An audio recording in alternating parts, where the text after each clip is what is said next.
Alexander from the Sacred Heart College, Tirupattur, Tamil Nadu, who will give the first talk and the keynote speech, in a sense, to set the agenda for the Education for All panel.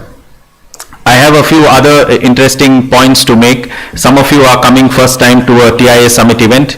In our event, we don't give garlands and mementos too much in between panels. We don't give long introductions because we believe that the knowledge the speakers will share is of much greater value.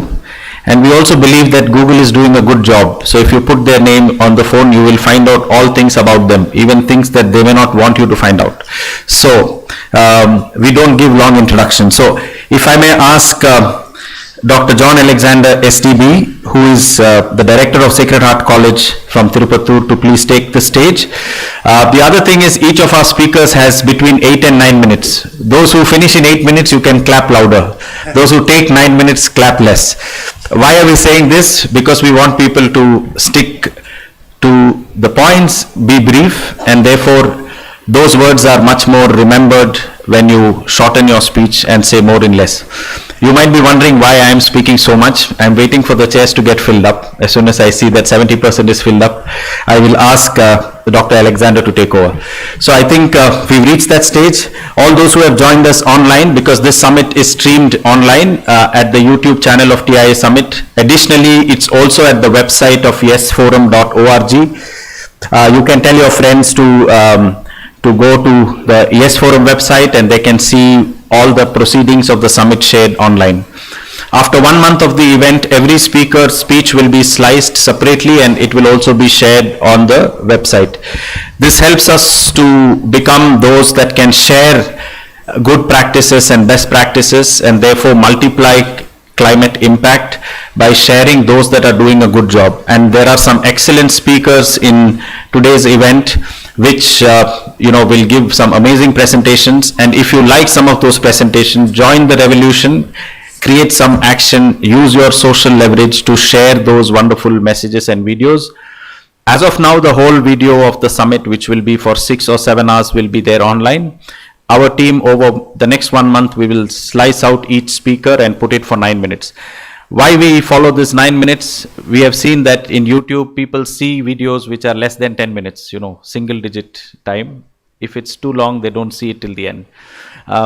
So with these few words, I'm very happy that we are starting YESS Forum maybe at 9:05. It's good for Indian standard, just 5 minutes late. So over to Dr. Alexander, and looking forward to your keynote. Let's give him a big round of applause, please. Thank you.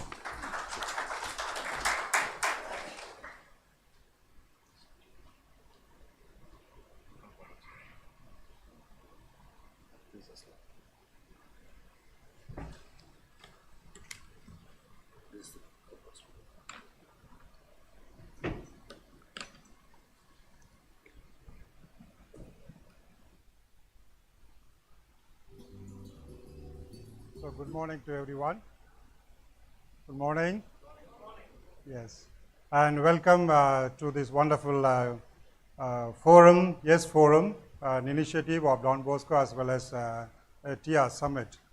At the outset, since I am given a very brief time, I think it's good to focus on what I want to this morning share with you.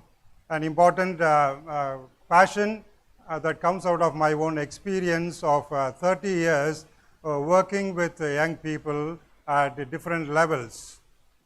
I've been working in schools, and I've been working in informal settings dealing with social centers of young people. But at the same time also, I've been part of universities and colleges. It is this experience has given me to deal with the sensibilities of young people, what they need, but at the same time what they aspire, and how the type of environment that we create in the country and in the culture that we live in is enabling them to achieve their dreams and aspirations. So that is what I want to share with you, dear friends and colleagues, this morning. So I have entitled my presentation as "The Road Less Traveled, My Education for Education for All Manifesto. So my moderator can count the minutes from now on. My presentation begins now. So when we talk about manifesto, we are not thinking about the election manifesto that our politicians are giving us. They are just like the roads that they put before the elections. After the elections, we neither see the road nor the manifesto that is given. But it is more like the manifesto that I have in mind of Marx and Engels' Communist Manifesto, that is born out of the experience of pain, experience of struggle of people who are not included in the society, who are exploited.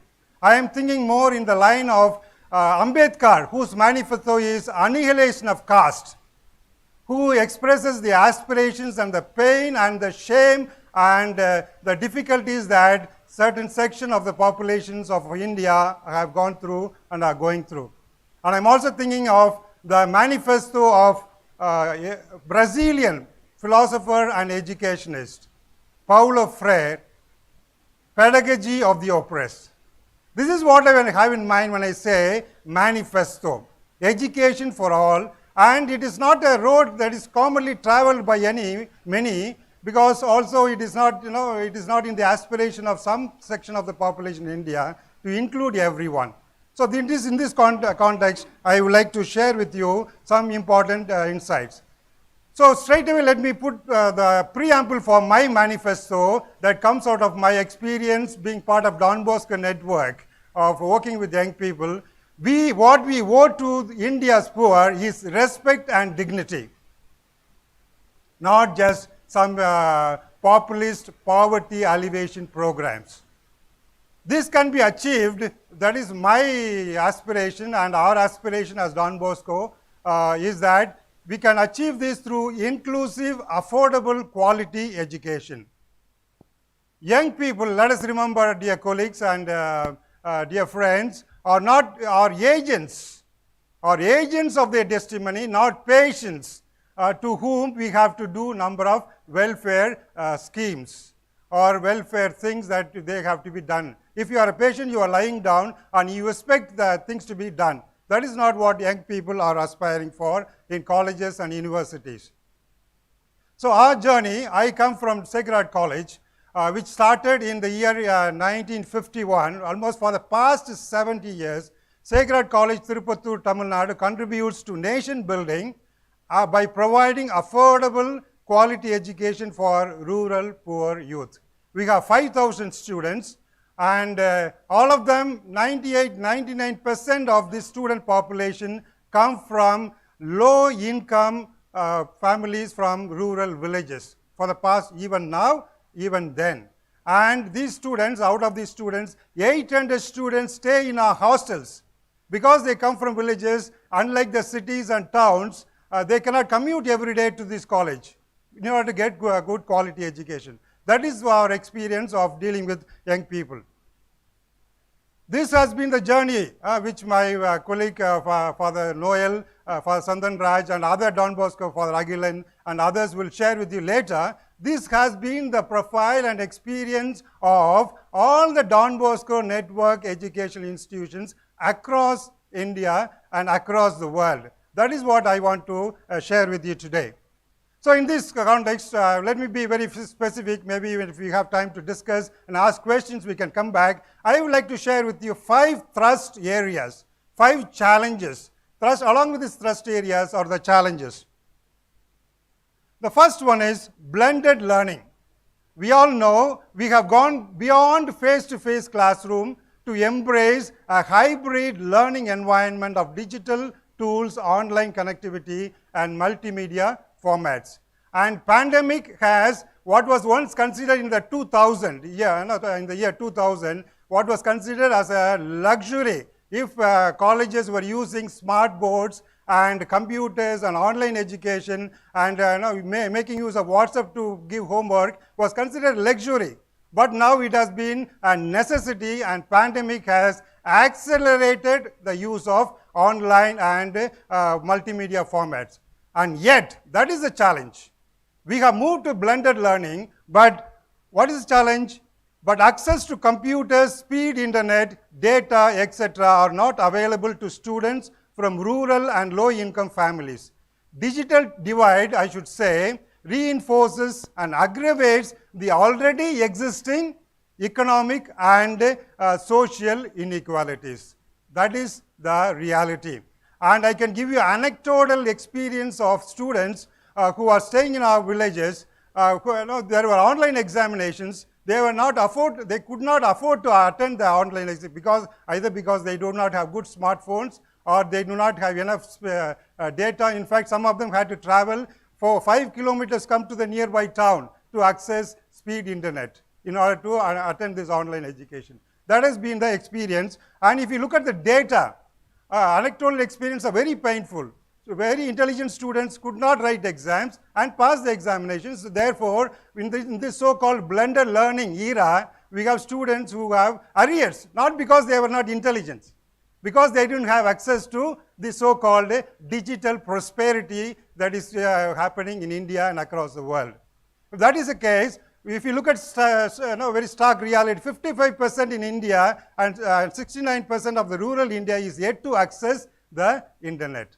So let us not bemuse ourselves and delude ourselves, live in a kind of a fool's paradise, if you want to say, that the whole India is going through a blended learning era of prosperity. No, let us not be fooled. The second thrust area is education, especially at the higher education where I come from. My experience both across India and I spent almost 10 to 15 years traveling to different parts of the world, interacting with the educationists. Colleges and universities should orient students first and foremost to become visionary leaders and entrepreneurs, not merely degree holders. That is what is the pathetic reality of many of our colleges and universities. We have about 1,000 universities in India and 50,000 colleges, but not all of them of quality and accessible affordability for. Second, to imbibe motivation, hard work and discipline. Many of our young people that I have seen and you would have seen have aspirations.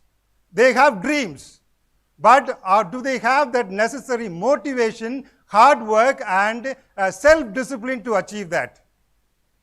In our school in Don Bosco, Chennai, I used to see one person coming around, walking to reduce his, to be slim. For 5 years he was coming.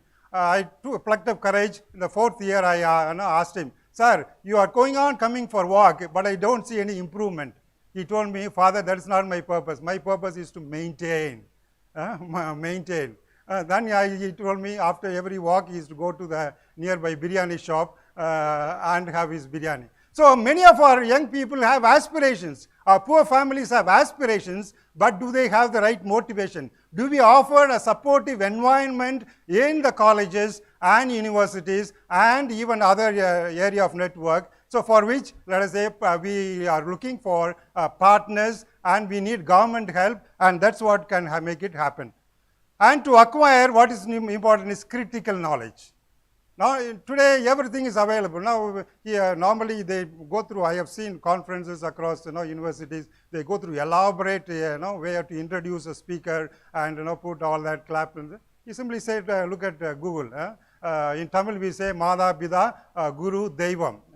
Today we say, Mada Pida Google Deivam.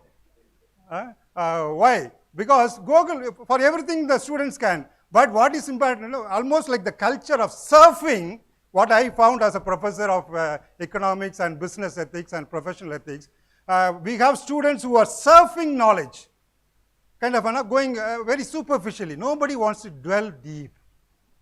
Everything is available. You give a homework to your LKG kid, daughter or a son, they will go to Google or you will go to Google. But the ability to discriminate what is my need is what is missing. And the practical skills, we have engineering graduates, but they are not able to really job. If you look at, you can look at it later in my presentation. why I'm saying this, I'm substantiating with statistics, because if you look at the patent applications, industrial design applications, trademark applications, and patents in force, if you compare it to India, it is abysmal comparing to USA and comparing to the type of amount of people that we have. So that is what is important. And if you look at our parliament, we are saying we have to create leaders. 90% of young leaders are missing in India's parliament, because the 17th Lok Sabha, present Lok Sabha in India, has only 49 members out of 543. So who is leading our country? Well, we want young people to really come forward, but we don't allow them, or we do not have the proper education to facilitate all that. And below 28 years, only one. But you can have a comparative statistics to look at other countries. The third one is stewardship. What is important is here, the goal of education is to create good human beings, not merely competent workers. That is what we all believe, and we should believe.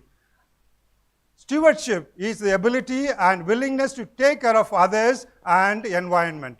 A student was crossing the signal and he sees red, he does not stop, but he proceeds.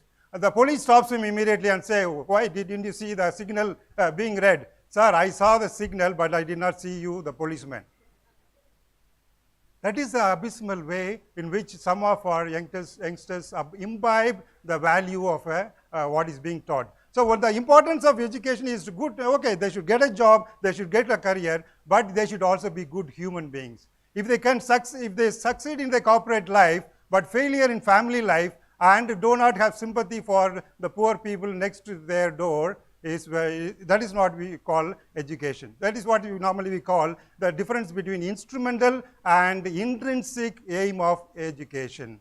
And you look at the statistics, I'm not going to look at it, to prove what I'm saying, the crime rate is, and that's why Don Bosco philosophy, Don Bosco very said, his aim of education was, give me souls. I am going after the heart of the youngster.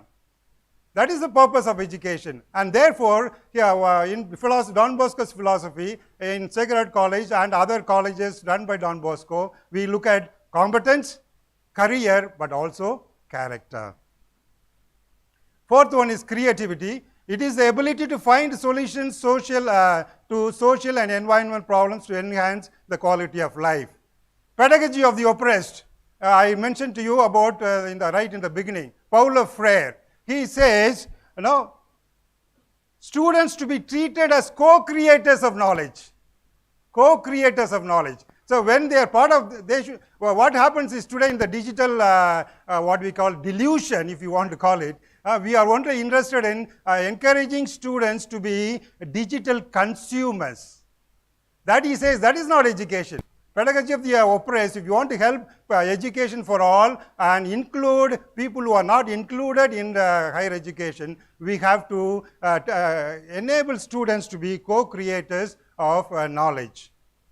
Finally, and then with that we conclude, openness. It's not enough to have these important thrust areas and face the challenges of the previous four. We need to be open and flexible. First and foremost, every college or university cannot be islands anymore.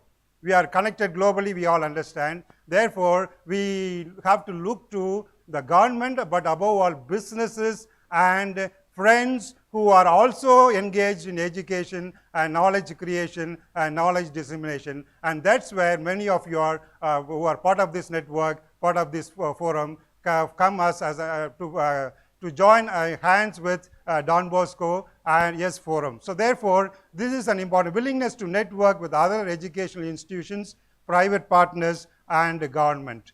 Openness to failure and setbacks. That is what is today missing in many of our young people in colleges and universities. They are not able to take failures. Many of them today, immediately they think of committing suicide. I'm not telling you something to frighten you. That is what is happening. Because they have not been trained, because the kind of a hype world, selfie culture, where images of uploading my good image and I look at other people's good image is more important than the real challenges and ups and downs of life.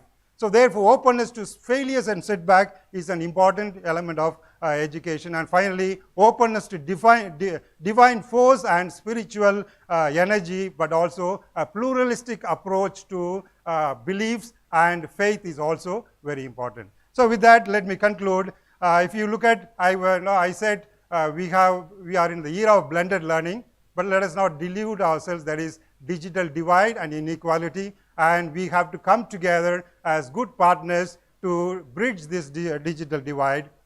And I also said we have to orient young people towards good being human beings, and stewardship, taking care of others and taking care of the environment. The colleagues will address the issue afterwards. And creativity and openness.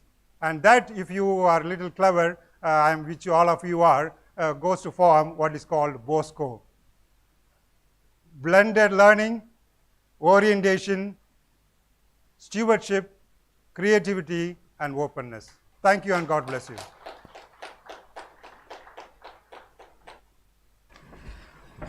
Thank you for that wonderful explanation and bringing together Bosco in the end.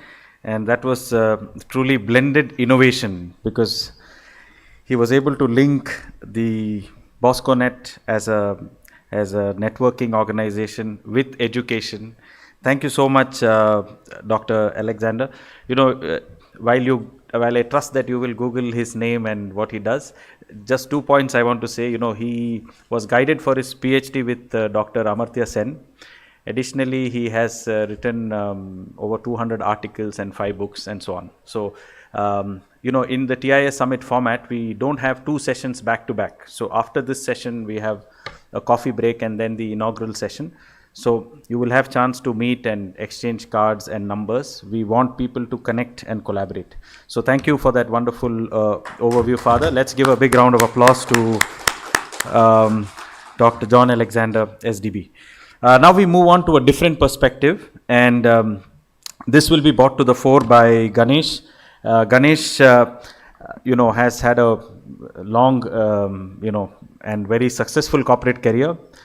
So please Google him later to find out. But as of now, he is heading human resources for Eruditus. Now, Eruditus is a very Eruditus Emeritus. You know, this is the co-branded name. It's a very, very interesting and very large edtech company. I think they closed a round of over $650 million of investment some months ago. Anyway, Ganesh will cover most of it and how their vision is for enabling education for all, being in the tech space and the blended learning space. So over to you, Ganesh, and you know, those who are joining us live, please share. If you are inspired by any quote, please share and tag Bosconet and TIS Summit and also the speakers there on the LinkedIn page. So that way we can spread the good news and spread inspiring messages to those that want to build a sustainable future. Thank you, and over to Ganesh.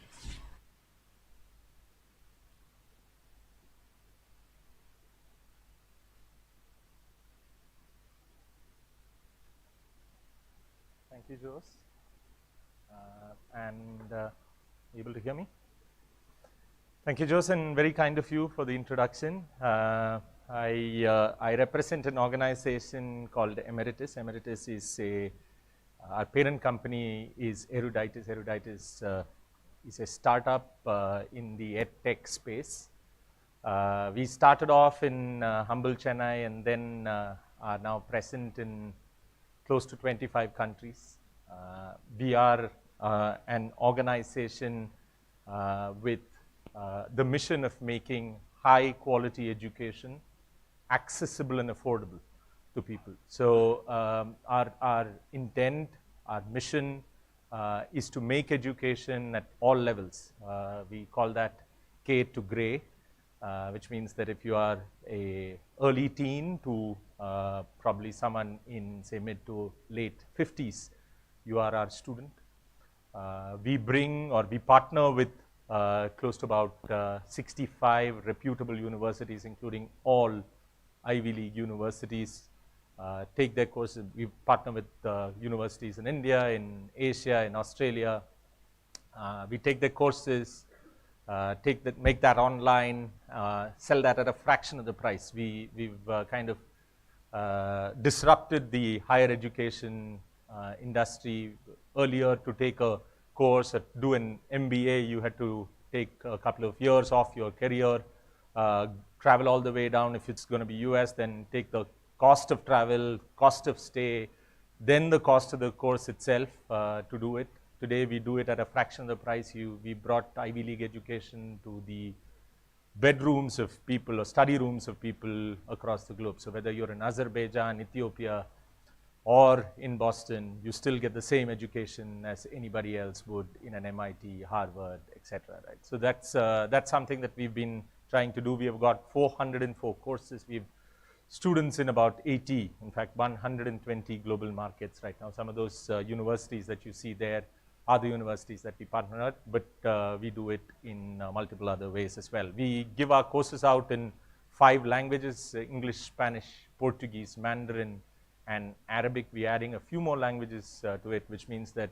Ivy League schools who did not have students in some of these areas where language was a barrier now gets broken. So that's a bit of it. We've got I've interesting stories, a few of stories of what we've done in, say, Afghanistan to what we've done in Mexico, in Tula Hidalgo, etc. We'll come to that.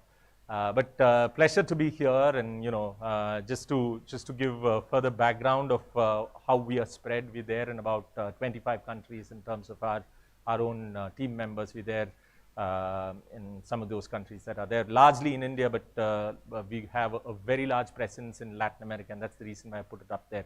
Latin America is important for us because that's where a lot of education which needs accessibility, apart from Asia, is right now concentrated. We're also a great place to work. The interesting stat in that is that we are gender neutral. We have almost equal male and female, and now having a good set of non-binary people as well. It's a very difficult thing to get in education industry, which is heavily male dominant. So we've been trying to do that. It's some progress that we've achieved, but again, the third gender is something that we would want to bring into equal sort of presence.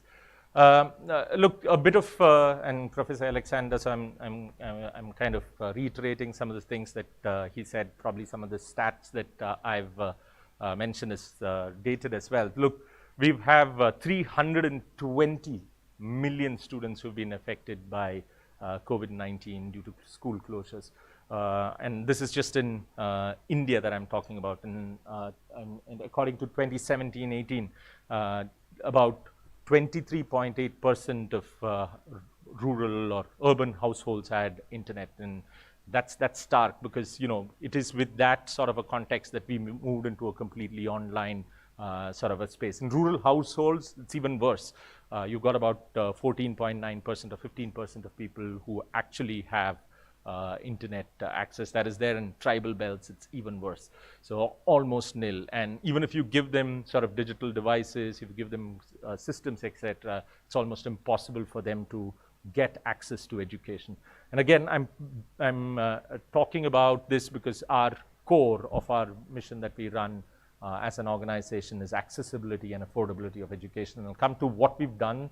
While we do a lot of things for our commercial purposes, we are not a non-profit organization, we are a for-profit organization, but a large part of what we earn, we spend to make education accessible to people who are less fortunate. The other part which we'll cover and some of the things that we've done is around women, because I think that's very important. Only 16% of women have access to mobile compared to about 36% of men. So that's very important. It's important because a child whose mother can read has got a 50% chance, and this is according to the World Bank, a 50% chance to survive past an age of 5. And that's why it's important to have a woman educated or actually being able to read and write, right? And if all women in the world in an ideal scenario have access to primary education, we will have 1.7 million lesser malnutrition deaths. So that's some of the stark statistics around women, and it's very, very important. Like I said, Women form the large part of our organization. It's an important part of our mission as well. So look, let me quickly get into what we've done. So we've kind of our response to the pandemic and our response to or our efforts in terms of being socially impactful are in 4 large buckets. One, of course, is the fact that we've, again, to what Professor Alexander mentioned, while we are a digital learning company, we do understand and appreciate that access to online education stuff and some of the stats that I told you. So we've tried to bring in or or make students get the access by providing them devices. We've tried to do that in what we call as aboriginal areas or tribal areas in India, especially in South India and Central India. And we've also tried to incorporate what are called as mohalla libraries in tribal areas, which are libraries and that's to the point that these places do not, even if you give them a device, they probably won't have an internet tower. So access to mobile learning becomes important. So we've tried to put in or bring up what are called as tribal libraries or mohalla libraries that are there. I'll also talk a bit about Vahani scholarships, something that we do as an organization to support brilliant academic scholars who come from extremely impoverished backgrounds. We'll talk a bit about the women that we've supported in what is called as our initiative about restoring her voice. And we've also done a bit on the Ukraine front. That's something that I thought you guys should know because it's important that we work towards it. It's an area where we feel that there is a lot that this community can do. Without further ado, let me quickly give you a bit of a background about how we're helping or doing our bit in conquering the digital education divide. Like I said, the first thing that we did, and this started off as a small effort from one of our IT support executives. He came from a very small background, and so were our housekeeping staff. So they were people who used to clean our offices. These housekeeping staff, after we closed our offices, we never fired them, but we never fired anybody through the pandemic. So they had a problem. They couldn't have an access to the internet or digital devices. So our first attempt was to try and bring in and make accessible education to them. So we started giving out devices to these people, and then we initiated this initiative, which spread across boundaries. We went to Maharashtra, to Tamil Nadu, to Karnataka, to Kerala, and looked at areas where people weren't having access to digital devices and started giving them out. First, smartphones. Second, we started giving out refurbished laptops, which meant that people who had laptops left back in offices and other offices across the globe, we refurbished them, made it as good as mint, and then gave it out to people. And finally, we also looked at new laptops that we got and gave through our investors. We've got a fairly good investor network. We've been invested by large corporations we've been fortunate, invested by large corporations like, say, Facebook, etc. So they've been also a part of the initiative to give some of these devices here. I talked about the libraries. We so far did 38 libraries. This is in Kerala and upper southern Karnataka that we've tried to work through. We've identified these libraries, given access to them by providing them networking and laptops that we've tried to install, and then we're working with the government of Jharkhand to do a bit in those areas as well, where there is access to internet as a challenge. An estimated, it's a very small effort. You can see 38 libraries, and 30 aren't much. They're just about 38 laptops. But the access that it has created is 15,000 people who frequent these areas today get education because of just those 38 laptops, which otherwise would have been turned up into scrap and actually sold away. It is humongous impact, and we didn't realize it when we started it off, but it is only when we visited there did we realize that there is so much that you can do. You have to look at the way the students actually use internet, because they've never seen a computer before, and so that is something to behold as well. I know I'm kind of short in time, but the Vahani Scholarships is an initiative. So Vahani Scholarships is an initiative by our investor SoftBank. This involves identifying households where the annual income is less than 1 lakh rupees. The annual income of the entire household is less than 1 lakh rupees. And every year, we identify 51 scholars, 51 students who are in 11th, 12th, or entering into graduation, but have got 90% and above marks in their qualifying examinations. We pick them up, we train them out, we give them education to, mentorship and education, and to Professor Alexander's point, to create entrepreneurs. We ourselves entrepreneurs, right? So to create entrepreneurs has been something that we've attempted. These 3 students are actually Vahani scholars. 3 of them are starting off something by themselves. And how we're doing or enabling them to do that is that we're giving them courses, Ivy League courses, to each of these 3 scholars. This is from a batch of 51, so we've gone through rigorous selection and given them those courses.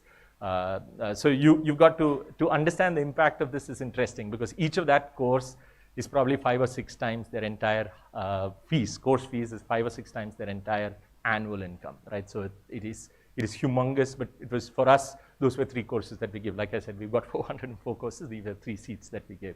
But the impact was humongous, especially people like Sakshi, who are actually creating education institutions which will further impact other young people like her. So it's a fabulous initiative, the Vahani Scholarships. We're also picking a few of them to be mentored. Some of these are global leaders, for example, people who are there in Mexico, who are there in US, etc., in Silicon Valley. Some of the Indians who are there in Silicon Valley are taking time to actually mentor the students from Vahani to help them actually get higher in education. That's something that we're trying to do as well. But these are 51 scholars. There's very little that we have done, but we feel that is a scholarship that we can extend and grow. Finally, another one on Restore Her Voice. That's our pet initiative on, like I said, working with women. Quickly into it. We were working with women in Afghanistan who were from Afghanistan, who moved to the US, really struggling. They were struggling to do, they had kids, some of them, they were struggling to find an income or even study. So we picked up, we worked with about 10 Afghan women in the US, ensuring that they get access to our courses, they get access to study material, they get access to our mentors, some of who are Ivy League professors, etc., to be getting the education that they need. It is a great initiative, because these Afghan women otherwise would have had no way to actually even spend to get educated or get their students, get their kids to be educated. Again, this is in Sindhudurg. Again, we've tried to do that for the girl students in Sindhudurg. Sindhudurg has, in Maharashtra, has a big tribal belt, which has got a large set of young women or young girls who have dropped off the education highway because of the COVID pandemic. We're working with some of those schools in Sindhudurg to actually give them laptops, that is, personally give them laptops so that they can use that to pick up education. Finally, on the Ukraine fund, we've been working with some of the institutions in Poland. Poland also has got some of our investors, so we've been working with institutions in Poland to help support people who've been affected in Ukraine. We've set aside about 2.5 crores in terms of education scholarships for students who are there. We're working with some of the institutions in India to note something like, I hope you've heard this institution called Norca in Kerala, who is supporting a lot of Ukraine returnees. So we're trying to support them, give them scholarships, and see if we can get them back into their education sphere. We're also working with at least 3 institutions in Poland and in Kiev for orphan adoption and for educational empowerment for students who are there in Ukraine. So these are 3 initiatives. We estimate about 12,000 people, again, a very small number compared to what's happening in Ukraine. 12,000 people get impacted because of it. Thank you so much. I know we probably don't have time for questions. We can do it later. Thank you so much for having me here, and have a good day.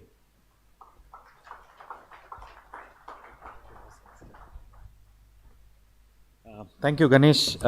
It's really nice to know that the startup also dreams big and sees in which way they can create impact.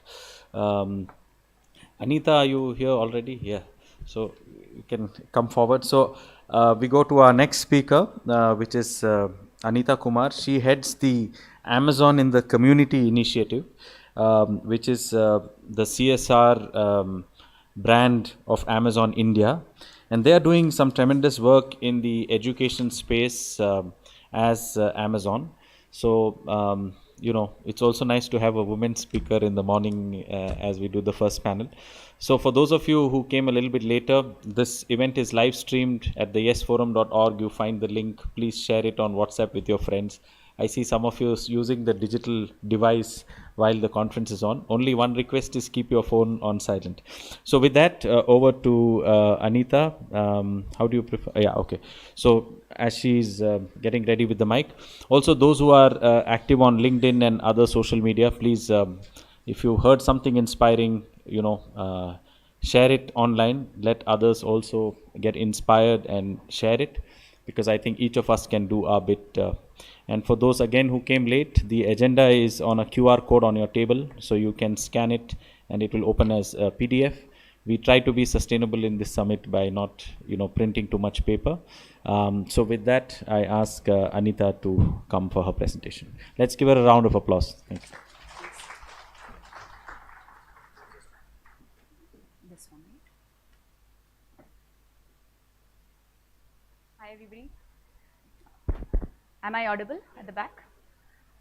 Thank you so much for having me here today. And Jose, hopefully next time I'm on a panel like this, I'm not introduced as a woman speaker. So that's my hope at some point in time. But really excited to be here today in a physical event after a long time. I'd like to start with the story of Poonam, right?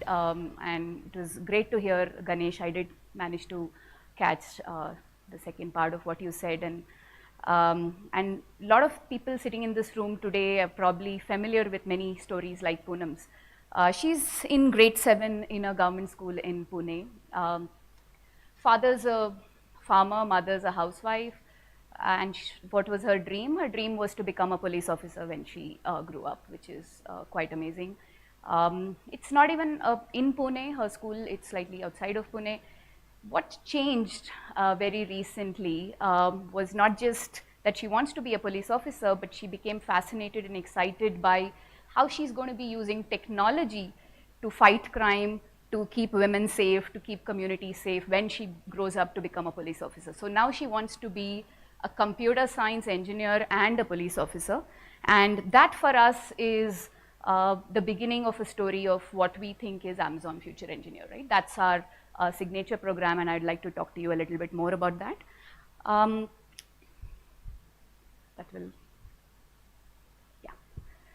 This graph is possibly not surprising to most of you. We know this is the huge youth population which we have in India. This is our customer, and anybody who knows Amazon, our customer obsession. We work backwards from whoever is our customer. All of you are probably Amazon customers. For Amazon in the Community, which is our corporate philanthropy segment of our function, our customer is the youth of India, but youth of the world as well. So we are a global corporate philanthropy organization within Amazon, and we are fairly new. Some of you might also know that Amazon lives and functions on what we term leadership principles. We are very fortunate to have added a leadership principle very recently, as of last year, which is called Success and Scale Bring Broad Responsibility. Right now, I would urge some of you, especially nonprofits who are in this room, to actually go and see some of those leadership principles, because they really help us scale our work, do our work on a day-to-day basis. And I've always felt, there are a lot of things there to learn for everybody. And one of the leadership principles, for example, is bias for action, customer obsession, and things like that. But the latest one is really how do we use our scale and reach for good? And part of my role in the organization is to make that actionable on a day-to-day basis for every Amazonian, right? India has 100,000 plus full-time Amazonians, and my role is to work with them and their teams to figure what can they do in their work or apart from their work to actually bring more responsibility, give back more to society. So that's part of my role, and our customer specifically is youth, but within youth it's 10 to 24-year-old, underserved, underprivileged, underrepresented in some cases, young people. And in India specifically, since that's the geography I look at, we've been very focused on the government school ecosystem, and it's a pretty crowded ecosystem for philanthropists in general, and we realize still, but there is a way to go, and especially as Ganesh was talking about, in terms of the last 2 years, there have been a lot of reversals which have happened, and there is still a lot more work to do. And some of these facts are probably also very familiar, but within the Amazon ecosystem, we are specifically different as India because we have the biggest mobile first population, right? Most of our programs are built for a laptop first, computer first ecosystem, whereas we are trying to rebuild, re-envision everything with a mobile first, local language kind of ecosystem. So these are just some facts out there, and just to kind of talk a little bit more about hence what is our program, right? So Amazon Future Engineer is one of our signature programs, which is a philanthropic program, which is really about empowering every child to be a creator. And a lot of us have heard about the creator economy in most kind of storytelling, and this is something which we've been trying to actively change within Amazon as well. The narrative is always there's somebody who's poor, there's somebody who who's underprivileged, then there's somebody who has privilege and they come and save them and they give them money or they give them something and they become happy, right? So we're trying to change that narrative a little bit, even in our storytelling, in really saying, like, first of all, it's not that we have all the answers. So really the answers come from young people themselves. And last week I was part of the Ashoka Changemakers, some youth changemakers panel, jury panel. At the end of the jury panel, honestly, the jury felt really incompetent to judge the young children, right? Like they were between 16 to 20 years of age. It was amazing, inspiring to say the least on what they have come up with, the ideas, the thoughts, some of which we are absolutely not able to even keep up with at this point in time. But that left me with a lot of feeling of hope as well, which is really that the future change makers and the creators are going to come from that generation. And as Amazon and as somebody who's looking at philanthropy, what is it which we can do to at least enable that and to remove barriers to that? And that's the vision of Amazon Future Engineer as well. And while it's primarily focused on computer science education for all, because obviously our focus is technology, being a technology organization, but we also believe obviously the future is digital, and rather than just being consumers of technology, how can we create more responsible creators of technology as well? The vision I just mentioned is around enabling computer science education for all. Sorry, am I pressing something wrong? Yeah, sorry. So the way it's divided is, 3 different things, which is really helping kids explore the world of computer science, explore the world of technology, which is just a very basic level of exposure through multiple things we do. Deeper learning, which actually spans curriculum and teacher development. We partnered globally with Code.org, which actually forms the backbone of White Hat Junior, which has been acquired by Byju's. Some of you and your kids may actually be working on that platform. It's a world-class curriculum platform which we help develop, which we add content to, and which we are now translating into multiple Indian languages to take to schools. And while it's a self-serve platform, the primary way we work is with partners on the ground who actually work within schools to take this curriculum, to train the teachers to actually make things happen, right, and make the magic happen. Now, a lot of this curriculum is unlike traditional say computer science curriculum, which you and I might have studied, is completely hands-on, right? They are actually learning to code from day one, and whether it's a good thing or a bad thing, it's at least trying to level the playing ground. It's not telling them this is a PC and this is a keyboard. It's really trying to help them think and problem solve using computer science. So I would put it as, how do you teach kids how to become problem solvers using computer science or coding? And the last pillar of this is really the build pillar, which is very similar to the Vahani scholarships, I must say. The AFE scholarships, it is focused on young women who want to go on into technology careers. We pay all 4 years or 3 years of their college education. We're just announcing the first batch of 200 women scholars who come from annual family incomes of less than 2.5 lakhs. And in the first year, we launched Amazon Future Engineer in India 6 months ago. In the first year, we aim to reach about 100,000 students across 900 schools. We are at the moment, after 6 months of launch, at about 60,000 students and about 500 odd schools. Just looking at the time, but just to show you a few glimpses of things we do. Sometimes it's about one interaction, and this is what I spoke about, exploration. So one of the key measures on how we work, and as I said, we have 100,000 smart Amazonians.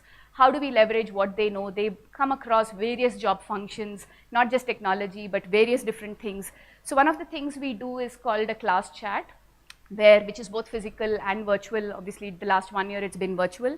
But really, it's a session where a leader, an Amazonian, can speak to students in their own native language, and we have developed, some matching kind of software for this as well, where they can pick slots. They are certified to speak to kids, to tell them about their own journeys, inspire them with stories and challenges they have faced, and then for half an hour have a Q&A, which actually spans even CS 101, from what is cloud to everything else, right? So, and this was recently, I was in Chennai 2 weeks ago in one of the schools, I think, this was Tiruvallur district.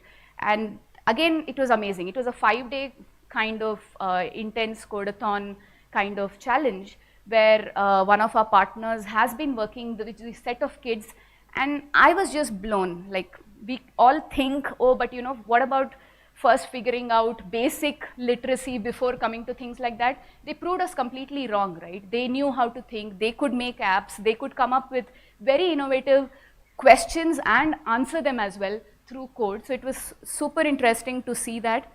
And for some of them, this is the first exposure which gives them that curiosity to learn more. This particular team was very, very inspiring. Again, one of our partners is the Innovation Story based in Bombay. She's a very passionate educator who's been taking lots of girls to do the whole robotics challenge, the first robotics challenge abroad. She used to work with private school girls because her passion is women in STEM.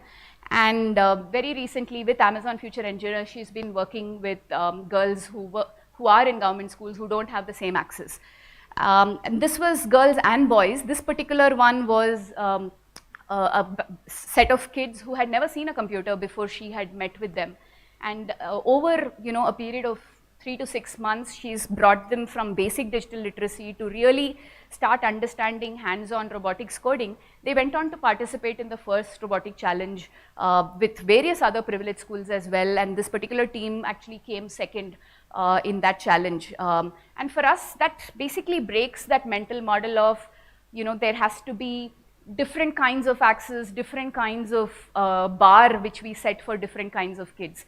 This actually taught us that we don't have to be constraining ourselves in what we offer to children across our schools. These are the careers conversations which I was talking about. We recently did a marathon event. The Bastar district in Chhattisgarh had reached out to us, the Bastar district administration. And over 3 days, they wanted, and they hooked us up with their infrastructure, right, their digital infrastructure. Over 3 days, we actually spoke to over 9,000 kids through our volunteers. And it was an extremely engaging session, even though it was such a large panel, but they could send questions in advance, they asked questions live, and these were very, very exciting panels, and we're really thankful to the Bastar administration for giving us this opportunity. Just closing on what our learnings have been so far, right? All of it, I think, has been covered by Ganesh in the previous presentation. Digital infrastructure and lack of it is a reality, especially if you want to teach computer science. But what we have learned is we are trying to solve it in both ways. One, we can't say all government schools in India, Amazon is going to somehow create the digital infrastructure, but we try and do our bit. For the last 2 years, we've been also donating infrastructure, smartphones, tablets, laptops, computer labs across schools. Last year, it was close to 1.5 lakh students who benefited across many states, many partners. About 85 nonprofits benefited from our last year's program on digital device donation. At the same time, our biggest piece has been how do we work customer backwards?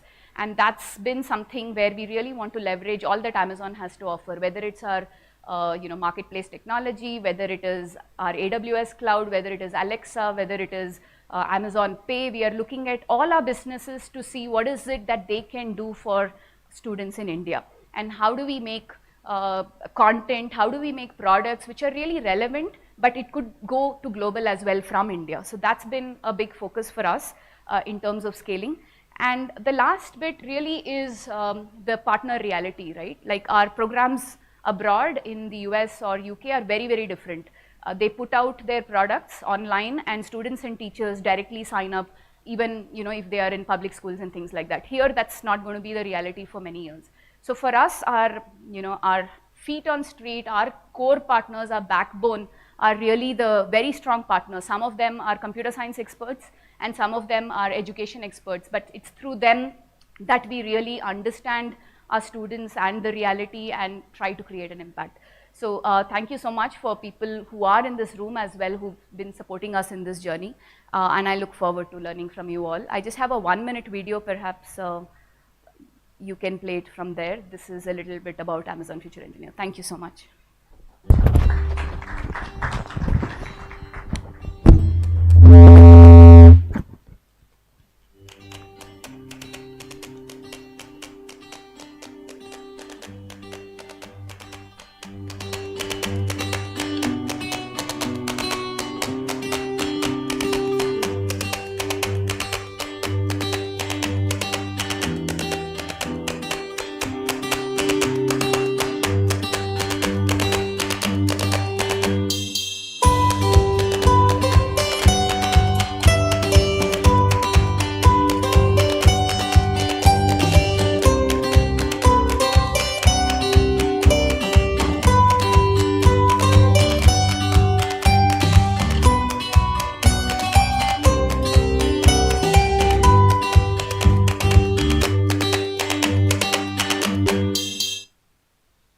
Excellent. Let's give a big round of applause. Thank you, Anita. That was really interesting. I just had this temptation to take a few seconds. If you connect what Ganesh said, that if women are educated and then the infant mortality rate goes down, and then if you link up to what Anita was saying, which is, this bias that we have, that people have to go through basic coding, then go to advanced. If I link up these two, I am reminded of Jordan Peterson, one of the philosophers who you will find online and you can Google and find out. He said something very interesting. If man can bring down child mortality, it's possible that the answer to the climate crisis may come from some of those brilliant children's mind.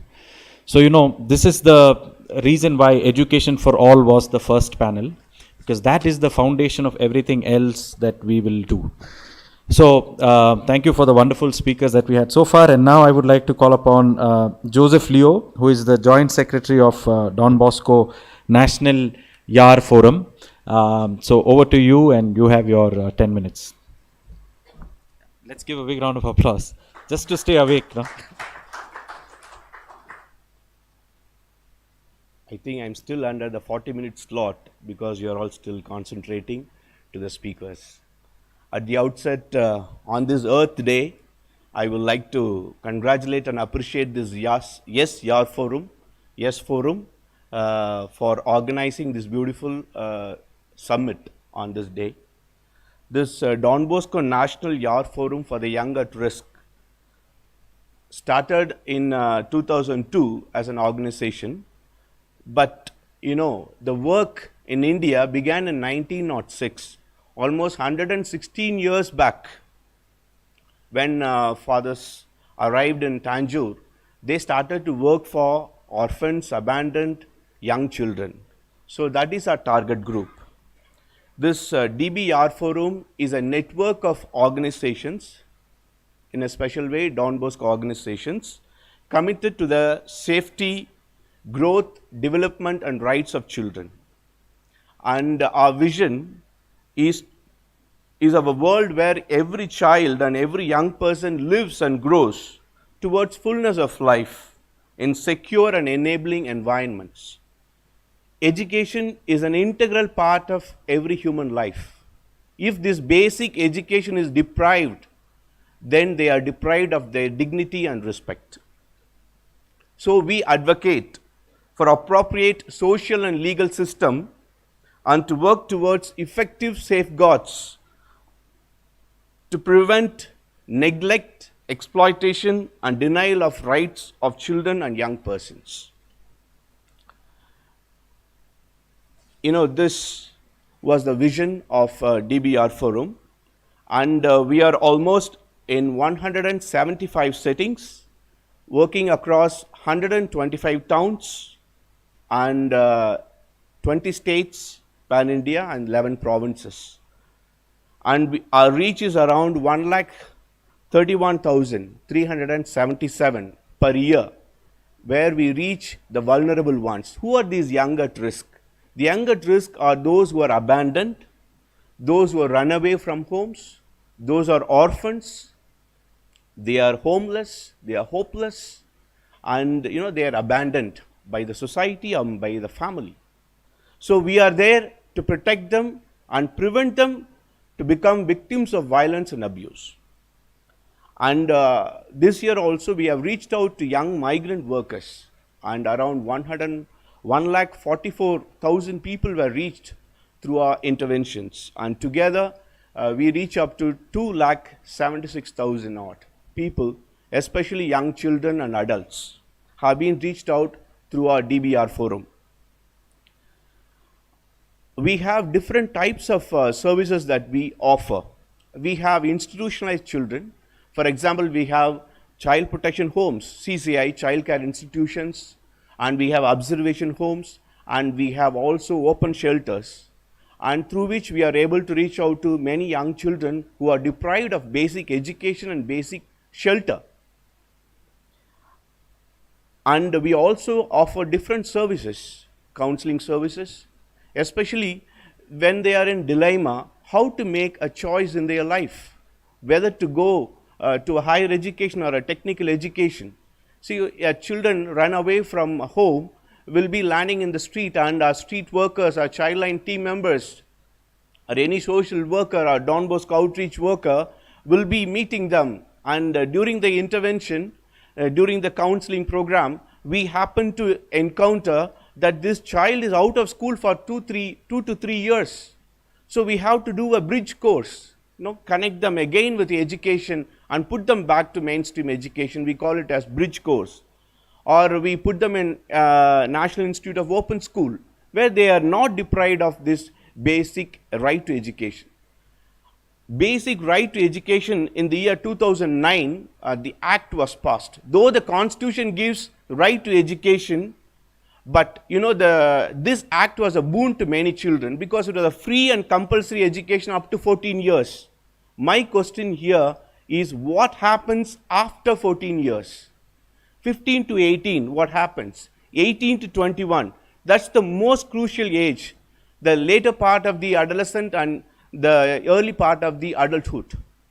That's the most critical age where the child chooses to live a good life or a bad life. If he joins a bad company, he can land up at any antisocial elements. So here, Don Bosco YAR Forum tries to give vocational training and education for these type of children who are deprived of education. We have fourfold approaches, prevention, protection, promotion, and participation. First of all, these children need to be prevented to become victims of abuse and violence, because they are away from home, they are away from family, and they are away from care and protection, love of family. So they need to be prevented to coming into the streets and to land up in a home. The last resort is only a home, where the child is unable to be in a family. So we need to prevent such types happening through our campaigns. For this year, for example, we give a campaign called Every Child Safe Online. All the speakers were speaking about, digital divide, and people need to have gadgets to have access to education. But this also brings a question of cyber crimes, and also the child is unable to use it properly. So we need to educate them, giving awareness to the children that how to use it in a safe manner, preventing them to commit crimes in the cyber networks, and protect them. How to protect them? Through our institutions, through our various campaigns. And we have around 10,000 children are being protected every year through our institutional care. And we need to promote education, especially giving them technology access and promoting them to a higher education. We don't want to stop their education up to 14. We want to give them an education after 15 to 18 and 18 to 21 if possible. I know there are higher education institutions which take care of the orphan children completely free. Though the government does not give that free and compulsory education after 18, but we in our Don Bosco institutions try to give free and compulsory and quality education after 18. For Alexander is an example who gives free education for the orphan children. I have put my own child in the college, Sacred Heart College, Tirupattur. Participation is definitely one of the rights of children, and through echo clubs, through child rights clubs, through children's parliament, we make them to speak and voice out their rights and feelings so that we are able to understand, learn together for sustainable development and for the child. Because our education is to give them holistic development, holistic formation, and social transformation. It is not just only individual transformation, but also should end up in holistic transformation of the society. For example, we have a status, education status of DBR Forum. Through all the networks, we educate them more than 7,000 children in primary, upper primary, and higher education and vocational skill training too. And in contact children are those ones who are contacted in the slum communities, who are given informal education and supplementary education. 8,500 children are being educated through our networks. The way forward. We have come out with 4 important priorities for the coming 5 years in DBR Forum. The first one is young persons who are addicted to substance. We need to address them. The first hurdle to the education system is substance abuse. So we need to address this issue vehemently and immediately. And young migrant workers, when they travel from one state to another, they are deprived of their education in their own vernacular language. Through SSA schemes, we need to give them that education and protect young migrant workers. And aftercare, I was sharing about 18 plus. We need to take care of their education too after 18. And of course, children in need of care and protection. And I have success story of one person just shared this story, and I end up with this. Haridas hailed from a small town called Thiruvannamalai. He lost his mother at the age of 10. Once you lose the beautiful love from your home, you get into bad company. And he was in the company of 18, 20 years of age, and they were into petty criminal activities. And once it happened that they were in a playground, 2 gangs were fighting in a cricket pitch, and it ended up in a murder. This boy is just 16-year-old. He was put in observation home. The others were in prison. But he had the opportunity to meet Father Vincent Xavier, a founder of Don Bosco Anbillam. So he was continuously conversing with this person and made him to come out of this observation home after 2 to 3 years that he spent in observation home. He was put in Allegheny Hills for his BCA. Then he did his MSW in Loyola College. He was educated. Primarily because of his higher education, now he has become a change maker in the society. He is the counselor in the Kelly's home, in the government homes, and he is also working as the project coordinator in Pattam, a prison, in the Pulal prison. Dear friends, that is the important element that we need to. A child needs to be given not just up to 14 years of age. The education should reach even higher and vocational skill training. That's why they can become stars and change makers in the society. Clear examples that I can show you. This person is from Bosco, Bangalore, Dinesh Kumar. He's a kitchen king now, who was abandoned at the age of 7. So our success lies in educating the vulnerable ones. They become our stars and our pride. Thank you very much.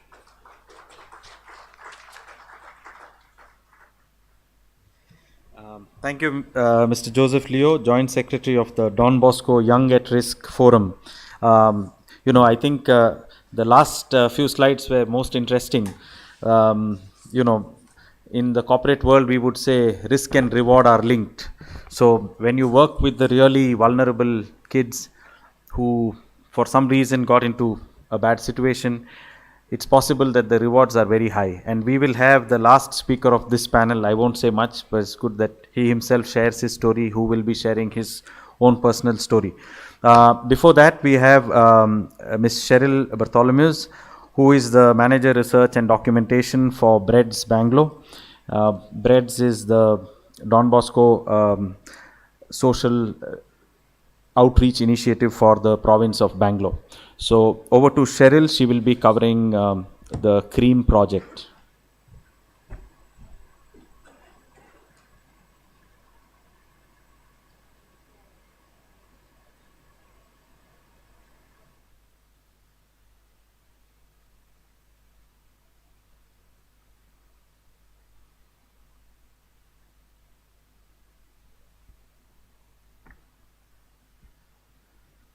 Hi everybody, can you hear me?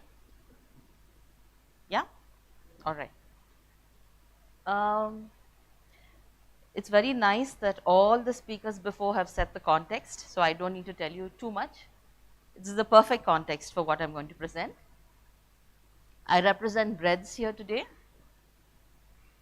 We are the solutions of Don Bosco in Kerala and Karnataka. We have 44 now I can see, sorry. We have 44 other Don Bosco partners. We promote education, child rights, skill training, livelihoods, and climate action.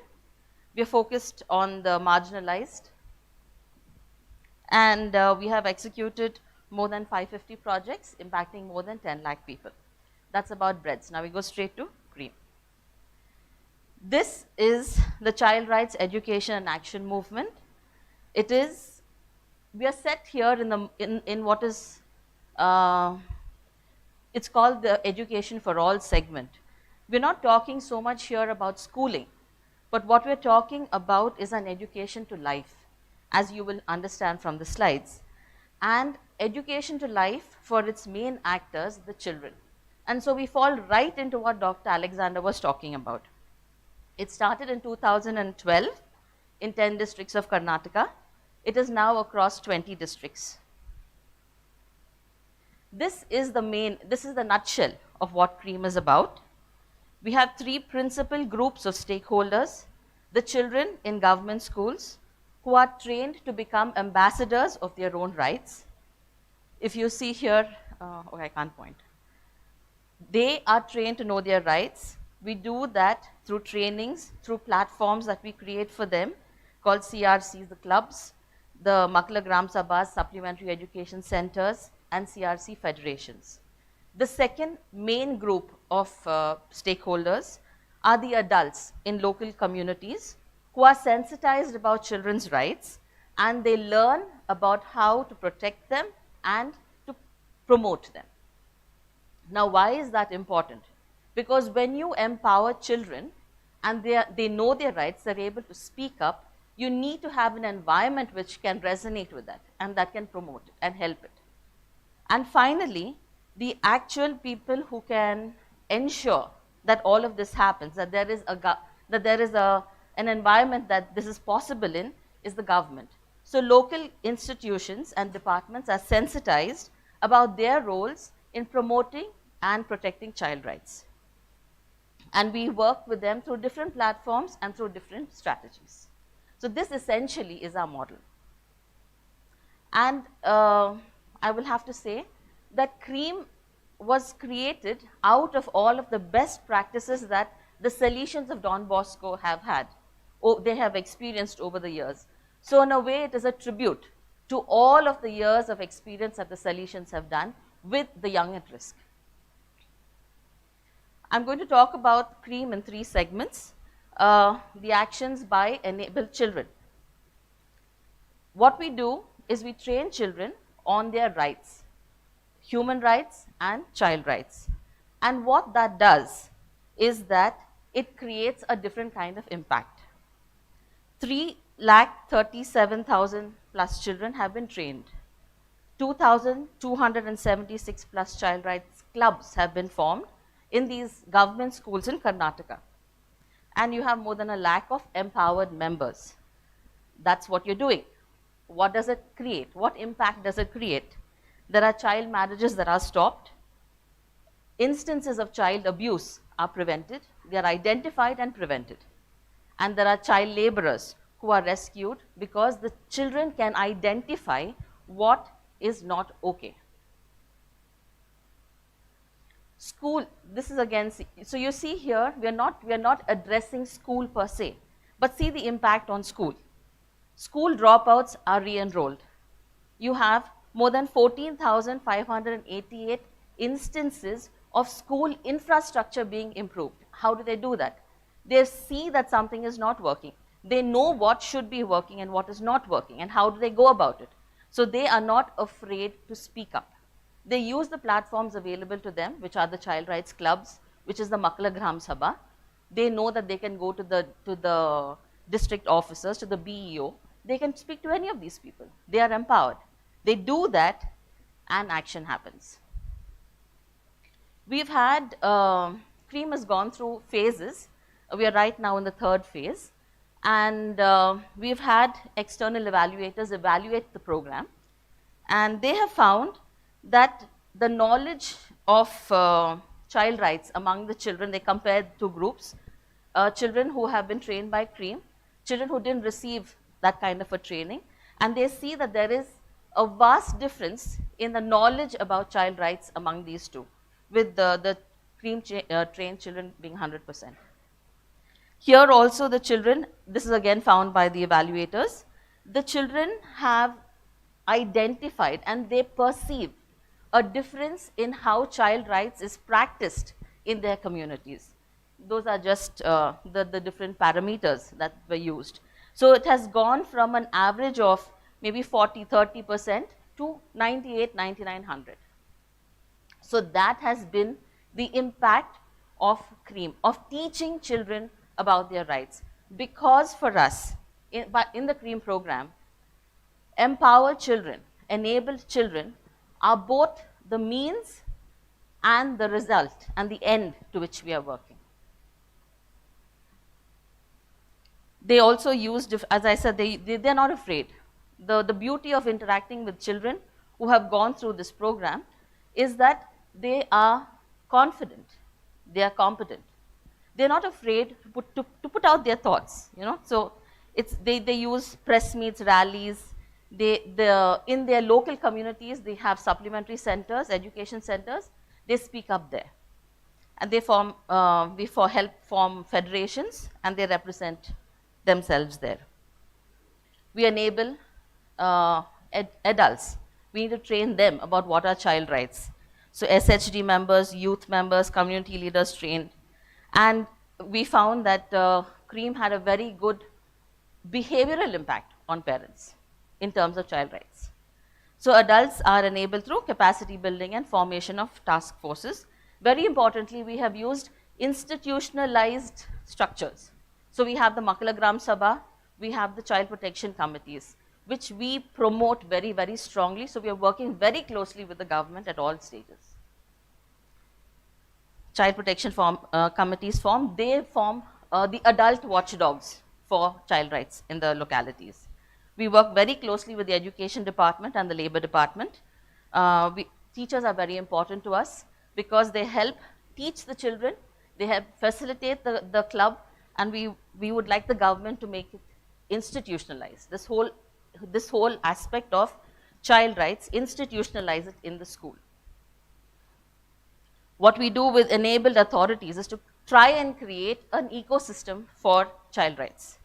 So the Panchayati Raj member officials, other government officials are sensitized to their roles to promote, for them to be able to promote, do their jobs better.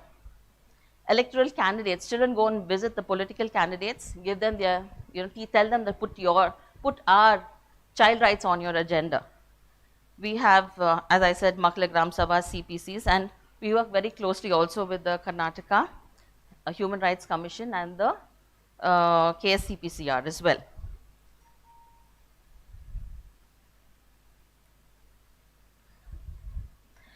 Because we know that you cannot always run a program. You can't run it into eternity. So there is a finite period of time. So we have been creating resources for sustainability. Our ideas of sustainability are to empower children. They will promote it. They will carry it forward using the existing platforms, asking for better platforms. We also have training manuals that we have created for the formation of child rights clubs, manuals for teaching children about child rights in schools. They are in Kannada, and they've been done in collaboration with the UNICEF, the Sarva Shikshana Abhiyan, and the KSCPCR. And the government has approved of the content, and we can use it in our schools, government schools essentially. And we are advocating for CRCs, the clubs, to be formed in every school.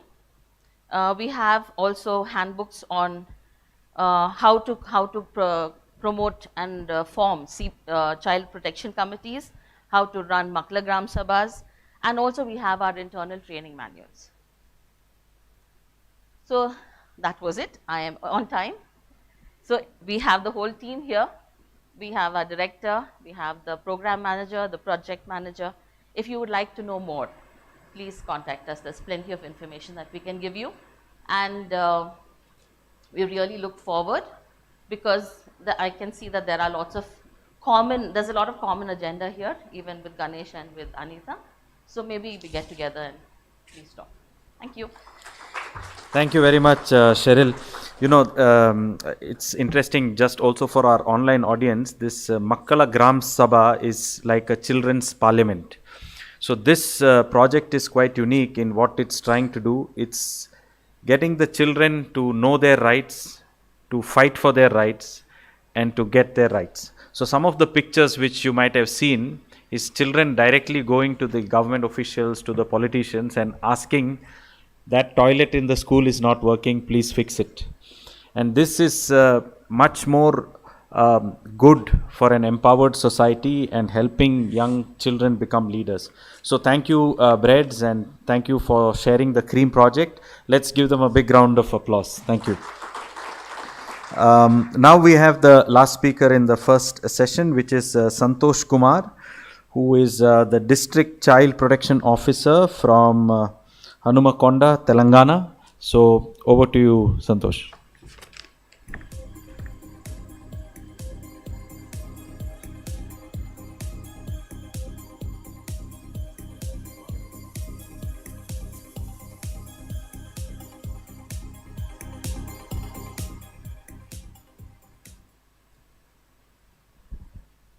Hope I am audible. Without taking much time, I just get into it. Yeah, there's one slide over there, and I was worried when Father Noel pushed me inside, saying that, tell me about yourself.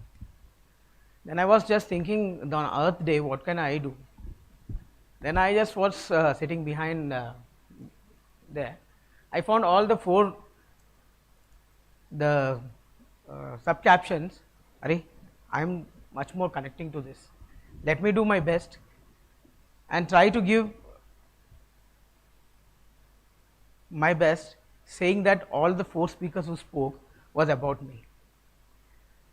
And about me, why I am saying, as father was mentioning, about 1,13,000 children were rescued every annum, and one was me long back. And this is to make sure that why I am trying to do this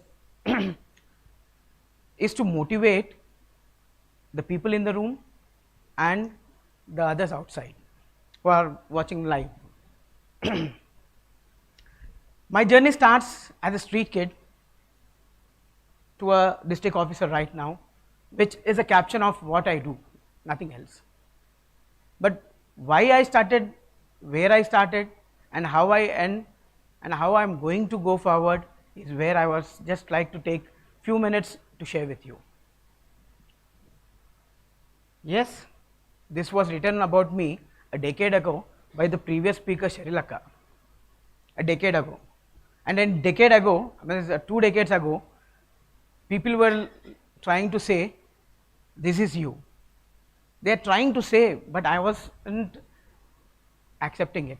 Can someone, I want everyone to speak along with me. Myself, okay, this is Santosh. A high energetic person, leading comes naturally. I don't know. Leading came naturally or they inculcated it, I don't know. But still, these words push me every time onto the ground here. To motivate many people, saying that without your help, I am not here. So once again, I thank for giving me this opportunity. So this led me here and onto the streets also. I heard that about 75% of the children run away from home due to fear. Most of the problems are poverty and other things, but it's one fear which is right now I am having it while speaking to this audience.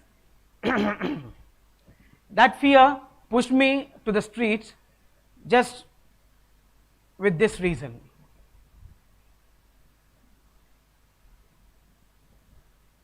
I was happy to hear that one more fellow was about the success story, who is crazy of cricket and got into troubles because of cricket. I am very much happy that I am not only the one who is feared of. This kept me about 3 years on the streets, and you imagine the first picture on the street about the streets. That's not my picture, but yet, yeah, I have used one picture which I don't know. Google, thanks to Google about it. So that was the day when I found myself on the streets.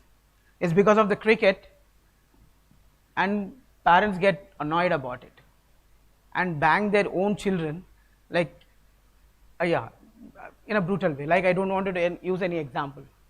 And that streets gave me a good gift. A gift that it took my limb, leg, and my hand, right and left. I don't know what combination it is, but still, it happened. It happened,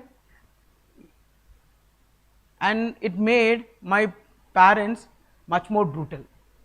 I was in the hospital, taken up by the police and in the general hospital, and my father came there and said, I don't know who is, because I say myself, this generally happens, a name change on the streets, because no one wanted to identify other.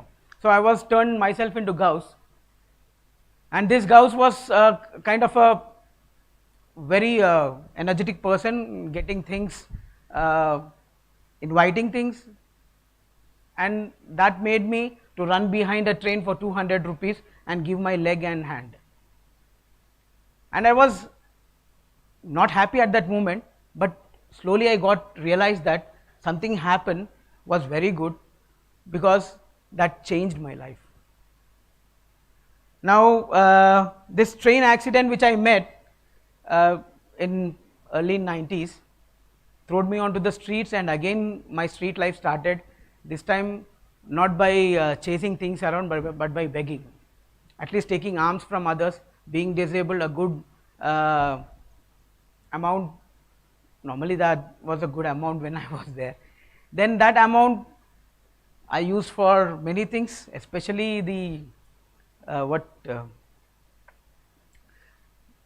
fagging, drugs, taking drugs, fighting with others, and many things.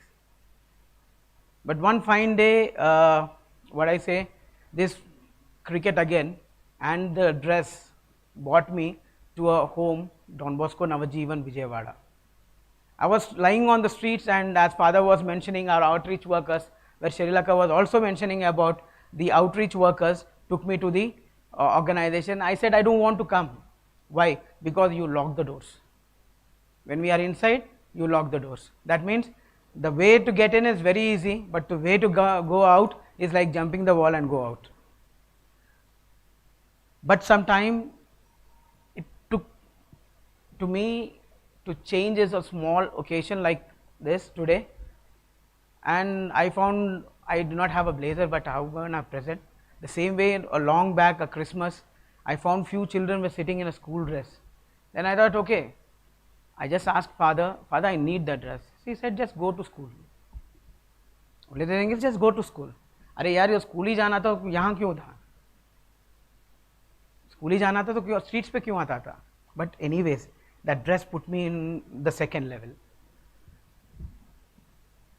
Now it is one point where some disabled can do. Yes, it's all because of the encouragement.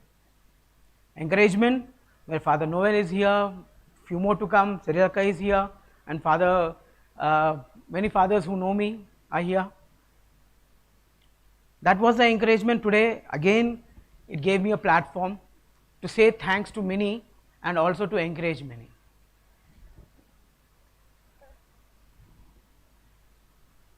It was not easy. It was not easy for them.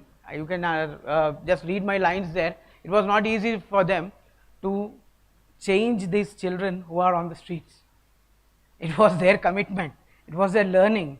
It was their let go things after banging the own staff, saying that get rid of here, don't try to change me.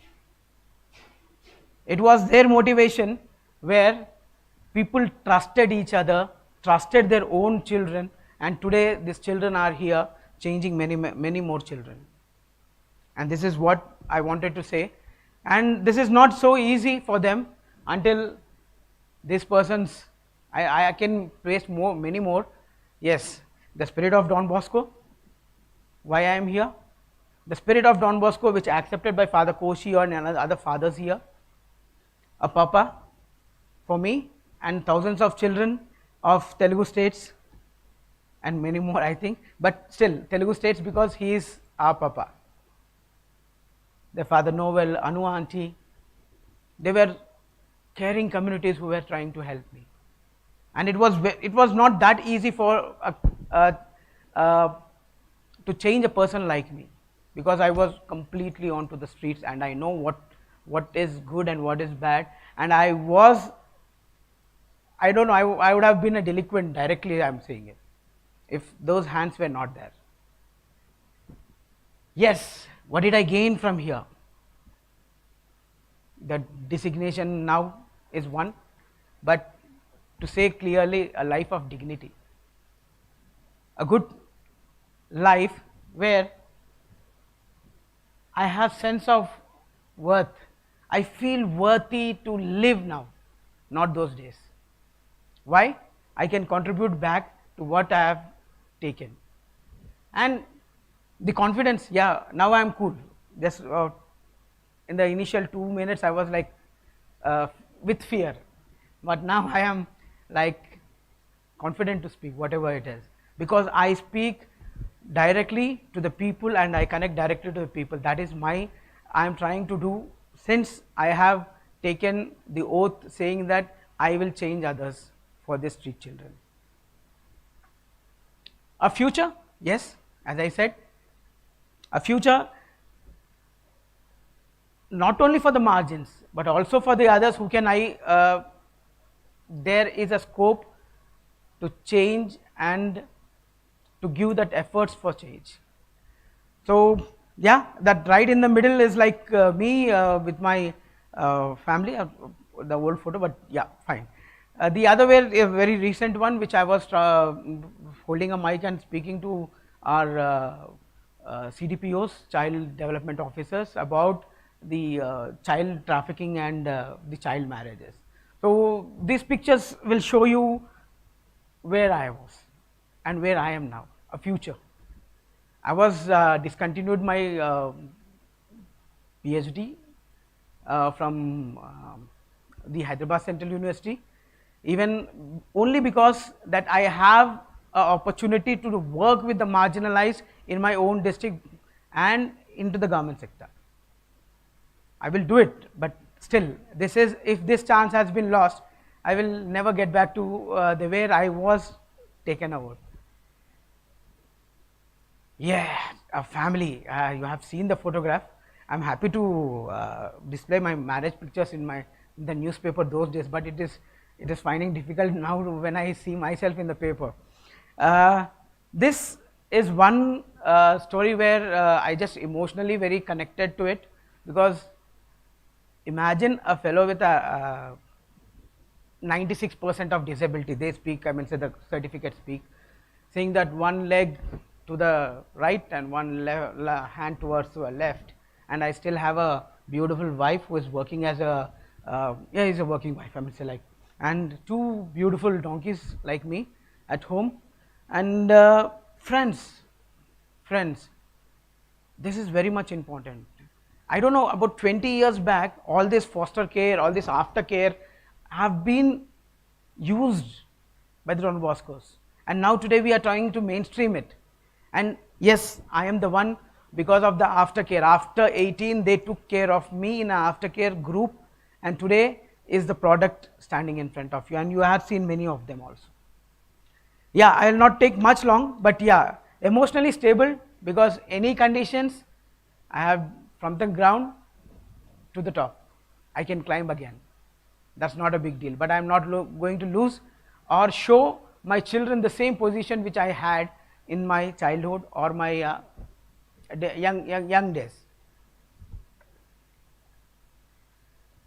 Now the capacity to give, Navajivan environment, which I always talk, among the lakhs of people they addressed, there are many children who are still deprived. I also learned that about 75% of the children are coming out of the fear, but now the ratio has come down. No street children are found much, but the missing cases are rising. Where are these children landing? There, a bigger group need to address this issue. The children are less on the streets these days, say about a decade, but where are they landing? In the trafficker's hand? Are they like going somewhere else? So this need to be addressed. So I am into the position where the spirit of Don Bosco, we call ourselves as a lay people or connected to Don Bosco, but still that spirit has been continuing. I don't know, I don't have much time. Without support, I don't know, I cannot imagine myself, where would I have been? But with support, now you can see me, see the change. The only urge from this audience is changing one life can help in changing many. So not only arm giving, but a care and love will change many. So this is what I would like to share. Striving still, yes, to make a child-friendly society, where nowadays we speak more about parents training. That is what required, rather than we say the training towards the society. Yeah, specific group has to be mentioned. That craze of the cricket, I just put this picture at the last. Why? Because these are few friends who are from slums and other areas. I am coaching them for the cricket. I am not an official coach, but still I am coaching for the Warangal Blues, and Yeah, there are two more in that group at this shorter end. My own sons, first and the third person. The younger one is Harshil and the elder one is Nithilan. And yeah, this is me, and if you can help more, the spirit, and I really thank fathers here. The spirit is still continuing and will be continued. Persons like me of any help here to render services. Thank you. Thank you all.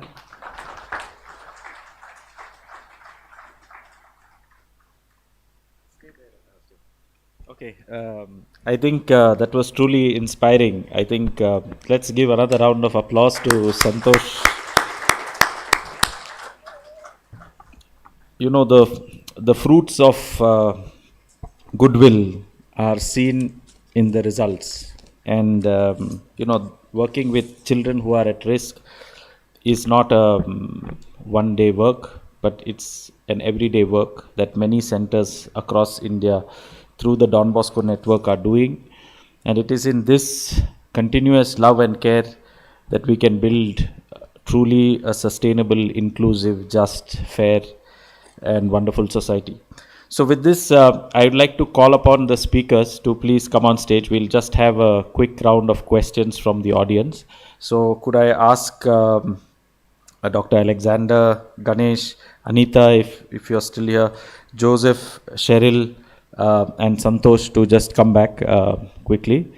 So can I have a cordless mic as well? So don't worry, friends, those who are seeing the agenda, we have put in enough cushion room in the agenda. So that's the trick we do. So we will be exactly on time as we reach lunch, no problem. Because if you are really good in mathematics, you will see that some numbers are not adding up. So that's the cushion that we need in India to be on time. I would also like to recognize specially and thank our Honorary Consul General Benoit Porfonton from Canada. Could you please stand, Consul? Yes, yes. Thank you so much. You know, he is supposed to come at 11, but he was so good. He said, I will come early and I want to listen also and then be part of the inaugural. So let's give him a big round of applause. Consul Consul Benoit is from Canada, and he's a new Consul General in Bangalore, taking care of all the requirements from Bangalore, and he will be in the inaugural and also speak. So with this, all our speakers are here. I will go to the other side. Thank you so much, all of you, for agreeing to be here with us in person. You know, after COVID came, everybody wants to be online in their bedroom and on a screen. But it's really nice that each of you took time and you were here. I think Anita had to go back because Amazon makes you work very hard. Huh? That's why we get deliveries on time. But anyway, she said that she had to leave. But anyway, we have the rest of us.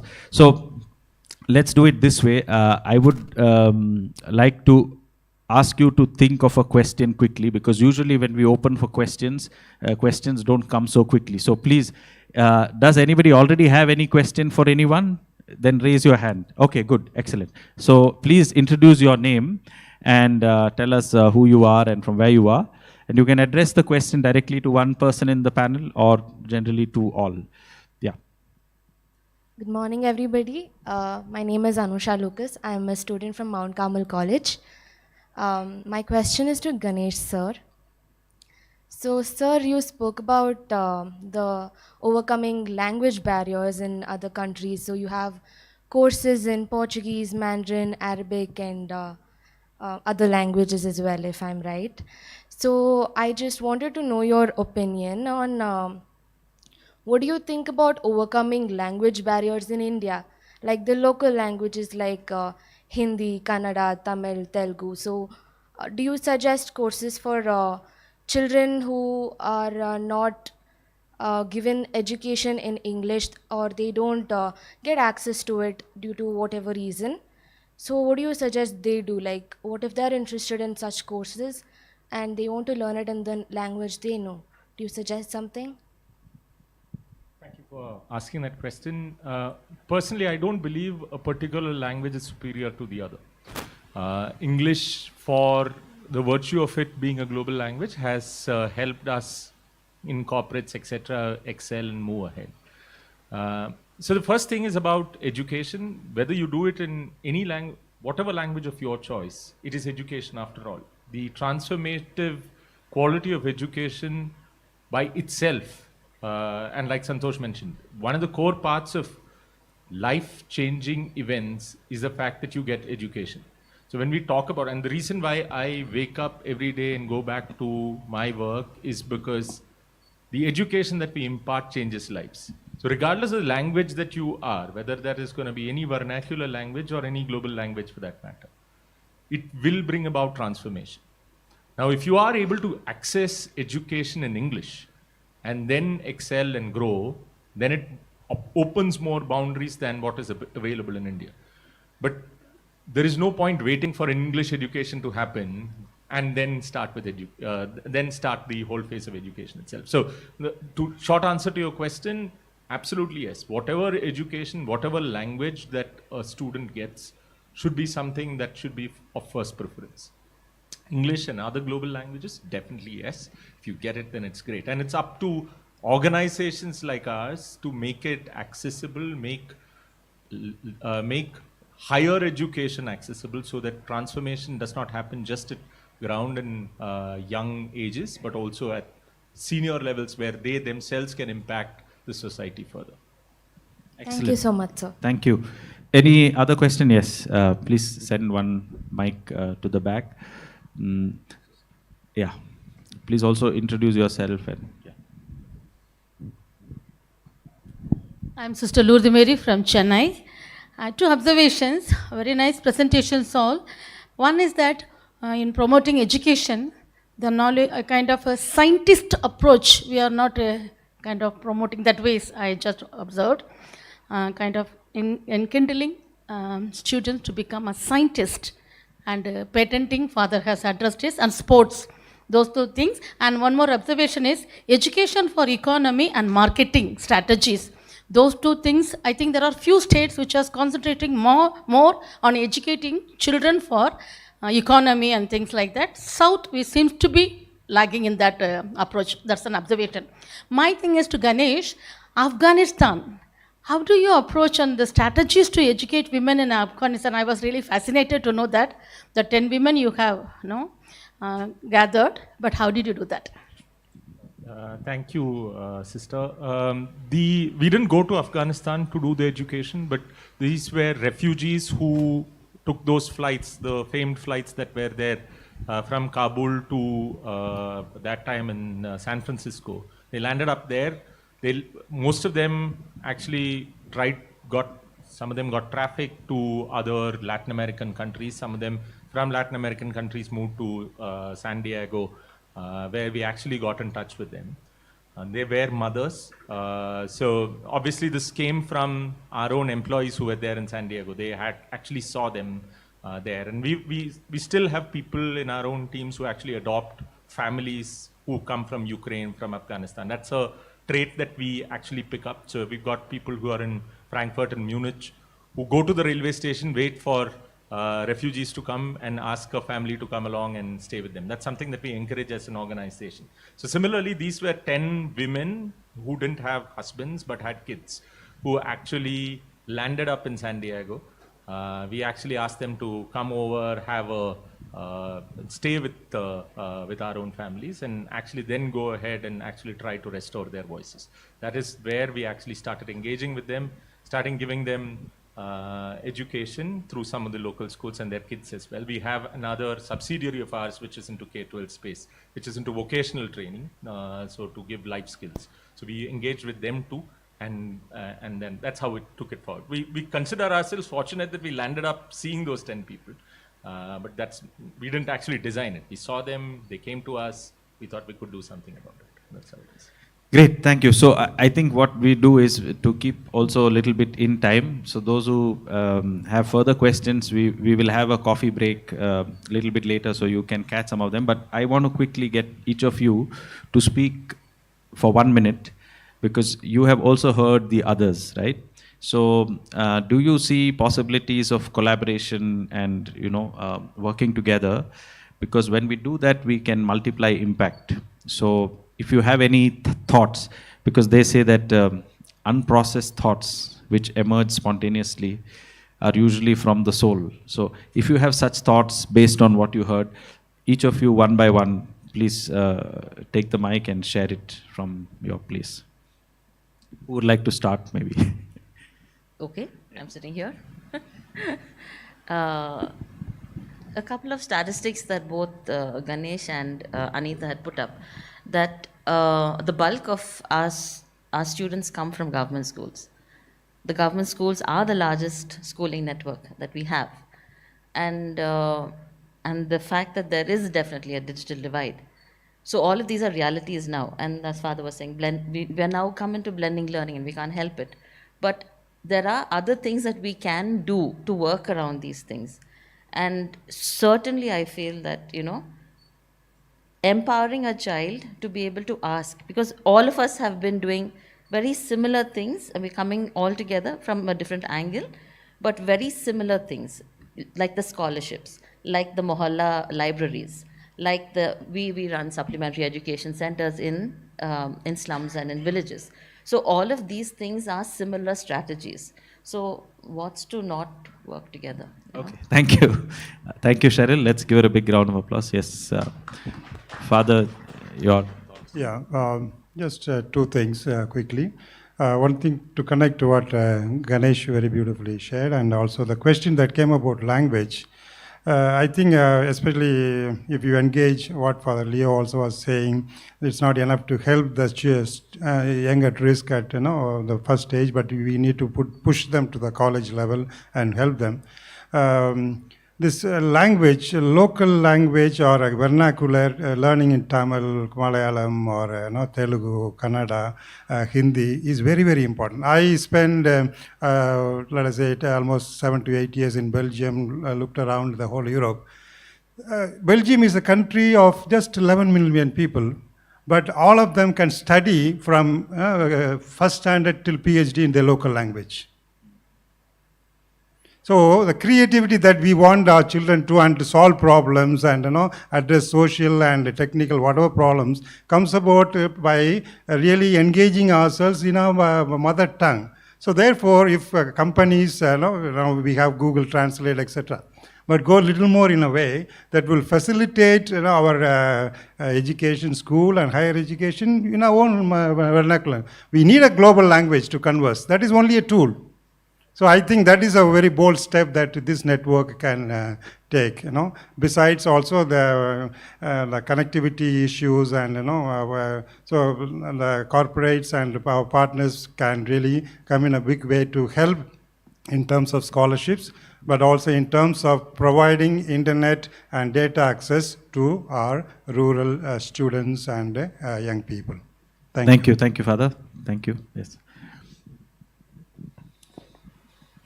Is it on? Yeah. I would like to say 2 points here. We are talking about the marginalized especially. So I would like to term this young at risk as YAR, which has already been. In Hindi we call YAR is to a friend. So we consider them as a friend. And one last thing I would like to add is like getting good grades and supporting the grades is one good area from the rural and other areas, but they are those left over that young at risk has to be given chances more, which I feel from my side. So this network, if they could look into those corners where the really marginalized is the persons who are getting the lower grades and the less chances of getting into the mainstream. So that if you would can give a kind of extra marginalized benefit, then it really would work more for more of our youngsters to get these chances. Thank you. Thank you. Thank you. Yes. Yeah, I think definitely lot of opportunities. We're doing very little, and every time we attempt to do a little, there's so much more that comes up, right? So definitely huge opportunity, and I directly see opportunity. For example, when Anita spoke, where a lot of schools have approached us, but we are a smaller organization. Amazon's massive. But sometimes we are limited by our own capacities to do it. The Don Bosco network is a phenomenal network which can be tapped into, and when we receive some requests like this. And we are also happy to support, because it's a great association. We work for common causes, like you said, ma'am. So yes, multiple opportunities definitely, where sometimes you are unable to service certain requests that come. We are by ourselves as well. So definitely this collaboration will help us move this ahead. Thank you, Ganesh. I think identity to the orphans should be really given to them. According to RTE, 25% of children, the weakest section of the community, can have access to private school education. But orphans do not have all the social security entitlements. They may not have Aadhaar cards, they may not have birth certificate, they may not even have income certificate, they may not have community certificate. If you have all these certificates only, you can apply for free and compulsory education in a private school, the weakest section. But the orphan, though he is the most weakest section in the community, will not have access to that free education in a private school. So as a network, can we join together, do something for these orphans who are neglected and exploited, and network with social networks or government mechanisms, CWC, DCPO, police, law department, NGOs, and corporates, and do something for these neglected ones. Thank you. I think that was really very interesting. What I can draw out is, they have technology strength, platform strength. You have the network strength, and father and his school of people have the knowledge of how to shape programs so that impact is delivered. And finally, not forgetting the last, least, and the lost, because it is in there that real value and real impact, I would say God has kept. And it is for us to, and when we help our least fortunate brother and sister, that is where we can maximize value. So I think with this, can we give a big round of applause to all our wonderful speakers? May I request all of you to please stand for a group picture. Maybe you can play some music as we do it, and Father Noel, please also come to stage. Father Santanam, are you there? Please come to the stage. Please come. Yeah. Come, Father.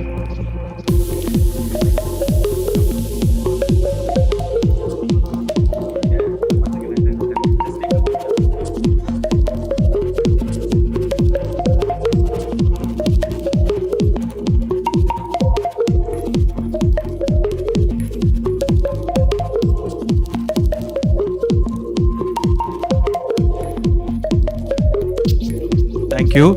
So as we leave, please just stay. They'll give a small memento to each of you. It's just to say thank you from the network and from the event.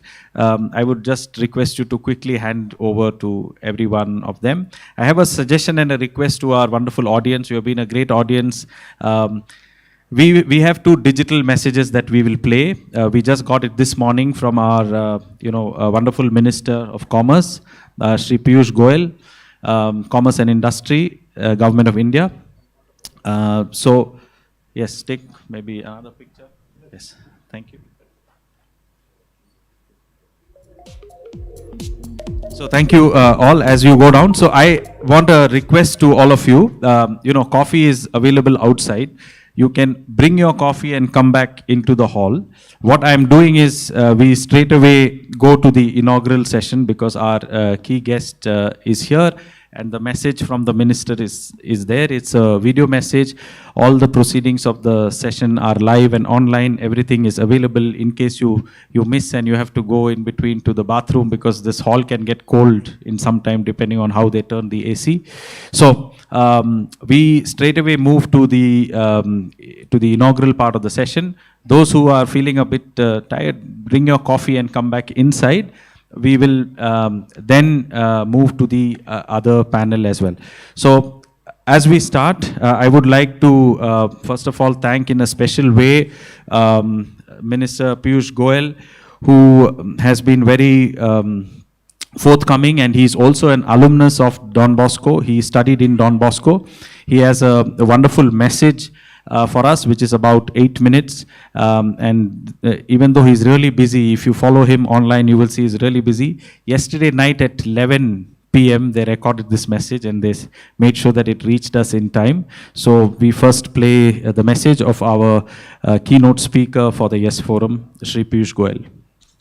A very good morning to all the distinguished participants of the Youth Empowerment for Sustainability and Social Impact Forum, organized on this International Day of Mother Earth by Bosconet and the senior Salesians and colleagues from Don Bosco.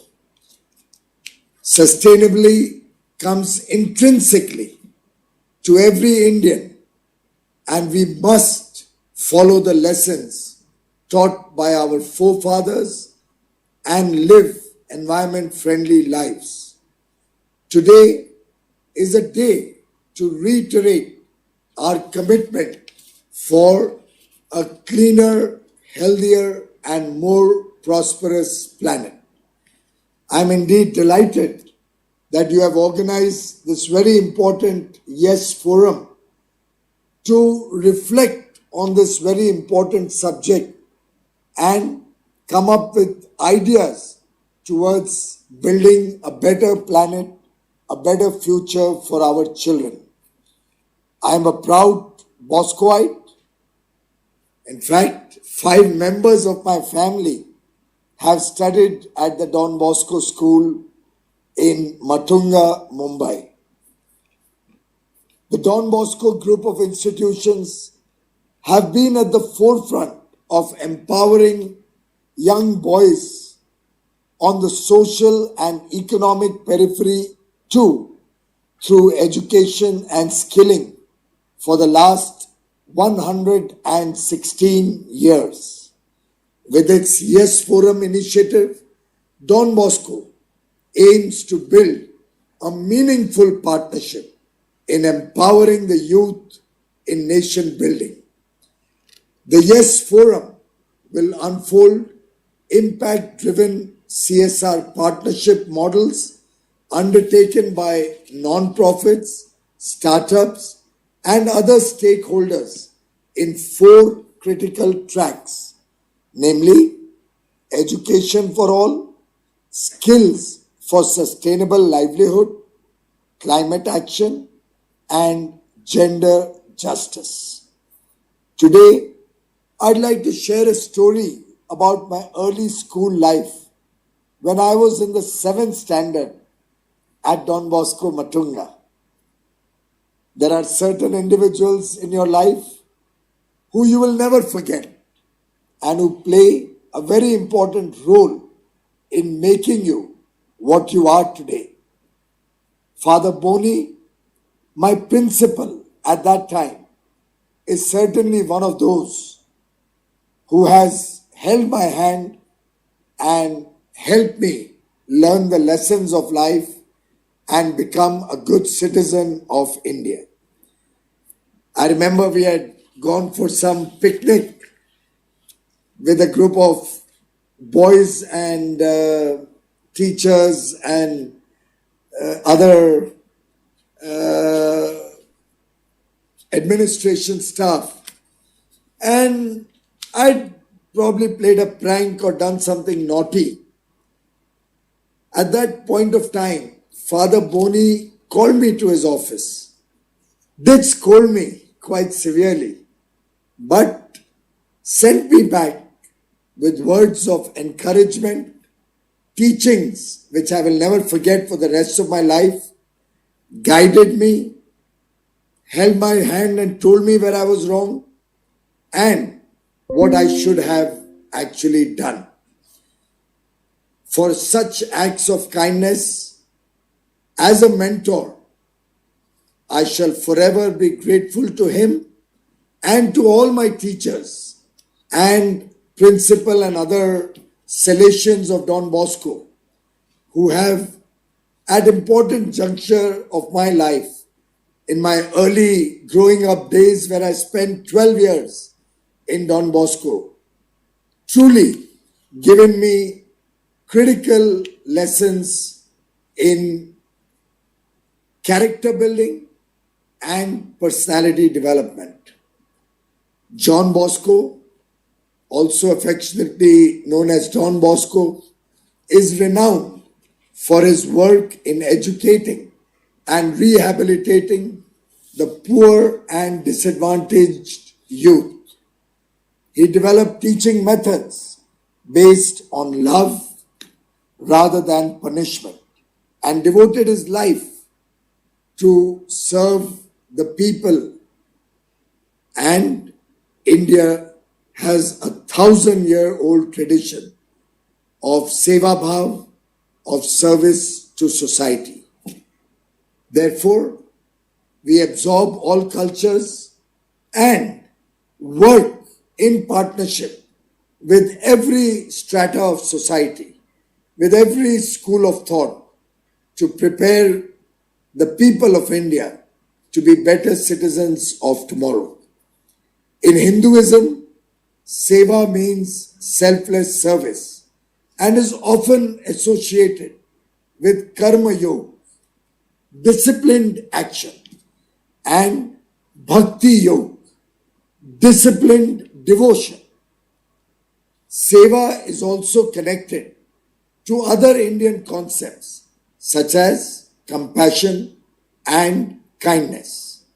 I believe the Don Bosco School has, in a way, taken out a leaf from some of the teachings of our saints like Adi Shankaracharya, who united the nation and created a culture of learning and healthy discussions in our society.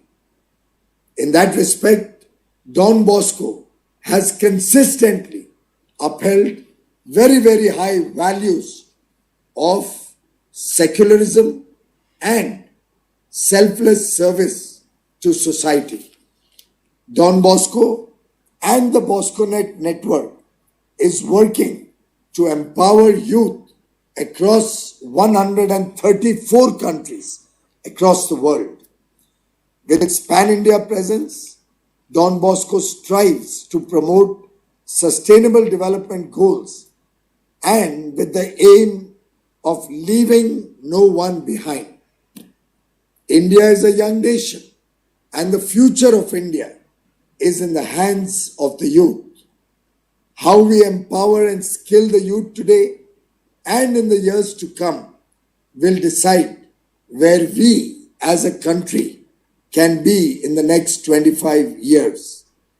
As we enter Amrit Kal, the next 25 years after celebrating Azadi Ka Amrit Mahotsav, 75 years of India's independence, the next 25 years which are going to take us to the higher levels of prosperity for 135 crore Indians, it is critical for all of us to strongly focus on the development of the youth of our beloved country.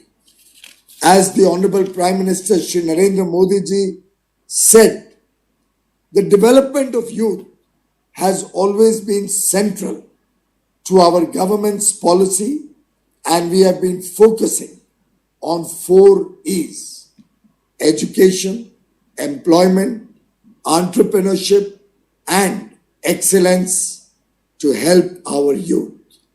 I would like to end with a quote by Don Bosco. Do not try to excuse your faults. Try to correct them. I am eternally grateful for the grooming that I have received in this august institution.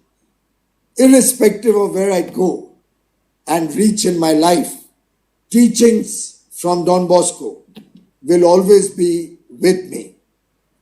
I wish the YESS Forum and all the participants of this very important engagement, very important dialogue all the very best, and I do hope you will share with me the outcomes of your discussions so that we can also take them forward at the government level. My best wishes and compliments to the organizers. Thank you very much. Let's give him a big round of applause. Father Noel, myself, and Father Santanam, we went to Delhi. It was a very busy period at that time.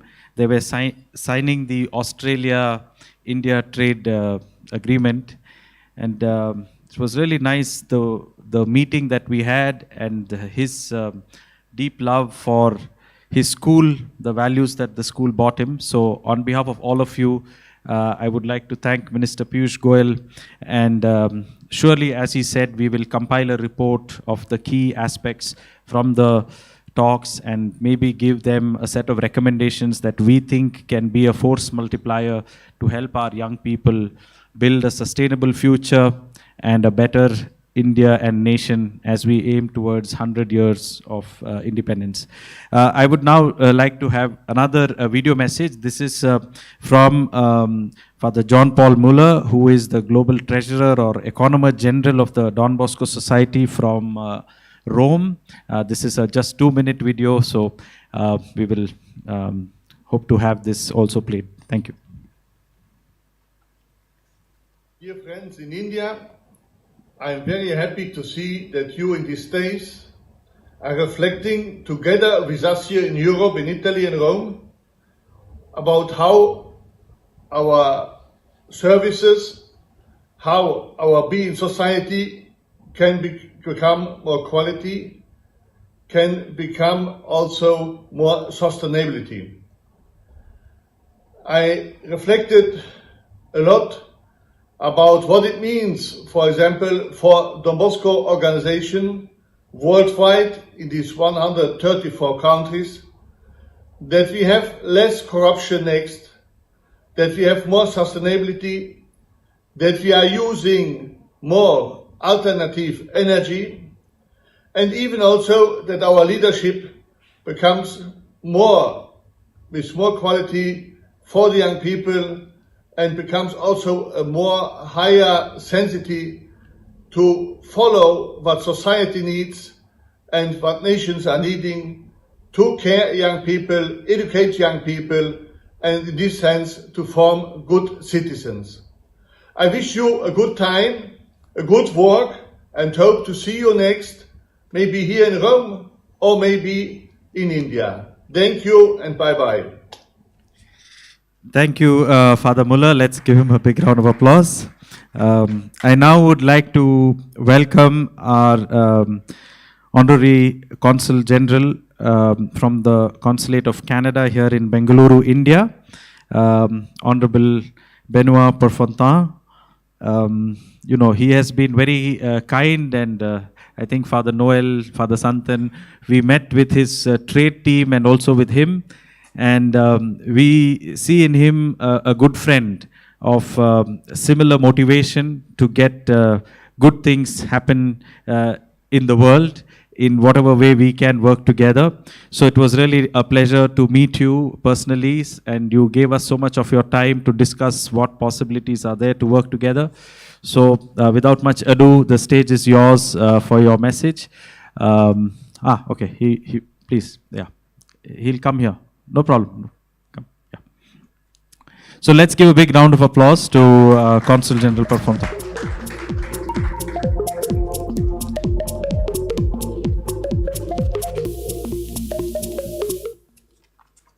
Well, representatives of the Don Bosco network, Father Noel, and all of his colleagues, too numerous to name today, distinguished panelists, members of the audience. Good morning, everyone. Bonjour à tous. I only arrived very recently in Bangalore, and it was a great pleasure to meet early on the people who are behind this forum. So I feel very lucky to have met them. And I want to thank the organizers for including me in this, the inaugural edition of the YESS Forum. I'm really very honored to be here today. You know, as someone who just arrived recently, I still have a lot to learn, but there are a few things I do know. And, you know, I look at what's happening today, and I've only seen the first part. Look forward to the afternoon. And I already have decided that as the Consul General of Canada, this is a very good concept for me to contribute towards, to associate myself with. And I really hope that our partnership can continue going forward. I'm thrilled with the possibilities that are opened, that created by this forum for a country such as Canada, which has a presence here through numerous organizations, companies, educational institutions. And I'm sure it's the same for many other countries who have diplomatic representatives here.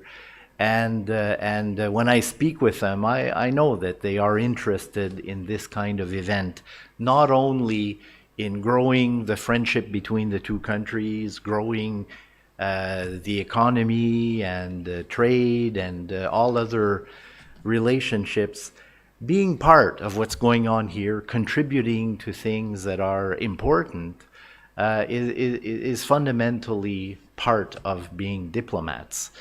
And when I look at the Indian diplomats in Canada, they think the same way. They want to get involved in Canadian society, contribute something. And so this is how I approach this forum today. I have to say that the key thematic areas that were chosen, education, environment, gender justice, equality, and sustainable livelihoods, these are very well aligned with the priorities of my own government, and I think most governments around the world. But more importantly, they correspond to key challenges which in many ways are linked together. Nothing is interdependent. And the solutions also have to be thought of in a way that covers all of these different challenges. So yeah, humanity has to make urgent progress in all of these areas.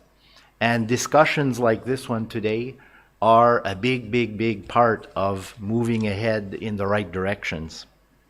No single actor alone can tackle and resolve these overarching issues.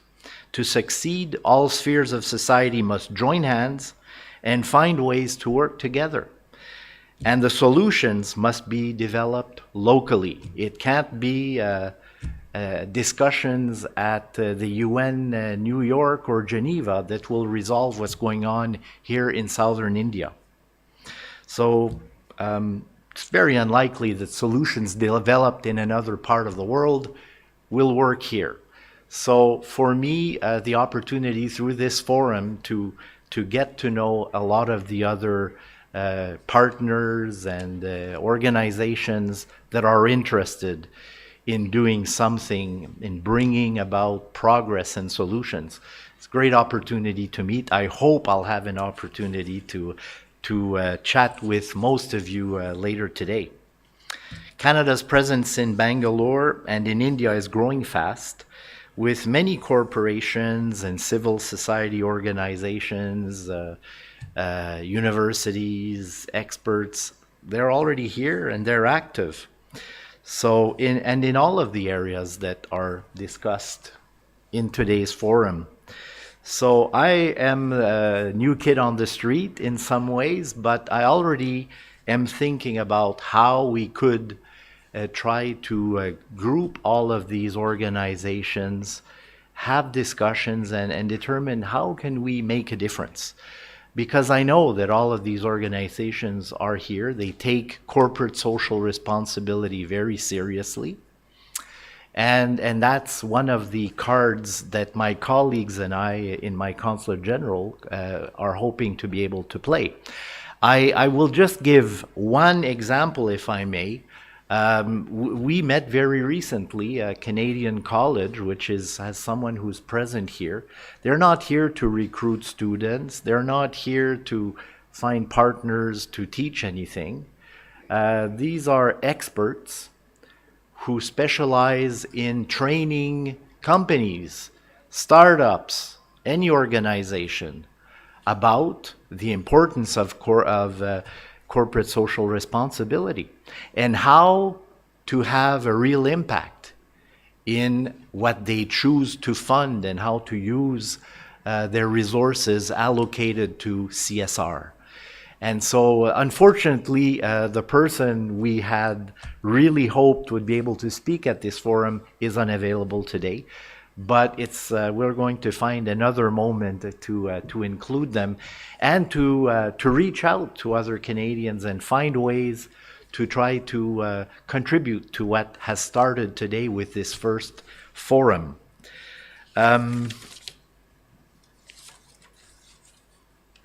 You know, I was listening to the Honorable Minister who just spoke a few moments ago, and a lot of what he was talking about made so much sense to me. The use, sustainability, CSR, and finding others who share the imperative of bringing progress, of helping youth have meaningful lives. All of this is so linked. And I think with this YESS Forum, you have created a nexus where it's possible to speak about all these important themes. And I think it was one of the speakers in the first panel this morning on education who found the right expression I had been looking for. We need to see a common agenda develop from this, whether it's on education, on climate action, or any of the other discussions. I think that's what we're all looking for. Those of you who live here and have always been here are way ahead of where I am, but I'm here today because I want to know what's the common agenda which we could contribute towards for those of us who have only recently arrived and want to become involved. So this is why I'm here today. I will be discussing my experience here with my colleagues from the other consulates general from the International Society.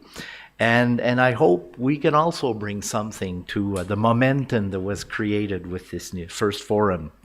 So once again, allow me to thank my friends from Bosconet and the India Advantage Summit for including me today, and to reiterate how enthusiastic I am about working with all of you towards making progress that will benefit all of us, but mostly the youth, the future. They need our support, and everything I'm hearing today strengthens my determination to want to become engaged and continue on this very promising beginning. Thank you very much. Thank you, Councillor Koffman. Thank you so much for that wonderful message. It's very clear that as we conclude and close, we will find that theme that unites all these sub-themes and find areas of collaboration and working together for a sustainable future and a sustainable tomorrow. I would now like to call upon Father Noel Madichetti, who is the director of Bosconet, and in a way the visionary behind the YESS Forum. You know, he has been visiting the India Advantage Summit and also is an advisory member in our advisory board. And while he was there, we had this conversation. We do it only for corporates in the India Advantage Summit. But you know, the social organizations have also a strong reach and a strong depth of connection across India. And we should do some kind of event to share best practices. And that is the birth of the YESS Forum, and that's how this came about. And we are truly delighted that Minister Piyush Goyal and our Honorary Consul Perfontan could share with us on this first event their perspectives and their openness to collaborate and to work together with us. So without much ado, I hand over the floor to Father Noel to give us generally the overview of Bosconet and also a little bit about how this event came about.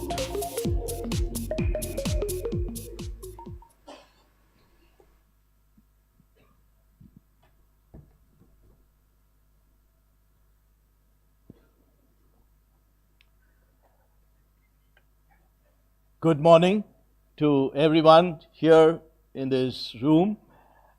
First of all, I start with our proconsul from Canada, Benoit, who has been here. I see that he has a big heart for the young people and a very open heart. He said he is a learner. He's been here and he has come to learn and got the spirit of YESS Forum. That's why I'm very, very glad about that. Thanks for your presence.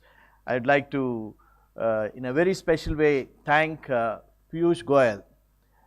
Italy gave a big gift to the world, that is Don Bosco, and his education system for the young people in the world. And today, we can proudly say that Don Bosco is given a big gift to India, that is Piyush Goyal. And you see how powerfully he spoke, and his heart, he has really imbibed the spirit of Don Bosco.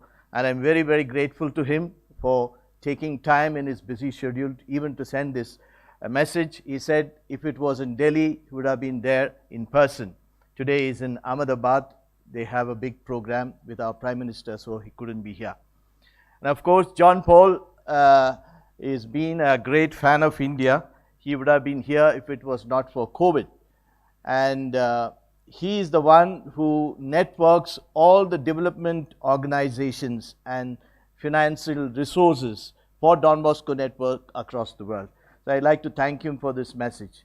We have our president, Father Agilan. He's been very humbly sitting behind the president of Don Bosco Network in India. I think he's going to be here on the stage soon.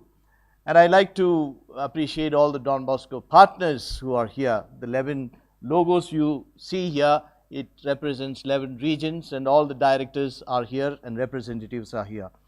And of course, all the CSR partners, we had a couple of them. We had Amazon, we will have Siemens and many others who would like to be here. But we try to accommodate whoever could be present. And all the people here in the hall and or online, all of you, welcome to this YESS Forum. And this is the first of its kind we are hosting. And why we are hosting this, it's because someone whom we love very much. We had many world leaders, Gandhiji, Abraham Lincoln, and Martin Luther King, Ambedkar, and Angela Merkel, and can go on. They all contributed politically and economically to the world. If someone had to scan and see who contributed to the young people in the world most as a leader, it is none other than Don Bosco. I can say this very, very confidently today. As I'm speaking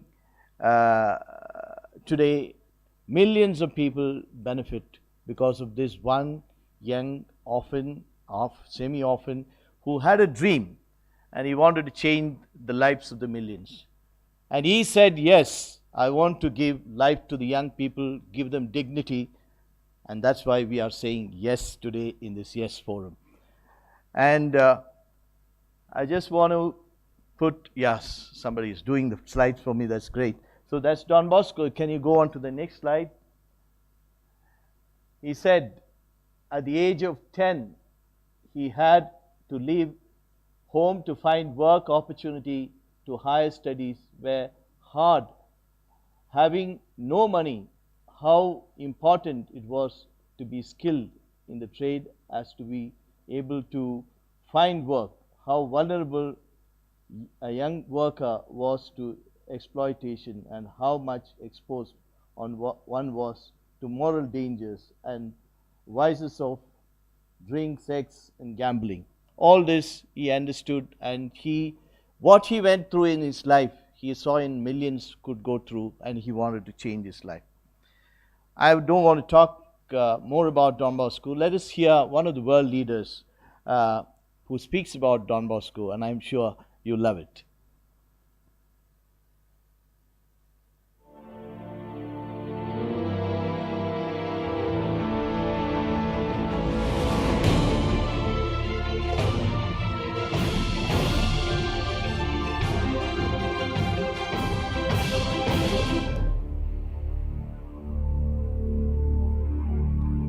That's a clip from the birth centenary of Don Bosco, 200 years.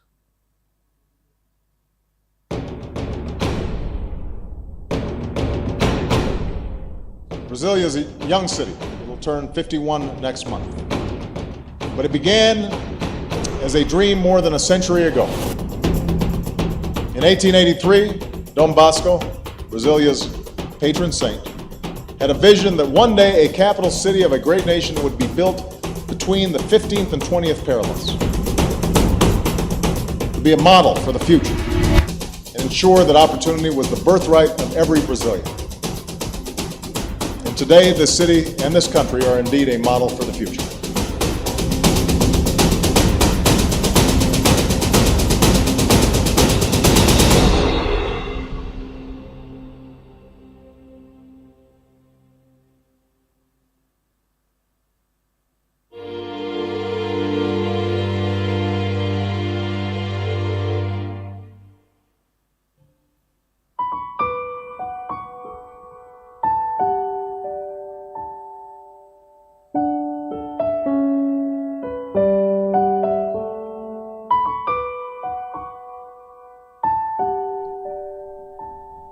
Don Bosco still dreams today, striding through the world streets with every step we take.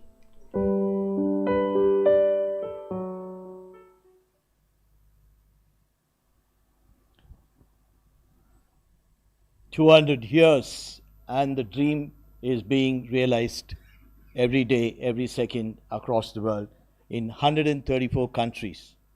He dreamt in a dream that a line ran across from Tierra del Fuego, that is in South America, right across to Peking.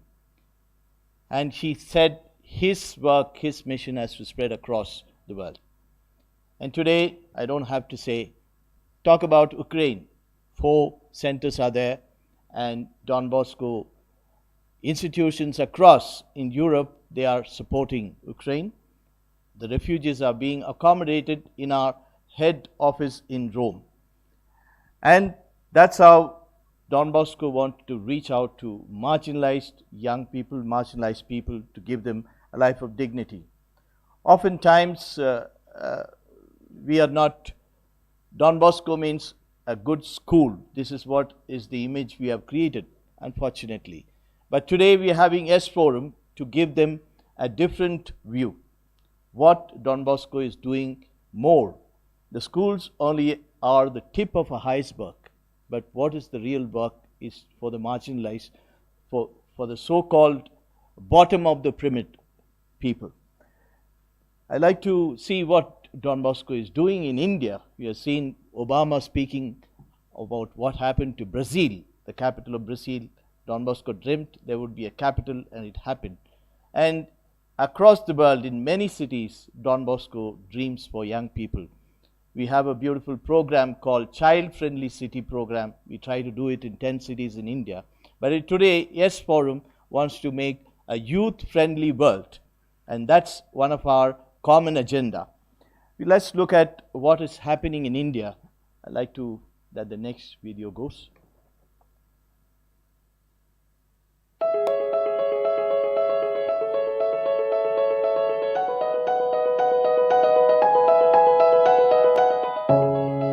Serving young people in need for over 117 years. Reaching out to 1 million youth annually. With a network of over 360 non-profit organizations. Spanning across 28 states and union territories of India. Don Bosco Network, that's who we are. Our holistic vision is to build a just world where everyone lives in dignity and cares for our common home, the planet Earth. The focus of our mission is the vulnerable youth. We are committed to empowering through education, skilling for sustainable livelihood, enabling career guidance and job placement, promoting climate action, lobbying for gender justice, extending emergency and disaster relief services. Our journey is long and arduous.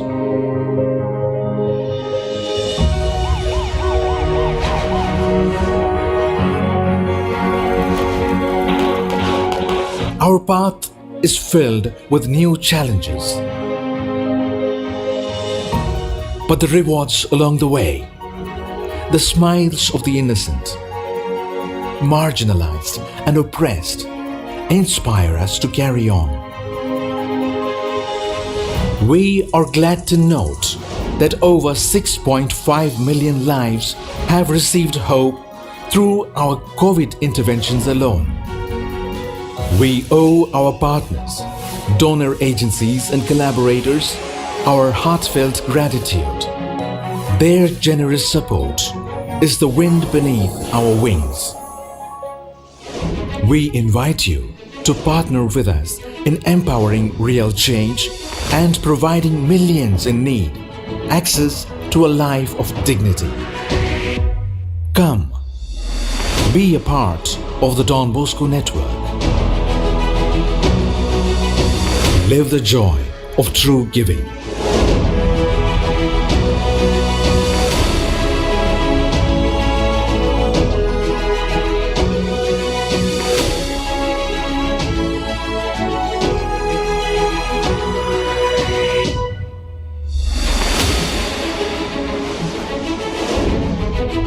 Bosconet.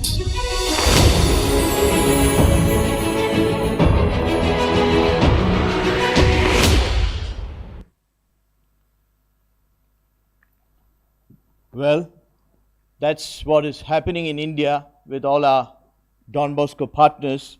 Thanks to all of them who are here. Well, the question today is a sustainable future possible? A better world is possible? Michael Green, an economist who calculates everything on social progress index, says, yes, the world has somehow one sort of poverty achievement, eradicating poverty. When they want, in 1999, they made a pledge. They said by 2015, they should be able to bring down the poverty to 18%. But to the surprise of everyone, we have crossed it. We brought down the poverty to 12% in India. We are talking about sustainable development goals. That's what we are all heading to. By 2030, we want to reach there. But it's very complex, 17 goals, 169 indicators and targets and indicators. But Michael Green put it into 52 indicators and try to see a report card how the world is faring.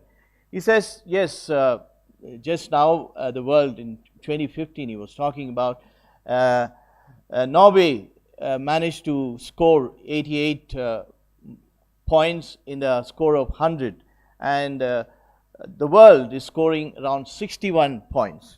That means we are not still sure of reaching in 2030 the sustainable development goals. If all try also, we might reach 75 indicators or 75 points. So he also goes to say that growing in economy, GDP growth doesn't really assure social progress. I just wanted some slides to go here. I'm not able to. Okay. So you see this interesting slide. You have the per capita income here and the social progress index on the vertical level.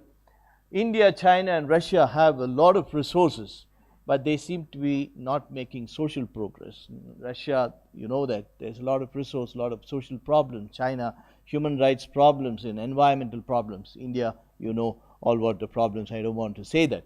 But you see a country like Costa Rica, who did not have a great big GDP growth, but they are making progress in social progress because they are focusing on education, health and environment of the citizens. And so we cannot trade between economic growth compromising social progress.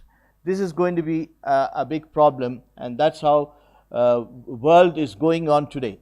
So the business and profit-driven market is jeopardizing the whole social progress. Countries like New Zealand, Rwanda, they're all moving up. Yes.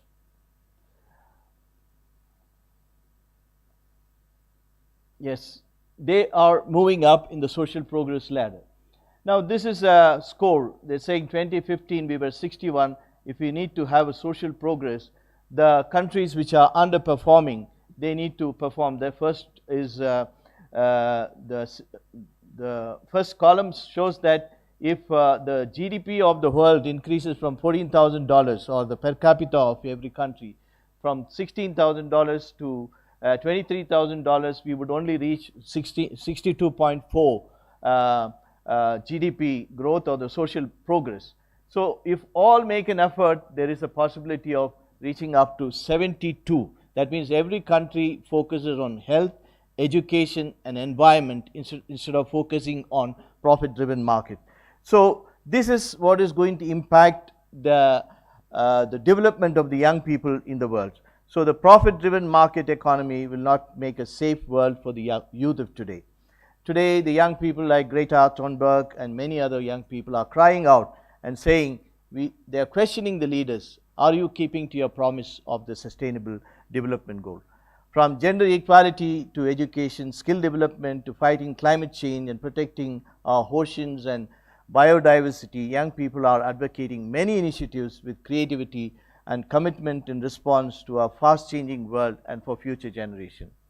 Scanning today the sound cloud of our universe, what is really popping up is nothing else. All of us have been affected by COVID, and the next one is now the conflict of Ukraine and the climate change. What are the solutions? Can we find a solution to all these problems? Of course, the speakers today who came on the panel of education spoke what are the new possibility of bridging that digital divide. The UN study says 1.5 billion children are out of school or they will never go to school.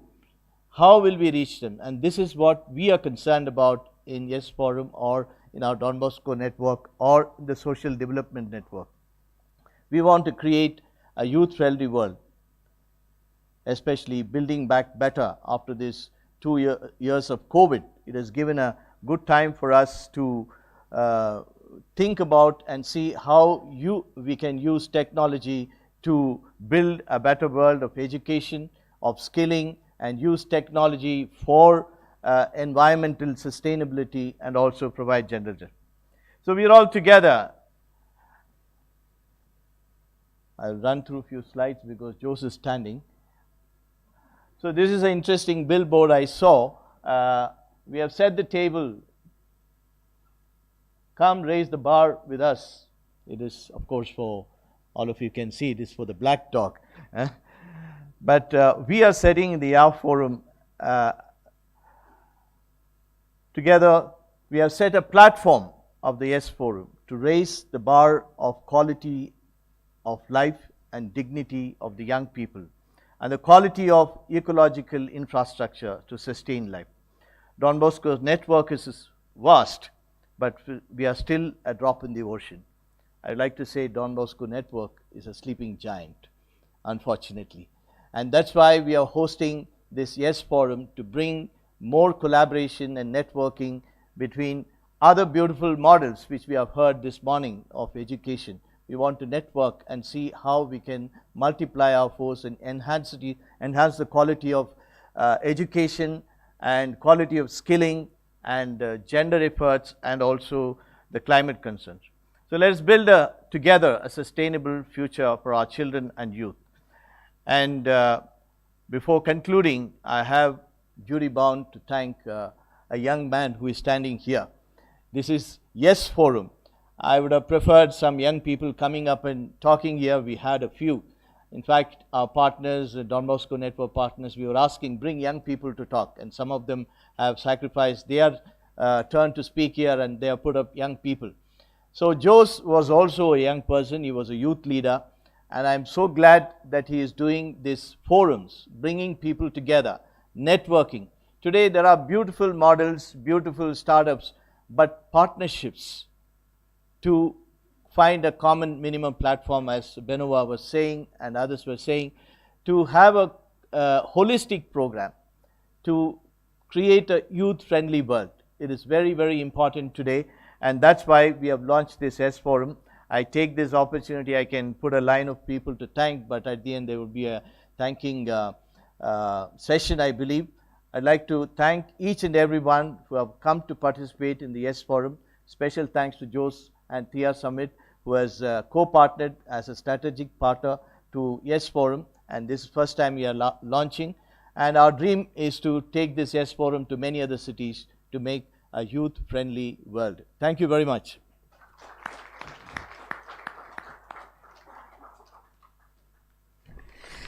Thank you, Father Noel. I think it gave us a wonderful perspective of connecting SDGs and what are the low-hanging fruits. Like I told you all before, we don't have a coffee break in the morning, so please get your coffee and come back here. So after this, we go to the next panel straight away. That way, we have a lot of time for lunch to connect and network. I would now like to invite Father Agilan Sarprasadam, who is the president of Don Bosco Network and is based out of Delhi. So may I request Father Agilan to please come and make his presentation.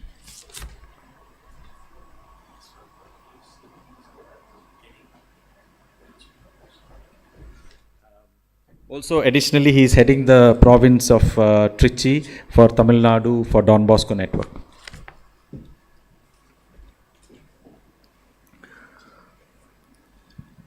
My dear Salesians, distinguished guests, and all friends gathered here, I feel it's a great privilege and joy to be here to participate in this gathering.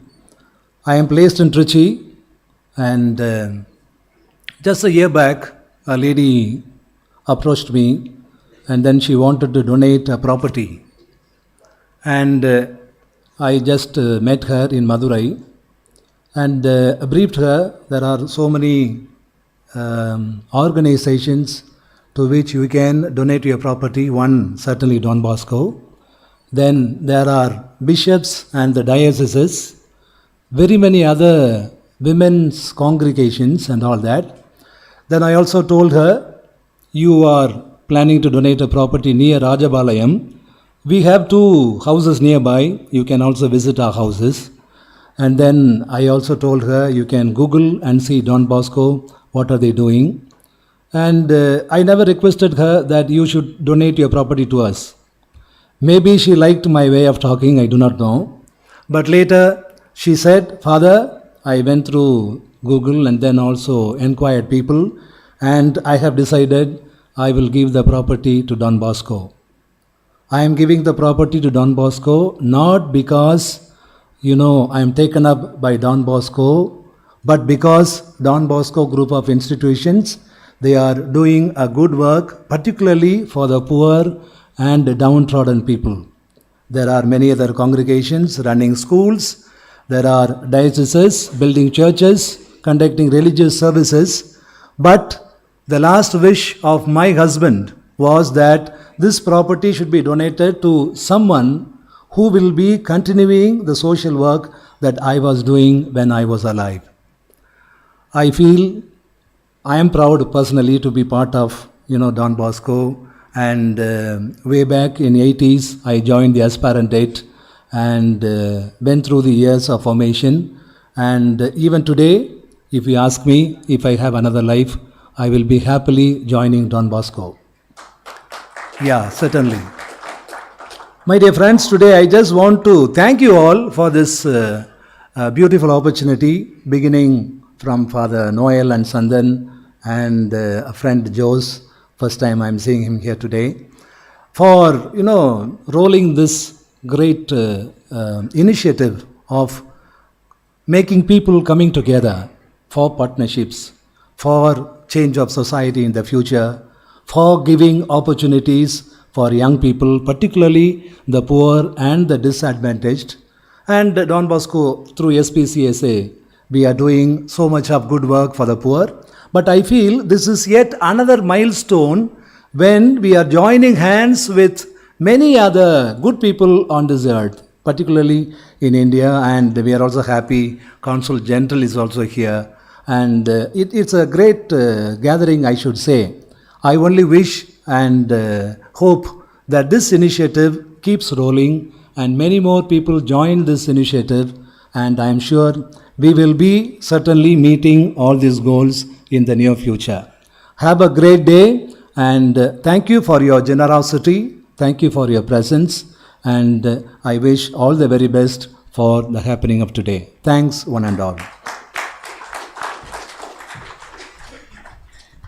Thank you, Father. That was excellent because he's stuck to 5 minutes and 5 seconds. Huh? Thank you. Let's give a big round of applause. It was linked to that story. If he had told too much to the lady, maybe they would have given the land to somebody else, right? So, you see, I used to tell some of the speakers, speak less, so more things are hidden. People will ask you more stuff outside, and then it's much more better. All right, so now we have the last speaker for this inaugural session, which is Father Sandanam, Assistant Director of Don Bosco Network, also in our core committee, and he has been running around with us, planning this whole thing, getting everything organized. So thank you, Father, for your continuous support, and over to you.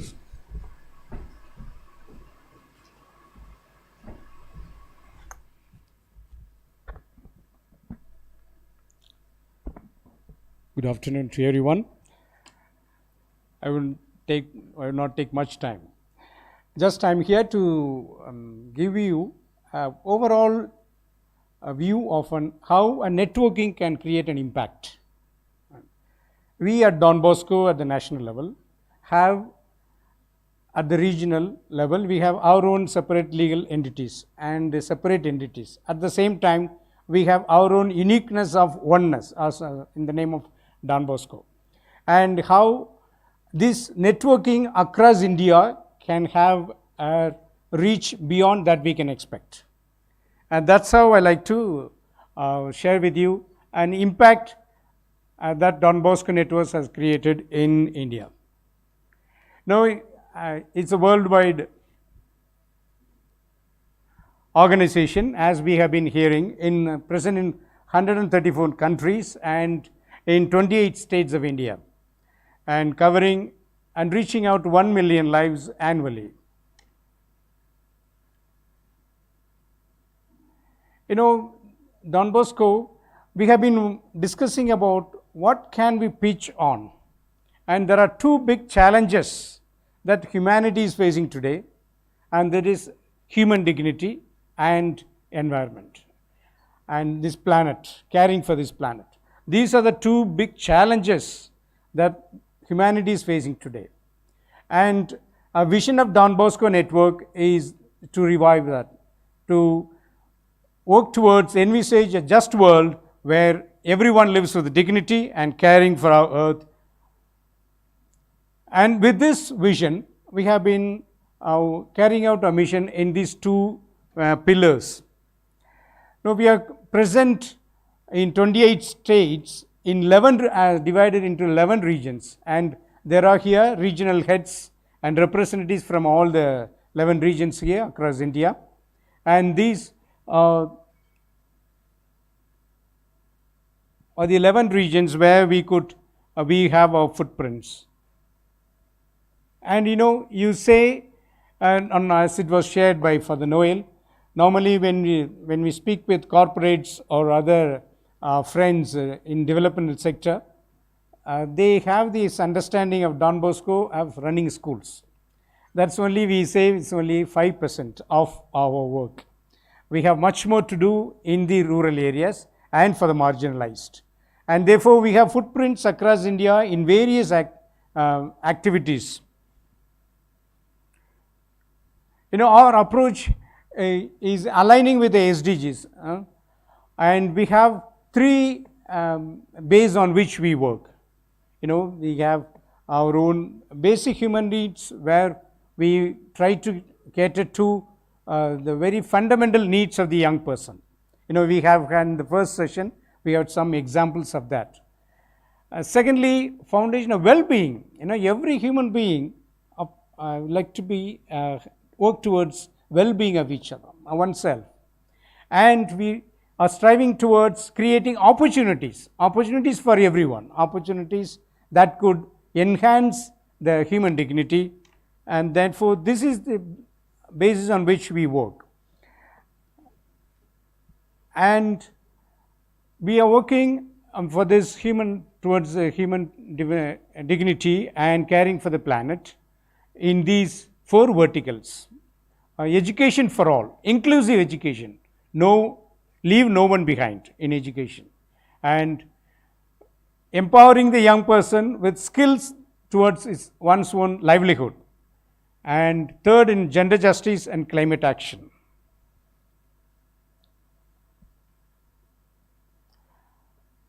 The second one is in productive harmony with the nature. We have been responding to caring for the earth, and we'll be sharing shortly on this. On education for all, across India, we have rescue centers, children's homes, and foster care centers. And we have reached so far 2,87,121 plus children who are at vulnerable situations. And through our 271 education centers for dropout. And we have 72 centers across India for children who are in risk. Now we have 36 child labor schools through which we have these bridge schools, and with the aim of leaving no one behind, we take them along into mainstreams. And we have academic and formal schools and higher education institutions by which we reach out to 2,35,920 plus students, and in higher education 32,349 students. Now when we speak of livelihood, we say we need to accompany the young person towards in equipping oneself with skill set necessary for livelihood. And we have along with Skill Mission of India, and along with the government and along with other developmental agencies, we are skilling youth across more than 4 lakhs, and 22,792 youth have been trained in these various skills. And in formal technical education, we have about 130 technical institutes, skill training, and we have 66 domains of skill training. And climate action, caring for the planet. We have across India, we have a federation and networking called Don Bosco Green Alliance. We have about 7,750 school eco clubs, wherein we have about 1,15,000 students in it who are being part of this.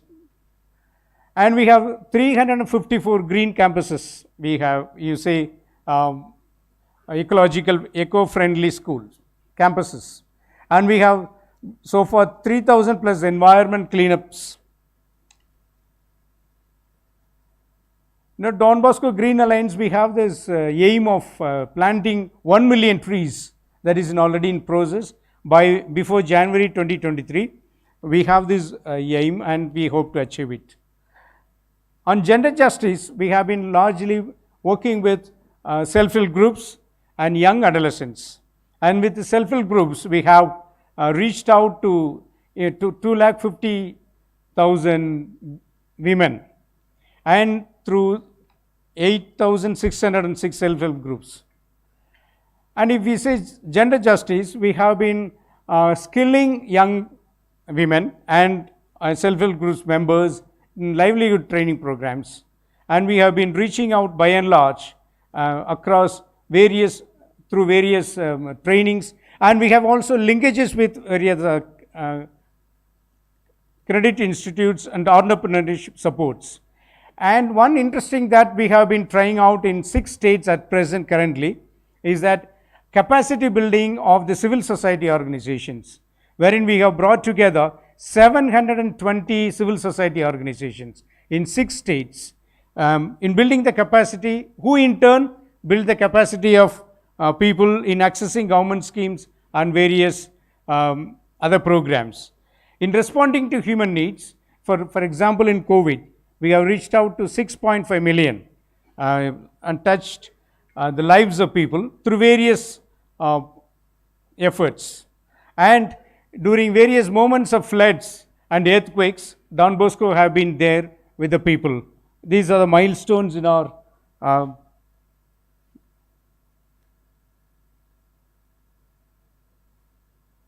milestones of Don Bosco in various moments of human emergencies. Now, we are not alone. We have been, very many partners have been working with us. And at this time, we are grateful to all our partners who are partnering with us to bring about a change in the lives of people. And together towards a sustainable future, I think we can come together and march forward in empowering change and live the joy of true giving. Thank you.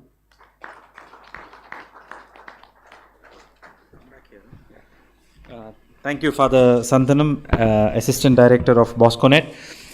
We just have a small and a very interesting program now. May I request Mr. Santosh Hurlikuppi and Aditya Hurlikuppi along with Jitika Narang to please come on stage. You know, this is a very inspiring story. Today we are talking about youth empowerment for sustainability and social impact. I am delighted to say that we have a young boy with us, Aditya Hurlikuppi, who will join us on stage. And may I request all the previous speakers in the inaugural panel, Father Noel, Father Santhan, Consul Benoit, if you could join us on stage. We will be releasing this book written by Aditya. It's a very interesting title, Act Now or Lose. You know, the title is so amazing. Come to stage, please come, come here. Santosh, please. You know, yeah, please. Can I call Pallavi, the mother, also? Yeah, please come. We need, he's incomplete without both of you, huh? So, okay. So, Aditya has written this wonderful book of what teens can do to enable achieving sustainable development goals. You know, so we thought it right that we would call him and honor him. He is from the Lovedale School, and ask him to release this book and hand over one copy each, first to our Consul General Benoit Perfonton, and then let's give a big round of applause, please. Yeah.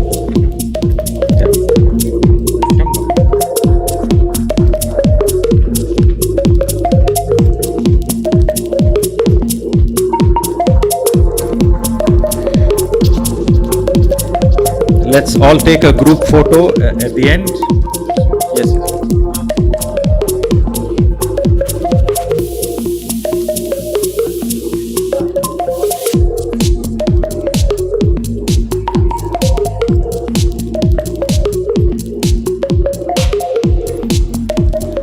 Thank you all. I'll just ask Aditya to speak for a few minutes at the end. I also want to say that they will be here till lunchtime. So if any of you want signed book by Aditya, I got one. Of course, I will be paying for this as well. But please make sure you take their number. The book is available on Amazon. It's among the bestseller list. So, while we hear of Greta Thunberg, it's great but we have Aditya Hurlikupi here in India and from Bangalore and actually Hubli, but nonetheless we will consider that as Karnataka, right? So thank you, and I'm also happy to say Santosh is very active in the Indo-American Chamber of Commerce, and you know, he helps, and he is also very active in the social realm. So please meet Santosh and the mother, what's her name? Pallavi. Yeah, so they will all be there after coffee break. Yeah, can I ask our team from Bosconet just to give, also they will give you one small memento, is just a cup. Every day as you drink coffee, you can remember of a sustainable future.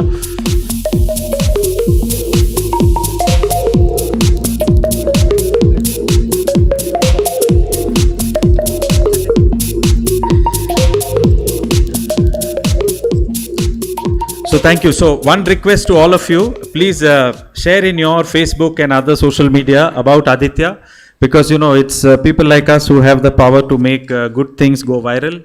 I was seeing the other day, some lady was having a hip, you know, she slipped or something, and that became viral. I mean, it's okay that such things become viral, but good things also have to get viral, and that can happen when good people write about it. So thank you all the dignitaries. Maybe Aditya can speak for a few minutes. In the meantime, the next panel will start next. John and others, if you have to give your presentation to the sound console. So the next speakers of the panel, please come to the front area so you can be ready. So over to Aditya for a few minutes. Why you wrote this book and what inspired you to write it, and any message for all of us. Hello everyone, I'm Aditya. I'm studying in grade 10 in the Lawrence School, Lovedale. So first off, I would like to thank YESS Group and Don Bosco Group for giving me this opportunity to speak here. And so what is sustainability? It is when we develop for the present generation without compromising the needs of the future generations. And I've seen that it's not that spoken of among teenagers. There's people here having summits, conferences about this, but then it's not that well known of a topic. In about 2 years back, I got the opportunity to go to the US related to SDG 16. It was a hackathon. It was made by World Bank Group. So this gave me the idea to spread the message about SDGs and what we hope to accomplish by 2030 amongst my fellow teenagers. Hence, I came up with the idea of this book to spread awareness. If I just write definitions, then that's on Google as well. So won't really make much of a difference writing a book. So I try to make it engaging amongst teenagers, giving activities, creative examples. I hope this book will spark the young mind of someone who will make a difference. The book, I didn't expect it, but then it became an Amazon bestseller. And the money that I earned from this book, went to this limb center to help donate limbs to disabled, specially abled people. I hope this book makes a lasting contribution in our society and makes a change for the better. I would like to end with a quote. Sustainability is no longer about doing less harm. It is about doing more good. It's either we change now or we regret it later. Thank you, everyone.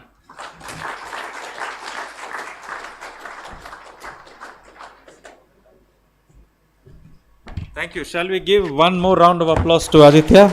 Yes.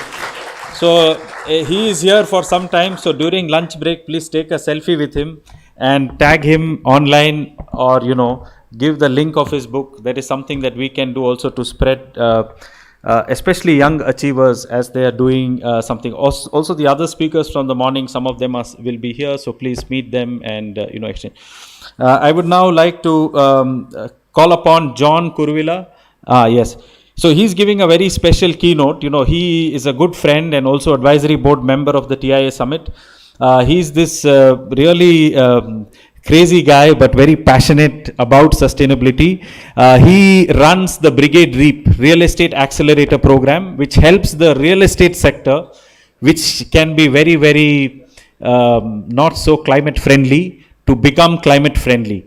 And so startups incubate with Brigade Reap, and you will hear all about this as we go forward.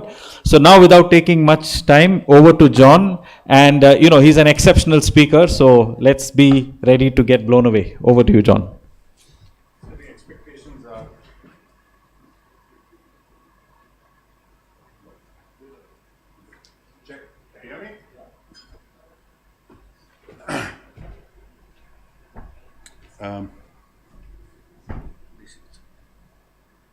Want to just bring that full screen?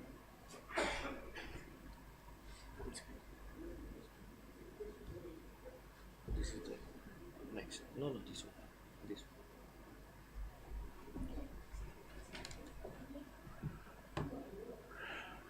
one. Good morning. Thank you, Jose. Thank you, Father Noel, for having me here. I have been given a very interesting topic, climate action, and it's very, very close to my heart because, like Joe said, the real estate and construction industry can be devastating when it comes to the environment. And what has one company, the Brigade Group, done to actually foster and catalyze action in this space? Is the slide on?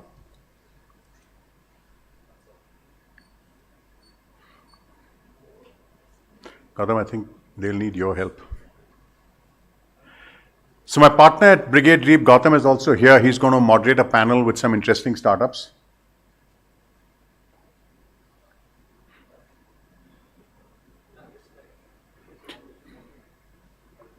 Go to swap screen. Yeah. Yeah. So thank you again. So I'm talking on catalyzing climate action, but having heard a lot of speakers, I think what we need to do is accelerate climate action and do something about it. We all come to conferences, have a great time, network people, but the minute we're out the doors, we go back to our normal life and we do very little about what can impact us and future generations. This is a favorite topic of mine. I start with the slide which says we live in a connected world. And by this, I'm not talking of the internet, I'm not talking of the mobile phone, I'm not talking of the web. I'm talking of how one problem in Indonesia impacts life for everybody in the east of India and the eastern part of the world. How a volcanic eruption in Iceland impacts everybody who travels. How glacier meltdowns impact people living in the coastal parts of the world and even India. How a marine disaster in Mexico impacts food chain for people who live off the sea in India. How rivers are dying, how oceans are dying, and we know this. And very, very close to where we stay in India, the north of India, every year, come October, goes through a horrifying experience where farmers, because they have limited resources, burn stubble on their farms and causes not only ecological disorder, but health disorder because it impacts the lives of people living there. And then the silent killer, nobody talks of, we're up in arms about it. Every technology that comes in today is creating electromagnetic radiation, which is going to be a big killer as we move forward. And this is it pains me, I'm going to go visit there next year. This was the Aral Sea. It was the 4th largest freshwater ocean in the world. Today is the world's largest man-made desert. All thanks to us degrading our environment callously. And all this has financial impacts because every one of us will only act when it financially impacts us. Whether it's the real estate industry, whether it's us as individuals, whether it's the government, billions of dollars are today wasted. I'm not talking lost, wasted because of a callous way in which we treat the environment. Now, at REAP, we get to what the problem is. And then we ask ourselves, is there an opportunity in that problem that can make a difference? And the problem is this. The largest migration of people on the planet happens every day, and it happens to smaller pockets of land.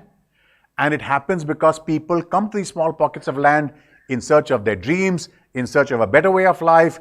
And I'm just giving you some data points which are startling, because data again is something that we use to mentor startups. You know, New York has about 400 people per square mile. Tokyo, which is congested, 16,000. Hong Kong, 17,000. Closer home, we're talking of Hyderabad, 23,000. We're talking of Bangalore, 26. New Delhi, 28. Chennai, over 30. Mumbai, close to 76,000 people per square mile. When that happens, where is the space for people to live in? And it adds to a lot of stress on both the environment and on the quality of life. And this is the next 4 challenges that I'm going to talk of. EdTech is great, health tech is great, fintech is great, but if there's no prop tech, there is no life on the planet. And all our dreams of going and destroying another planet called Mars will carry the same ills from here, there. Water, the India problem. 21 cities in the next 3 years are going to run out of water. Chennai is facing it, parts of Bangalore are facing it, and this is a reality. Whether we talk of water, whether we talk of waste, very famous pictures of Bangalore lakes burning. It's because 40% of STPs are dumped into lakes. And it's still not too late for us to revive lakes. Some of our startups are doing that. Famous pictures of Bangalore lakes burning, and the defense has to be called in to subdue the fires. It's because of 40% of Bangalore's sewage. And this is true of India. This is not just true of Bangalore. Talk waste. People who live in landfills near Bangalore, let me shock you with some data that in the next 10 years, going forward every 10 years, India will need a landfill the size of a Bangalore city. Imagine what that does to people. Breathing, 140 million people in our country are impacted with air pollution. And we thought sitting inside office buildings is great, but indoor air quality is 2 to 5x worse than outdoor air quality. So what is the problem? It's to do with buildings.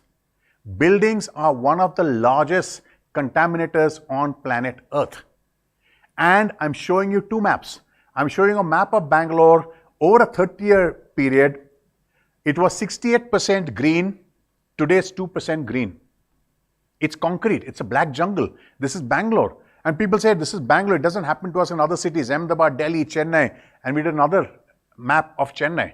It's the same story in every city of ours. And this will be a similar story in every country in the world.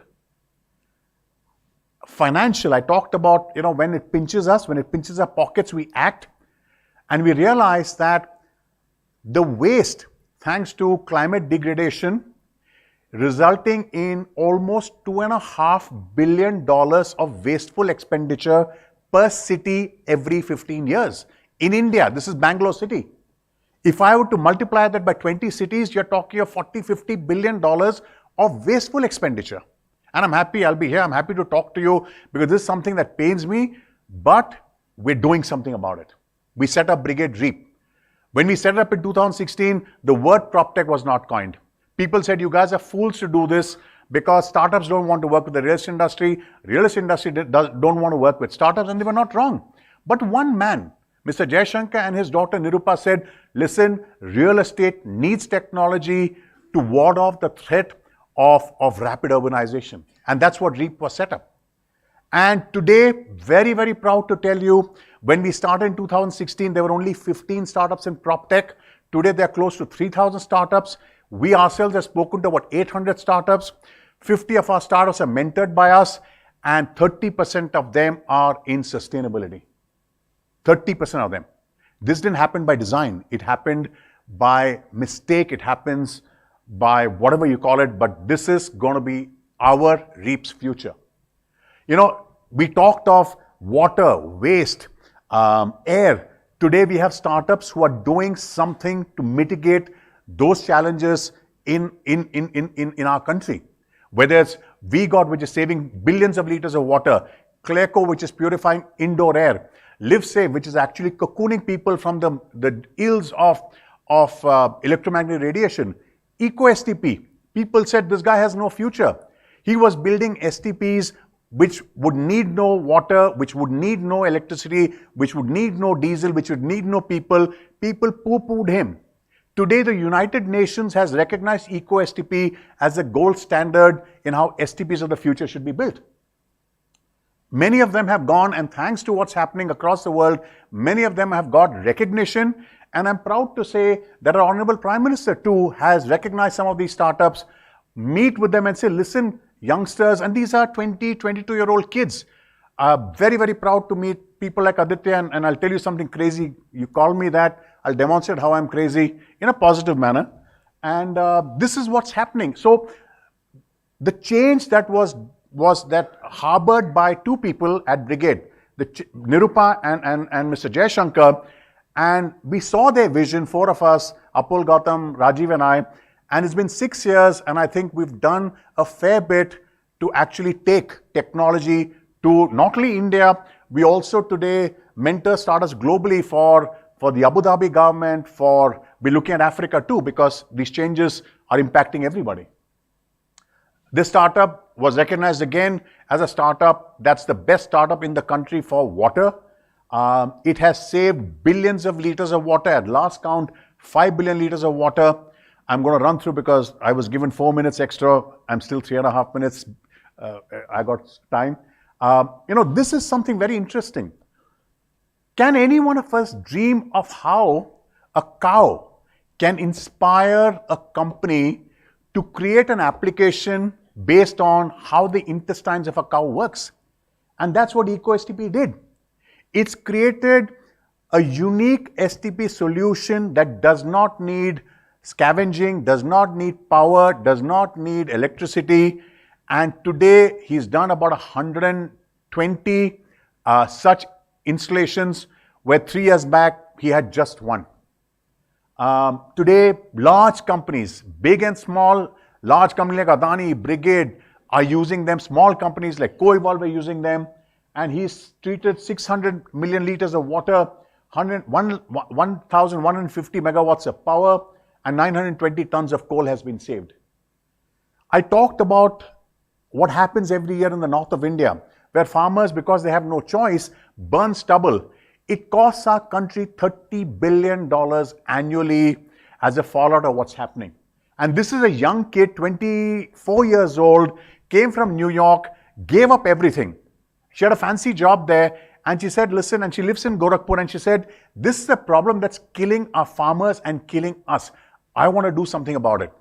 And she created a product which we've helped her label as Agri-Bio Panel. It's a company called Structure, which replaces wood, better quality features of wood.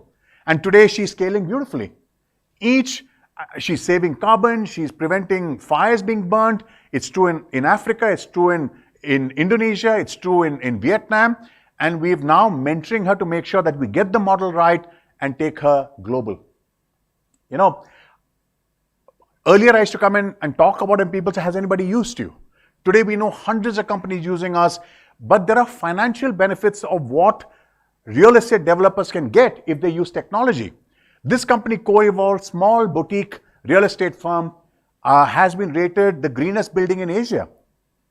Now that's it's a status to have, it's a vanity tag, but there are financial rewards. And the financial rewards are, I'm saving the planet tons of carbon dioxide, water, waste, and the financial benefit is he's creating profits over and above what he got generated using traditional stuff, plus he's also reducing the maintenance costs in homes. We have a full case study on this. Another company called Asset, again, same story. So there are financial benefits of mitigating the disasters that we are creating for the environment by adopting technology, and we at REAP are happy to actually come and share this with people who want to use it. Bosco is a great place where sustainability, and that's your core, we're happy to bring these students, these youngsters to your place. Earlier, 5 years back, 2-3 builders used to use our startups. They said Brigade REAP company. Today, every real estate company, large corporations in India, Nike, Mercedes-Benz, all use their technology because they've realized the power of what this technology can do for their employees, for people living at home, and for our country. I love this statement by Shriti, who's a co-founder of Structure. And she says, waste is only waste if you waste it. What a beautiful statement. Now, I'll just show this film. Can you just play this? Volume, please. Okay, you can hear it without volume too.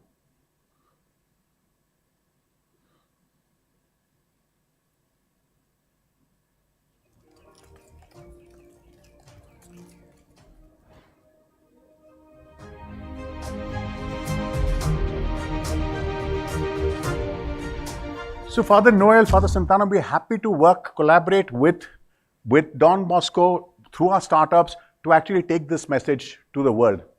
I want to lastly leave one thought behind. I am crazy. I have another partner who's crazy.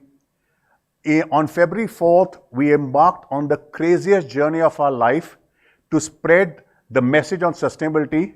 We got on 2 electric motorcycles built by people in India. We drove around India 14,000 kilometers in temperatures ranging from -2 to 40 degrees centigrade. And our mission was single: to inspire and encourage students in the smaller towns of India to start up and become job creators and not job seekers.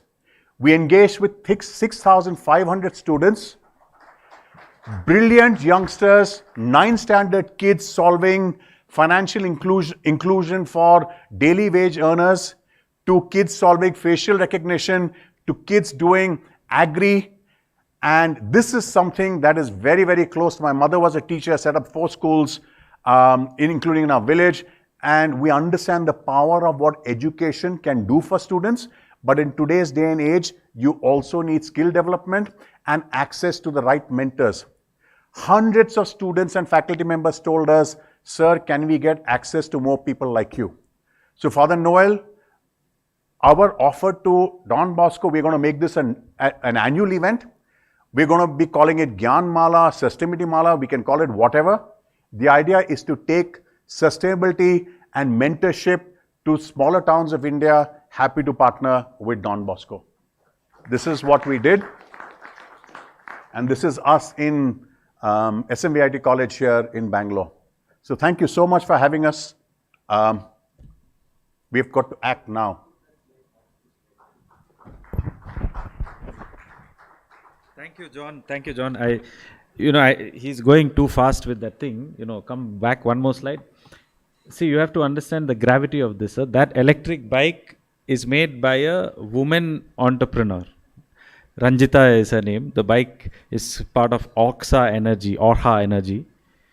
That bike, these 2 people drove for 14,200 kilometers. And they had 54 stops along the way. They visited 20 colleges, and in each college had a stop, had a lecture and interaction with the students. And they are both still alive, so you can take autographs and selfies afterwards. But I am really privileged because we launched this ride. In fact, 2-3 of those speakers, Pothole Raja, Saurabh is also here. We had launched this in the TIA summit in November. So they had the whole bunch of startups that did this together. So there was a charging company called Charger. There was a company that fixed potholes along the way, Pothole Raja, they will speak now. There was, who else, boss? Aura Energy, the bike. Spare It, which makes the spare parts for electric bike. There are no such companies, evolved, because mostly they are for the petrol engine or, diesel engine. So the whole startup founders were on stage and they launched the ride in TIA Summit. And I was sitting there, I said, okay, it's better not to talk much about it, because suppose they don't start and suppose they don't finish. He doesn't have much faith in it. Yeah, I am going by measured faith, step by step. Anyway, so I'm really happy to say that both of them have come back alive, and they had some crazy stuff in the journey. One of the pilot vehicles driver had a heart attack. He had to be airlifted by helicopter. So they had all this crazy stuff, and I think they are coming out with a book soon. And Gautam is waiting to get the official Guinness Book of World Records for this, because nobody has done it. So let's give a big, round of applause. And here is the other promise. In September, we have the TIA Summit. So we will be officially honoring you when that award comes, and we hope to hand over once more in our event this thing. So with these few words, thank you, John, for the wonderful keynote. And I hand it over to Gautam, the other crazy guy. So, we have two of them together. So over to you to run the next panel. And yeah, all the best.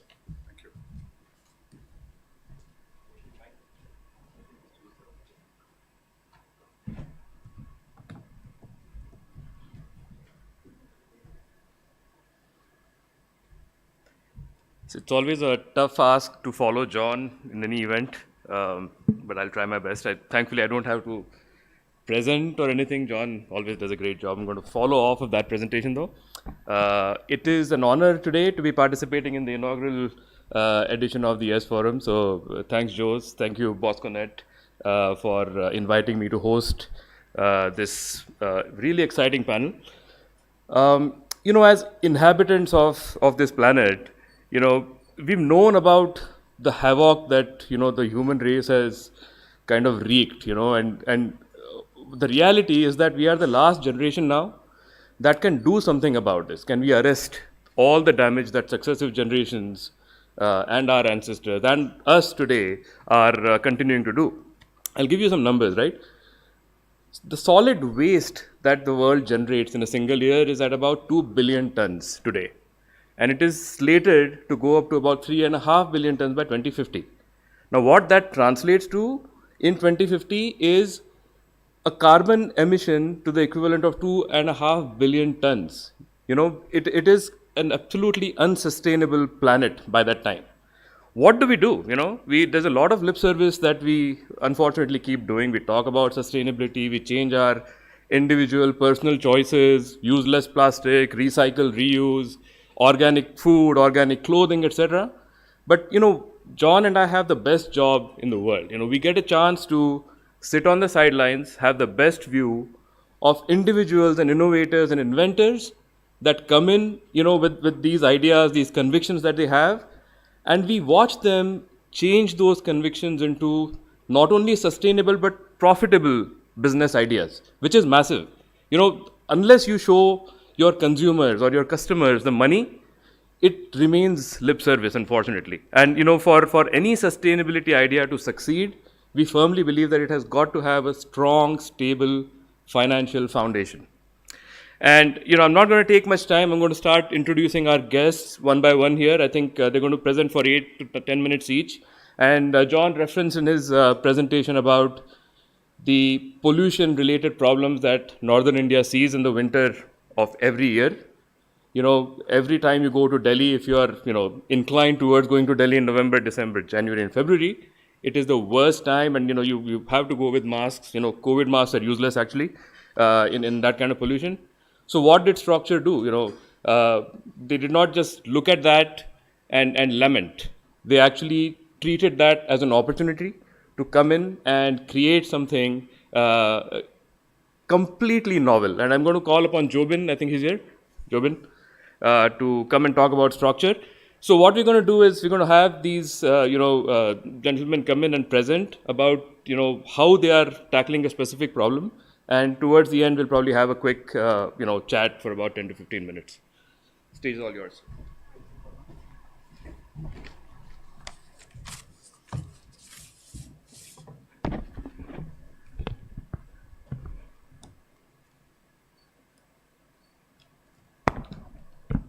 Hi.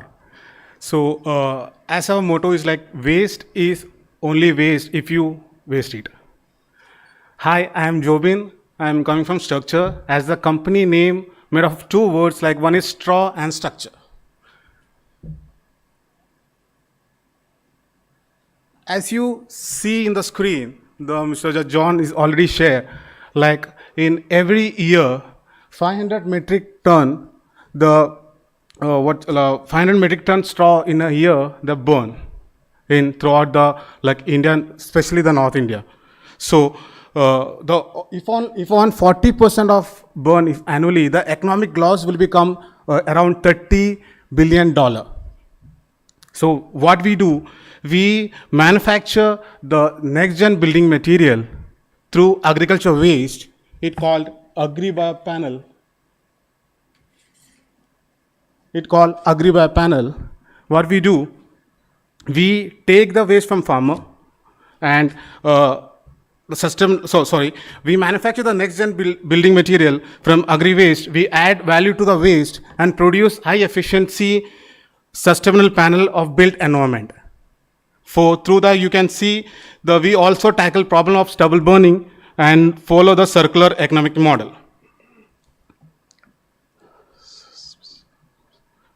So how this straw into the panel we make, we take the straw from locally from the farmer, then we come to, they stubble like a ballast, and we come to into the, like in our factory we have plant of two, one in Gorapur, one in Maharashtra. Then we stable the multiple compressions will be happen in multiple round, and the density will generated the high density. So we make the panel like it's called AgriWire panel. It has to be used of properties. If you see, this is a carbon negative board, and fire resistance, termite proof, and water resistance is there. Even certified board is there, and second is like VOC emission. So VOC emission, if you see it has to be made in totally in all area. Like if you make, as John said, like this type of boards, in daily base we are taking so much chemicals in all the boards. If you see the plywoods or MDFs or any woods is there, they're using so much resins and all the organic wood is there. This is the boards, if you see actually, this is actually made up by the straw. So we have to tackle the health. Already we done last 2 to 3 years. There's so much project. Technical features. If see, we have a density we are giving around 700 to 900. It has to be density 900. You can get the PVC sheet. PVC sheet is it's the sense of plastic sheet. So you cannot get any in plywood or any other woods you can get. And if you see the sizes, we are making this board around like 10 by 6 and 13 by 6. The size, the 13 by 6 is like a huge size. If you make, I think we are only in India we manufacturing the 13 by 6. Only the concern, what happened like in the, eventually 8 by 4 sizes are in the market is available. So if you see in our area, it has to be like 11 feet height. So the wastage will become throughout. The manpower of the working will be less. Second, the costing of the structure will be less. So we impact throughout all the three things that the size make as a 10 by 6 or 13 by 6. This is the applications where we can use in the AgriWire panel. One is like drywall partitions and fireproof doors we already make. We have a false ceiling, we have flooring and furnitures. These are drywall partitions we've done in so much projects and so much different locations throughout the India. Also, we export this material to UAE and Philippines as well as. The drywall partitions, as I said, it has the good properties of thermal conductivity high. For thermal conductivity high in the sense, you will be get a most cooling sensations, cooling in your area if you use in our board, apart from any gypsum board or something like. So this is we done one project in Batra Hospital, Jalandhar, Punjab. We use this material of not only for the IC unit for the drywall partitions. The concern is like it is the non-chemical product. These are the pictures we done in school in Goregaon Heritage International School. We done in the ceilings. If you see the ceilings photos, they have used as a raw structures because they want to look as a raw. Few finishing because this is a non-chemical product. If you apply, it can be easily applied for the sun micas or any paint or wall putty, something like. So what happened that the green sensations will be go. So that's the reason the Heritage International School they done the raw finish of in this product. This is the fire rated door. We are also say our materials is like 2 hours plus you can get the fire rating. Like around 120 minutes. If something is any happen in any schools or any something is like by God grace nothing will happen. For the fire resistance you can rescue around the 120 minutes. It will not catch. That's the concern. And this is the fire rated doors we done in like a residential also and some office as well as. This is the furniture we already made. As I said, the furnitures it is a low VOC emissions. If like daily ways we are working in like in office or any nowadays the work from home is there. So we are using the office tables and all thing. go for the VOC emissions like even certificate board. Not that will be good for us to like inhale all the materials in you take your healthcare. This is the furniture photos we done so much in hotels and all things. This is the project photos we done in. If you see that this photos in Iron Mountain warehouse in Bhubaneswar, the area we have 50 feet height of that area we done in our boat in a 13 feet by 10 feet size. So the wastage and the costage is so much less they already taken. This is a Heritage International School. They made of a acoustic room. It also has a good properties of acoustic. So we are giving the NRC value of 0.7 to 0.9. Only the concerns like the sound obstruction is good. You will be getting this panel.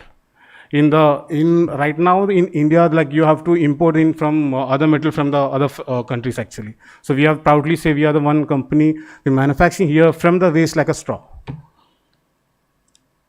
So this is the hospital we done in Jayada Hospital in Bangalore. We done, if you see this material, the side wall, it easily stick on tiles or marbles.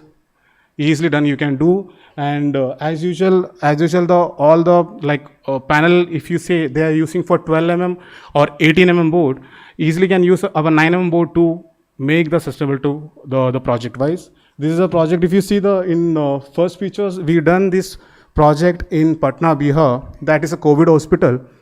We done around within 45 days. In the 45 days, the wall cladding, ceiling and flooring is done within our. So the conception is like all the days, like minimum days you can construct any low housing, like homes or any some shelters you can do immediately.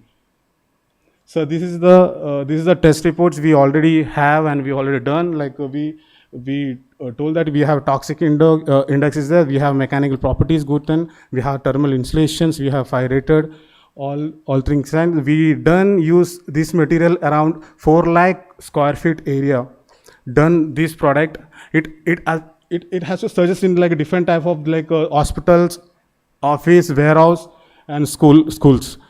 For the concern is like always like the waste is only waste if you waste it. And the concerns, the 3 things we have to make the AgriWeb panel to make a sustainable future, make wise also I have to say that we impact make around 4 lakh square feet we taken the straw and we already done.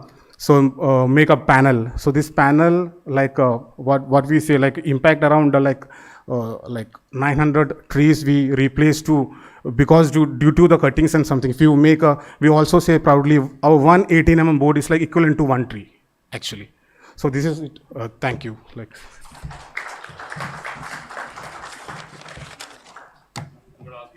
Please. Before you go. Yeah. So if the stubble burns so easily in the north, why does your panel doesn't burn as efficiently? Sorry? So the stubble, burns very easily, right? Yeah, correct. They set fire and correct. starts burning. Correct. So why do your panels don't burn? Only the concern we are using the proprietary resins and organic dyes we already using for the, like we using the 96% of the raw material of straw. 4% is like non-chemical, like it is cannot be like that 4% we are using for the like not catching the fires and all things like that. That's the concern. Thank you, Gautam. All right, thanks, Vipin. Thanks a lot. We'll have the questions at the end. They're all going to come back. I think it will make the best use of time. You also have to remember that this company is less than 3 years old. You know, this is progress that somebody is able to do in less than 3 years, which is just phenomenal.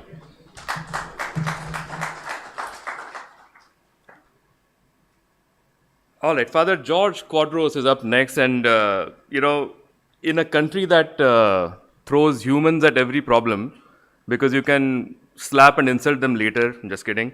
You know, he has taken on a very audacious, you know, kind of a role about mechanizing and automating a notoriously difficult task in the whole agriculture life cycle, which is sowing paddy.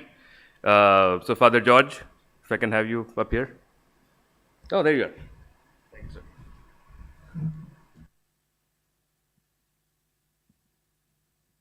Thank you very much to the organizers for having invited me to this forum. I'm coming from Goa, so we are doing things in relationship with Goa. I'm happy that my provincial has let me free as a priest to be on the farm with the people. It's past 7 years that I've been working on this line, and it's progressing very well, and I hope the provincial will allow me to work for a few more years till the project succeeds and the project becomes sustainable. Everybody talks about the farmer and doubling his income. What I did was to reduce the cost and therefore double the income, and then take him away from the field and give him another source of livelihood also together with his agriculture activity. And I based myself purely on one aspect, that is on paddy cultivation, which involves a very laborious task for the farmer and especially the women engaged, bending down and planting those seedlings so that you have a plate of rice on your table. And then you see them all ended up with bended backs towards the end of the year, end of their life term. That is being taken away through mechanization. I'll play with you a video how we moved from the traditional to the way we do things today.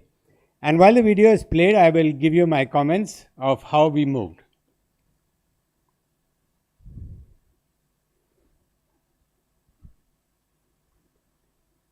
No farmer, no food is our motto. We have moved totally into mechanization. The right machines for the right job. So we selected the right machine to puddle the land to gain maximum efficiency and save time. The seeds are put in water for 24 hours, and after 24 hours they are packed in bags in gunny sacks for another 24 hours, and then they germinate. Thereafter the seedlings are put into a machine, so there's no planting seeds in the field. It's on a machine, and the machine does the laying of the soil, watering, laying of the seeds, a cover soil, and then it goes into a packed area and kept for 24 hours to generate heat. After 24 hours to 36 hours, it's taken out and laid in the nursery. We do about 800 trays in an hour, and 800 trays in an hour takes care of 4 hectares of land. The seeds are then, once grown, the plants are taken to the field. And in the field, the transplanter works. The transplanter also is taken to the field. And the speed at which the plant is planting is 1 second, 1 meter is covered. So an acre of land is covered in 45 minutes to 1 hour, which normally would take 2 days for about 20 people to do.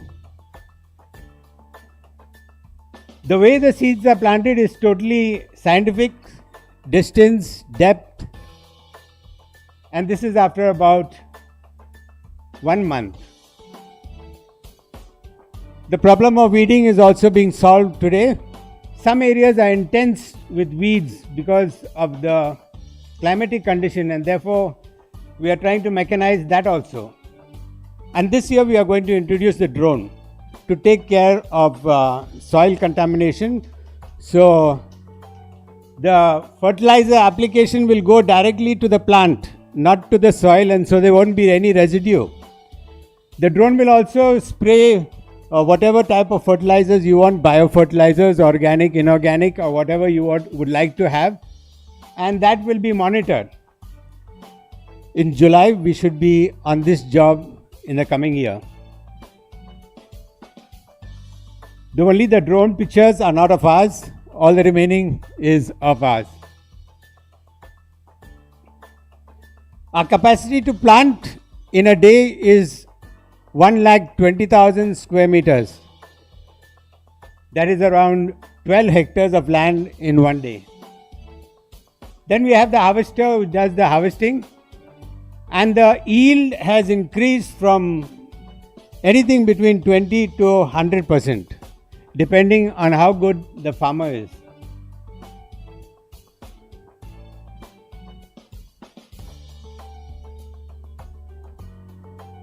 The time saving is enormous. The farmer literally has nothing to do now. He just has to come and stand, and if he's not on time, his field is already done and we move on to another field. So farmers can arrive late also, but yet their field will be done. And during this period of time, they can go and do the other jobs. The second part of our story, we'll do it on PowerPoint. Just to make the comparison and how it is progressing and how we worked out. We have the traditional method, which is labor intensive, costly, requires nursery preparation, requires buying seeds, planting seeds, watering them, removing them, uprooting them, transplanting, enormous work. So it's very time consuming. Then the modern method that we are doing is no labor. The farmer really doesn't have to do anything, just do his initial preparation of his field. It comes to 1/3 of his cost. It saves a lot of his time. He doesn't have to prepare the nursery. He just has to do a little field preparation, and it is quick. Our job is quick. I said 1 acre in 1 hour is done. The new thing what we are introducing and which really works is called the service provider. We are the service providers to the farmer. And what we do, we have very few laborers. We are a team, our team is just about 14 during the season. We do scale, large scale. Nursery is managed by us, as you've seen in the photograph. We do the final preparation of the field. So our tractor goes just before transplanting, so the fields become level and very scientific. Job is done quick. And we earn 50 to 60% is our profit. While the farmer is reduced to 1/3, we are earning 50 to 60% profit. Depends on how we do the job. Next. Our methodology of work, we work in clusters. We don't work in one farmer here, one farmer there, and the third in another area.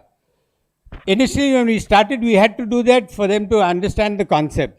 But now we work in clusters. So once we land in a village, we spend there 3 days, 4 days, in some village as much as 8 days in transplanting. Each cluster has a head. And the head, the person who's in charge of that cluster, collects all documentation work, arranges schedules, instructs the farmers. Our schedule, our way of operation, the techniques, everything is communicated on WhatsApp with no response from the farmer. If they want to respond, they have to respond privately. But we constantly send messages to them on how to take care of their field in certain times. We visit the farmers after the planting, and any new farmer who wants to join the cluster in the village has to first interact with the farmer of the village itself, who is already doing transplanting. So we save that time of communicating and again instructing. So farmers become instructors. Regular customers reach a system where they just WhatsApp the message saying we want our fields to be planted this year, and they deposit the money into the bank, and that's it. Okay? They get a date, and we are there, and the job is done. Costing, just to understand what the costing is all about. It's 3 rupees a square meter with the plant, with the seed, with everything done. It includes ready plant, planting operations, on-site operations, which covers all our transport cost and everything. Service provider also takes care of a subsidy of 50% which he gets from the government. So instead of paying 3 rupees, the government offers him a subsidy of 50%. That 50% we take care of. So eventually he pays only 1 rupee 50 paise. And 20 paise we charge for the final run of the tractor, which is absolutely cheap for him. Plus he doesn't have to go to search for a tractor and all that. It's all there. And I told you as earlier, 50 to 60% is our profit. Next. Promoting sustainability, we have trained youngsters in this process to do the same job that I am doing with my team. We have several teams, and we handhold these teams And the backup period for these teams that they require handover is 40 days or 45 days of transplanting that is taking place. So they need also backing, and so we who are pioneers, we are backing them up. Next. We have established so far 7 groups doing the same job. All of them follow some ethics, no cheating the farmer, that's the basic thing. Giving them good plants, good nursery. And if anybody goes off this ethics, we as pioneers will not help them, and we slowly sort of keep them aside. So automatically they have to fall in line. The latest group that we got, well, we got the lowest strategy, people who are not educated already with the groups, formed a group and doing the same job what I'm doing. We have the high-end group of guys. One is a service engineer from Jet Airways who's given up his job, so taken up with the environment and the nature of this business that he's full-time on this. Then we have a geologist from Australia who is working in Australia, and at the same time, 1 month off, he's on this agriculture, and back to Australia and back to agriculture. And we have a sales manager from IDEA who signed up from IDEA earlier and is also on this team as a full-time. The outcome, 7 service providers trained. Total area covered is 1,200 hectares that we covered during the year by these 7 providers. Fallow lands cultivated is 300 hectares at the moment. It's just increasing every year. Farmers move to a new occupation, so they get a double income. Win-win situation for the government, they're getting a good name. Okay. The farmer is happy, absolutely happy after you heard what I've said. Service provider is also happy. Environment has become greener. Summing up, it's a need-based intervention that we have done. Service provider is the mode to bring about change, large-scale change. We are using the best technology, training, hand-holding, and what we recommend is instead of working on subsidies, we need to work on infrastructure, and that will bring about a big change. And to conclude, Goa has 50,000 hectares of land under paddy, out of which 25,000 and above is fallow lands. And so if you have to convert all this into a green pasture, into food, then we need to go into mechanization. And I'm sure this very same principles that we have followed, or the mode that we have followed, or the methodology that we have followed will be suitable for any place across India. Thank you.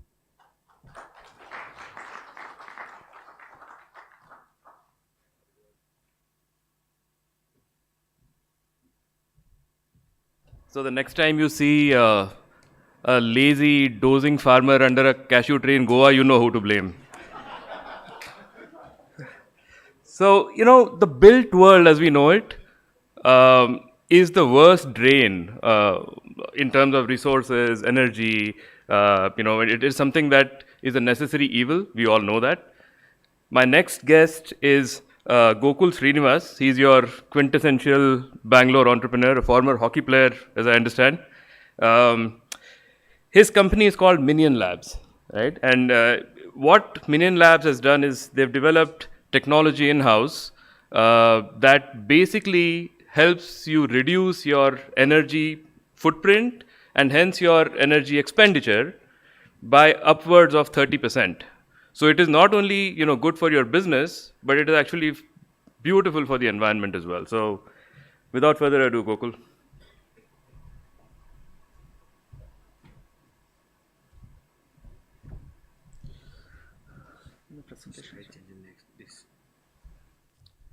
Thank you, Mr. Gautam.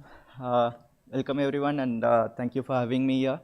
I'm Gokul Srinivas, founder and CEO of Minion Labs. So how many of you are paying your own electricity bills over here? You can raise your hands. So you must know the pain of paying the electricity bills. So meet this hospital, Fortis, one of the premium chain of hospitals in India. They had saved 18 lakhs from the 1.5 crore electricity bill.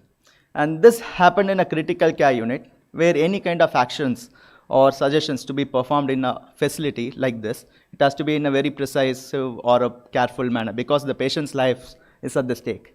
And we have done much more in other sectors, be it like banking, like Societe Generale, or hospitals, schools, or even Cisco systems like IT BPOs. And we also recently ventured out in industries as well, a couple of chemical, pharmaceutical. So in order to save energy cost in any building, be it a residence or industry or a commercial building, the person who is in charge should have each and every equipment level energy consumption data. For example, let's forget about the electricity. If you have a monthly expenditure of a lakh rupee, and if you wanted to reduce that, what will you do? So probably you list out where is my 1 lakh is going on. Maybe 20,000 for the rental, another 5,000 for utilities. Likewise, you list it out and you see which one you can avoid, which one you can optimize, or we can see something alternative. On a similar fashion, in a building like this, if this building wanted to save electricity costs, they need to list out each and every equipment level energy consumption data. Then only they understand the problem statement itself, whether the equipment is consuming more than what it is required, or is there any leakages in the wiring systems, or any other policy issues, KPIs, etc. But however, in order to get that equipment level data, you see a lot of chandeliers here, we need to install meters or some kind of sensors for each and every equipment. But how many equipments could be here in this building? There could be hundreds, 500s. So many meters, sensors is going to be a huge capital investment. And that's the first ask for looking at energy savings. And it's not going to stop there. All these meters, sensors is going to generate a data, and that is going to sit in some software or some cloud stack. And that's a OPEX cost. It's going to charge a subscription and then the internet cost. And again, it's not going to stop there. Whatever the analytics it's going to show you, it's going to tell this particular chandelier is turned on and turned off and its consumption patterns, all of that. But it will not tell you whether what action you have to take, whether I should rewind my motor or else should I fill my gas in the compressor, all of that. Again, the client has to take that analytics, go and meet some energy auditor or a manager, and he might give a suggestion, but he is going to charge a third cost, which is a professional fee. And again, it's not going to stop there. So finally, the client has to come and take an action. It could be a service, repair, or maintenance, or even a replacement. So in order to save 1% of energy savings in one equipment, the client ends up investing in CAPEX, OPEX, professional fee, and whatnot. So because the cost is stacking up on each other, even if the client makes a decent amount of energy savings, there is no return on investment for anywhere near to next 5 years. So this is a problem everywhere in the globe, and we saw that, and we came up with a solution called Minion Energy Management Solution. It's a deep tech IoT based one, and it has the hardware part and the dashboard part. And as industry norm, we have in the device, we have different variations like single phase, 3-phase for different buildings, and different communication part like 3G, 4G, Wi-Fi, or Ethernet. The sweet spot is we install this device at the electricity board, where if you switch off, the whole building electricity goes off. And what if I tell you from there, I can tell you what chandelier you have and how many you have inside the building, and when it is on, when it is off, without even touching or putting sensor, meter, or any kind of wiring inside the building. We just put one device at the electricity panel. Yes, it is possible through a way of energy signatures. It's a very deep tech or machine learning things. To give an example, suppose I'm installing this device at your home MCB board. After installing that, I'm asking you to turn on a washing machine. How does a washing machine works? Number 1, it fills water. Number 2, step-by-step rotation. 3rd and 4th will be faster and even more faster. If you put that in a graph, you get some kind of a signature. We call that as a noise signature. What I meant to say is each equipment in the world which consumes electricity has a unique noise signatures, which we capture from that single point of location. And our algorithm can able to know what signature is what equipment. That's what we had built in last 8 years of more than 8,000 of energy signatures. Be it a hospital or be it a hotel, we have MRIs, CT scanners, or HVAC solutions, or escalators, elevators, or a STP plant. So through this technology, I reduce hundreds of meters to just one single device. That's the first value proposition we bring into the table of CAPEX savings. On top of that, once we get that equipment level data, it goes to various sorts of analytics to benchmark each and every equipment at real time to see what is the performance, and not just performance, the sweet spot of energy signatures. We can even narrate it down to what is the component of that particular equipment as degraded, and to the very end of the problem, and even can able to find a solution for it and push it as a text notification. And all the user has to follow this text notification, instruct the field engineer, get it done, energy is saved. And right now we are sending these notifications over WhatsApp, so that much productive we are. Though we have a dashboard where they can track multiple properties and multiple assets in each of these properties, be it in Chennai or Bangalore or in any other cities, in a single dashboard at every equipment level. This is the impact we have created, be it a hospital to a industry like a FMCG or the Nandu's chicken, which is a feed mill, or maybe a pharmaceutical like Natural Remedies. The first blue graph is the before scenario, their electricity bill. The second small green is the investment they made on us. The third green is the return on investment, the energy savings in the first year. And the fourth bar is the second year's electricity bill. Clearly, all of my clients average the return on investment is anywhere near to 4 months, 5 months. But whereas if you look at the legacy systems, traditional metering or smart metering, it's like more than 4 years, 5 years time. So that's the kind of thing. And we also built a kind of an ecosystem on top of that. So far what I have told, these energy signatures is just a 20% of the solution. And we started automating too, where like the minion device knows when to turn on your solar and to what equipment inside the building to supply that electricity to. And if you have a bunch of EV chargers, how to manage that bunch of EV chargers with the electrical loads inside. And the visionary towards the product is to turn every building into autonomous way. So that's our visionary to go. And the market is very huge. We are in a smart meter plus category, but we are looking at a smart meter. It's a 20 billion market, 2,000 crores of market. And out of that, we focus on like commercial buildings, non-residential building, which is like 600 crores. And in India alone, it's like around 120 crores whom we are targeting in next 10 years. So far, since 4 years, we got a lot of awards. The first award is from Prime Minister Narendra Modi himself as India's second best innovation in energy category. And second award from ex-president Pranab Mukherjee. And third award is from Smart City CXOs. And the list goes on. The recent one, we got listed in Forbes 30 under 30 as well. And we also partnered with WhatsApp. WhatsApp is one of our equity stakeholder. And we are a National Startup Award winner in IoT Industry 4.0 category. And a lot of organic press articles, granted patent into the technology, publications. And these are all the flagship clients who started using and adopting our solutions in multiple of their properties. Right now, we have like impacted more than 200 enterprises in last 4 years. And as a desperate, hungry entrepreneur, I started ways, how can I partner with other ecosystem players and get the product into the market. And I have more than 16 integration and channel partners out there. And we are a team of like 30, mostly techies, since we operate through like B2B channel partnerships. And I come from Amazonian, and Mr. Gautam had said I was a state level hockey player, played for Tamil Nadu back in 2010. And from where my journey actually started, I got into an accident or maybe a field fight, and that lowered my 10th standard mark. And because of my 10th standard mark is low, my placement got impacted. And later after the placement, I didn't get any job, like more than 400 job rejections. And then I thought, why should I go and like search for a job? Rather, I can create one. So that's what I did. So, yep, this is my last slide. This is what the impact evaluation by Worldwide Fund has done. So as of now, we have saved like more than 250 kilowatt hours of electricity cost, and that is roughly equivalent to 712 metric tons of CO2. And we recently also partnered with a couple of like carbon credit providers, where like we are rolling out carbon credit program for even a small 100, 200 square feet retail stores, such as like Nandu's chicken, you might have seen there. So there are like other industries, larger industries who have provided SIN, and where they have their carbon footprint is higher. So we just take that, help with the third party partner, we take the investment from there, put it into the retail shop and help them to get the carbon credits. So that kind of a thing also we are doing that. And this is a vision to save more than 1.3 million tons of, 1.3 million devices to be installed, which is roughly equivalent to 32 billion kilowatt hours of to be saved in next 10 years perhaps. And that is again roughly equivalent to 27 million metric tons of CO2 saved. And I can correlate this to the recent COP26 pledge of India, where we are targeting anywhere around 1% of the pledge from a startup, a 4-year-old startup. Thank you so much. Thank you, Jose.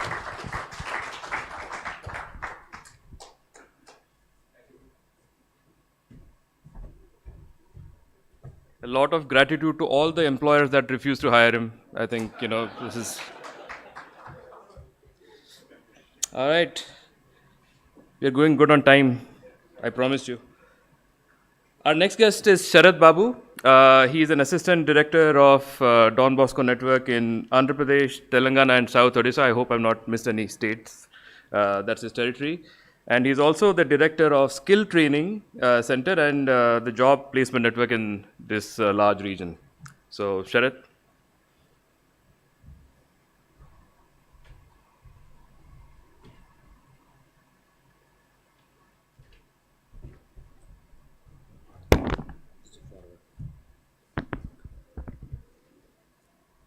So thank you very much. I am Shat Babu Pari, SDB, and representing Don Bosco Development Network in Andhra Pradesh, Telangana and South Odisha states. We work fast in all the districts of these states to empower the youth for a sustainable future. On care for our common home, specifically addressing climate change and emphasizing the urgent need of development, develop initiatives so that in the next few years, the emission of carbon dioxide and other highly polluting gases can be drastically reduced. In addressing these environmental issues and improving environmental quality to save and protect our environment, our Don Bosco network in Andhra Pradesh and Telangana and South Odisha is always apprehensive about human and societal well-being. And we felt inspired for taking up this initiative to invest in solar energy programs under the title Energy Forever, where we can reduce greenhouse gases emissions, improve operational efficiency and reduce overheads and increase the financial benefits from this solar energy program. We are very glad to see how solar is able to address our electricity needs and in turn helping us to utilize the revenue generated for the institutional development activities for the future of young people whom we take care. In this presentation, I would like to present the work we have undertaken regarding the installation of the solar panel system and how we are effective in producing a lot of electricity, reducing electricity bills, and with that revenue helping young people and for their sustainability. Now let's see a video.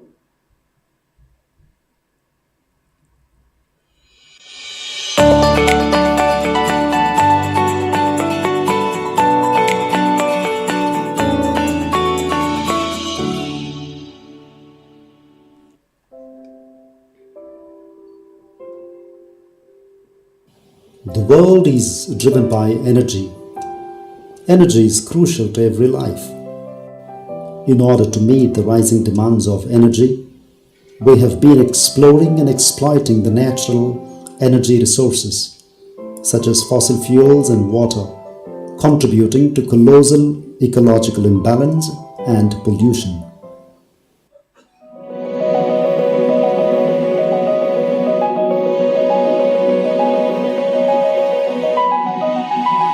Ecological conversion that leads to eco-friendly lifestyle is the need of the hour. In response to the cry of the earth and the call of Pope Francis and the Rector Major, the Salesian province of St. Joseph, Hyderabad has decided to switch to solar energy in all its institutions. The province was able to successfully install 65 solar power units in the 31 institutions and completed the process of shifting to solar energy, anticipating the dream of our Rector Major by 10 years, thus becoming the first 100% solar-powered Salesian province in the world.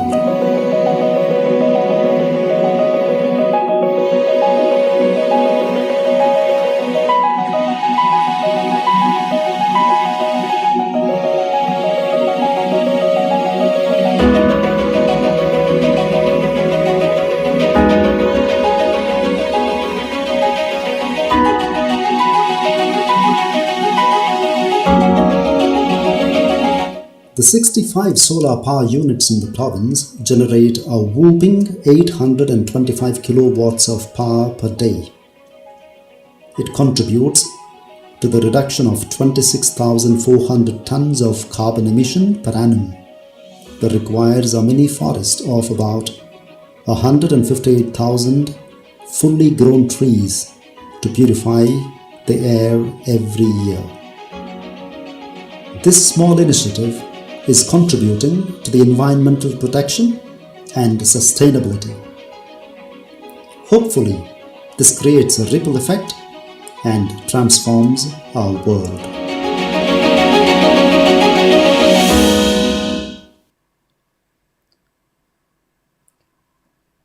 So in our region, we have installed, next slide, 31, in 31 institutions we have installed 65 solar power units. As we have seen already in the video, we are able to produce 825 kilowatts power and able to reduce of carbon emission in a year 1044.2 tons and equivalent to plantation of nearly in a year 31,326. Directly beneficiaries 14,435 are the students, young people, teachers, and then the trainers who are staying with us on salations.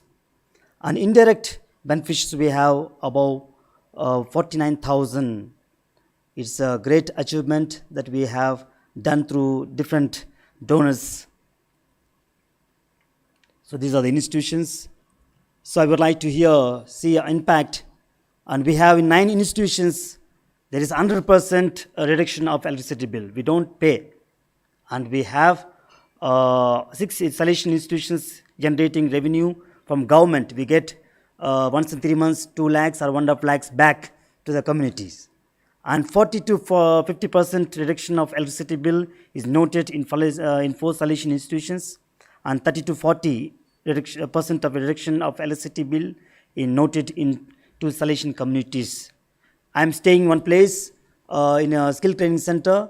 We used to pay 40,000 rupees per month, but in the month of March, April, May, and June, we don't need to pay anything, 0 bill, and then other months we get 2,000 to 5,000 power bill. So with this revenue, we are able to sustain other factors of young people, education, and then gender justice or women empowerment. So this what I really admire at solar power energy, and it's helping us to help our Mother Earth and help young people for the sustainability. Thank you very much.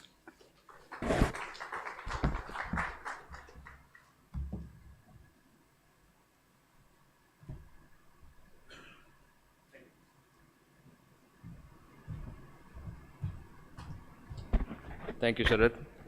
This is a great example of institutional, sponsorship of a green idea and taking it to complete closure. I wish that more and more institutes will follow Don Bosco's lead. So, how many of you believe that Bangalore is a city that is devoid of potholes? No potholes here in the city, right?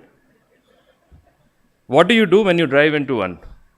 You curse the government, sometimes your fate. So I've got Saurabh, co-founder at Pothole Raja next. He chose to not, again, lament about the problem of potholes everywhere. He decided to basically quit his job, not tell his parents when he did that, and decided to fix potholes. He wears a red t-shirt, not a red cape. So come on over, Saurabh.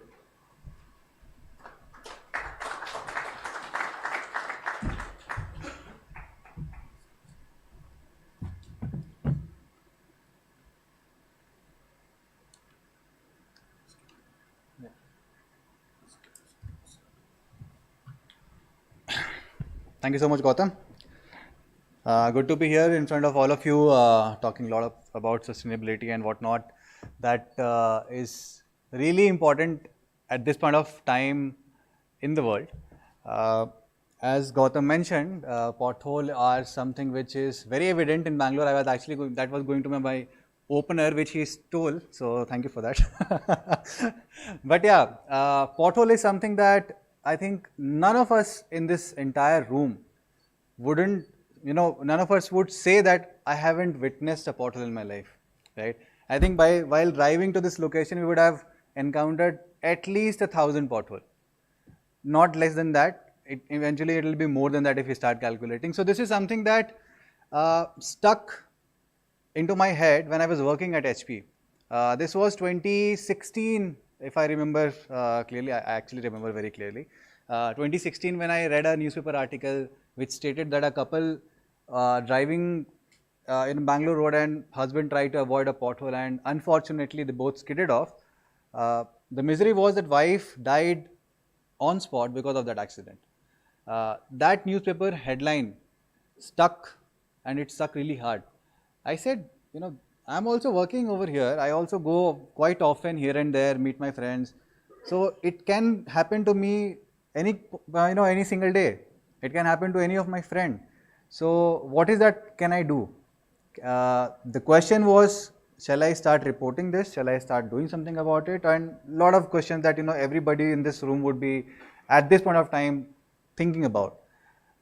Initially, I started with reporting. It worked. It did not work. Both of the things happened.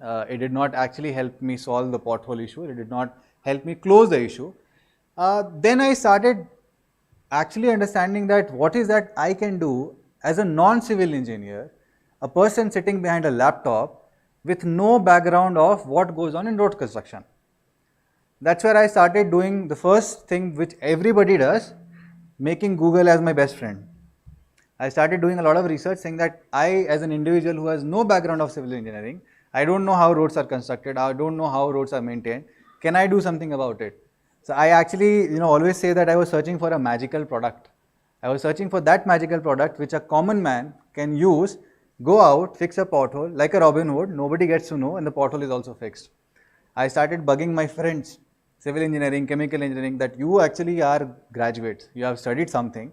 Do you know of such solution which I can do? I can use. Unfortunately, none of these helped. But, and I keep telling this dialogue from a famous movie, Om Shanti Om, that अगर आप किसी चीज़ को शिद्दत से चाहो तो पूरी कायनात आपको उससे मिलाने के लिए जुड़ जाती है. At that point of time, I was not searching for my soulmate, I was searching for a solution. Eventually, I read a newspaper article which said, Pothole Raja is fixing potholes in Bangalore. I said, wow, this is what I have been researching for months and months, and there is a gentleman who is doing that. So I called him up immediately, actually not immediately. It took me 2 days to gather the courage of calling somebody unknown. Before that, I had never called somebody who is an unknown, right? Either it was like a bank or somewhere where, we have a connection, we know who we are calling. This was the first unknown call, and that too I was asking that, hey, what are you doing? Can I join you? So I had this article and I was like, okay, shall I call, shall I not? And that's how, it started. I called him up and he said that tomorrow we are fixing potholes in St. John's Signal, why don't you join? And that particular moment when I fixed that pothole, it was a revolution. I mean, even now when I am telling you, I am getting goosebumps. People were crossing by and they were saying, thank you so much for this service. And I said, isn't this supposed to be done on a very large scale? That's where my journey started. I quit my job without telling my parents, as Gautam said, because of course, what will they tell their friends and family that mera beta karta kya hai, sadkon mein gadde bharta hai. So that's definitely not something everybody would be proud of. But I had decided, and that's how the journey started. So giving a small little background of my organization as well. It was started by my colleague Dr. Pratap, who happens to be an ex-Indian Air Force pilot. He used to fly Jaguar aircrafts. Unfortunately, because of a crash land, after the Kargil ceasefire, he had to move out of Air Force and he started his journey in corporate. 11 years he worked in multiple companies. 2011 was the time when he said, enough of corporate world, I want to do something on my own. And that's how his entrepreneurial journey started. 2016 was the time when he said, pothole is something that I would like to address, because that's something that people are facing a lot of issue with, and people are dying in India and nobody is actually bothered about. So that's how I joined. I actually don't want to go through this. This is every day in the newspaper that pothole is claiming lives here and there and whatnot. A few years back, I think if I recall correctly, in 2018, Supreme Court had said that in India, more people die because of a pothole accident than terror attack. So you know how deadly it can be. And that's, by the way, that's the data which is collected officially, which is far more, far lesser than the reality. The actual numbers are 10 times more than what the data suggests. This is what it suggests, that so many people die. By the way, I'm sure that you all would be wondering that this is a problem related to India. Look at this data. $4 billion is the amount of money that US drivers spent in their car repair damage. 4 billion pound was for UK drivers, $3 billion is for US drivers. So it's not something which is only contextual to India. It is a global problem. Somewhere it is solved in a much faster pace, somewhere it is not, and somewhere which is not is in India. So there are a lot of ways where people have highlighted. I'm sure you would have seen one famous gentleman from Bangalore. He draws artwork to highlight this issue. This is a famous very interesting picture where in Russia people paint politicians' picture around saying that what, you're responsible for this and you have not, so we'll let you know in a different way. A moonwalk was recently done a couple of years back, stating the state of bad roads in Bangalore. So what we did was, we said, we don't want to actually highlight this issue which is already known. Can we go ahead and fix it? So we started by reporting, saying that can citizens start reporting potholes to us? And that's where the number 8144 pothole came into existence. By the way, it took us 6 months to get that number. A good gentleman said that we'll help you get that number and extension pothole. So what happens is, after 814, if you dial pothole on your dial pad, it becomes a 10-digit unique number. So we started asking citizens, whenever you spot a pothole, just click a picture, GPS location, send it across to us. So that became first mode of engagement, and that's how we started collecting data, and then we started addressing them as well. We did not leave it there by collecting data. We said we'll go out and fix it as well. I'll show you how. This unique product, which is called cold bitumen, cold asphalt, is a complete non-heated, non-polluting solution. If I tell you, if you know how to cook a Maggi noodle, you can actually fix a pothole. It's actually that simple. 10 minutes. In Maggi, what do? Cut open the back, boiling water, put it. Of course, it doesn't cook in 2 minutes, but it does the job. Same over here. Cut open the bag, clean up the place, pour the asphalt, level it, allow the traffic to pass. In 10 minutes, you have fixed the pothole permanently. That's how fast it is. And it started gathering a lot of attention. Thank you. A lot of companies started joining, saying that we also want to partner with you. And we have done some phenomenal, interesting CSR projects over the past 5 years. This happens to be one of the latest addition to our convoy. This is the most advanced technology that exists in India. If you ask me this question, did we imagine we will get into a machinery 5 years back? The answer would be no. So this machine traveled across the country with us. When John was mentioning that we did 15,000 kilometer Bharatmala trip, we fixed 1,000 potholes using this automated machine which can work 365 days across the year. Non-heated again, very, very simple. Everything is there in that truck. It can fix pothole anywhere at any point of time. This is another interesting concept. We said that we are fixing potholes, but how long? No corrective is needed, but can we go into preventive mode? And that's where we actually came up with a very interesting product which called that Pothole Raja grid mats. Now this is made out of recycled plastic waste, 100% recycled plastic waste. We all have buckets, mugs and all those things, just to make you understand what grade of plastic this is made out of. So this is now being used in construction of roads. And if I tell you that this small piece, little piece, can carry the load of a Boeing 747 as well. You'll all be surprised. I was also surprised when we got the test result, that this can actually carry 407 metric tons of load per square meter, which is equivalent to carrying a Boeing 747. So that's how sturdy and strong this product is. Now, what happens when we make roads from this? No potholes. You can drive as much, as heavy load as you can, as you want to, and still not have potholes on the road. So this is what we have started offering to people who have private spaces and all, and ensuring that this can make better roads, lesser cost, and when you talk about sustainability, this can help reduce carbon emission by I don't know what was the right word. Tons and tons and tons of carbon emission can be reduced, because construction industry produces the maximum amount of carbon. So I'll quickly, run you through what exactly we've been doing. A lot of media coverages that have helped us expand across the country. We recently did a project with Coimbatore Municipal Corporation, eliminating potholes in the city. A lot of CSR partners that we've been working with, more than 30 of them across the country again. I'll tell you about one interesting project that we have done in Pina industrial area. We have transformed a complete 1.5 kilometer of road, having all the best world class amenities around a road that you can imagine of. As you can see, the road which had potholes, which had no safe way for pedestrian to walk, no street lights, CCTV surveillance, all of these things were taken care of along this project, and this was sponsored by ABB under the CSR.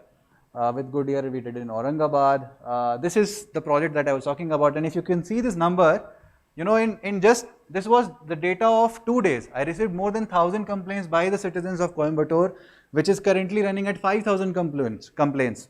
Now, this is how citizens are aware. I mean, they want the solution to be in place, and when we showed them that this can be done, now that makes them excited that yes, somebody is actually solving the problem as well, not just collecting the data. So this is what we've been doing, and we've done a lot of interesting projects, volunteer engagement, volunteers coming and fixing potholes across around their offices. In Bangalore, Mumbai, this is Bangalore Airport Road. With Nishan, we did a very interesting project wherein they said we want to launch a car and we'll fix potholes along with that as well. So that's how we've been doing a lot of interesting projects. I just wanted to run you through the picture that will be there. Very interesting. Before I finish, I just want to share one data, which is okay. So if I tell you that imagine this room, and if we make the entire pavement with our grid mat, how much carbon emission saving we will be doing? It will be roughly around 81 tons. Now, nobody will understand what 81 tons is. It is equivalent to a car traveling for 330,000 kilometers. It is equivalent to offsetting 400 lesser trees, which in the traditional technology would be 550. We would be offsetting only 150 trees. So that's the impact that we are creating with this product, and we hope that a lot more can be done. A lot of interesting speakers we have heard. I've heard and I think a lot of collaboration opportunities also will be there. And I wish and I believe that we make world a better place to live, because this is for our good. This is for our future. Thank you so much.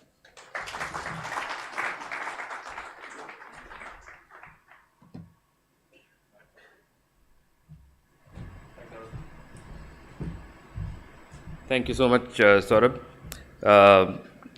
So Saurabh, Gokul, and our next guest, Joseph, are firmly contributing to the Y in the YESS forum.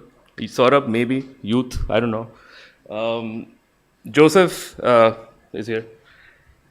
Joseph is a voice straight from the field. He spends all his time out in the field. He's the project coordinator at Kaveri Planning and Dev Office. I think Kaveri is a regional partner for the forum today.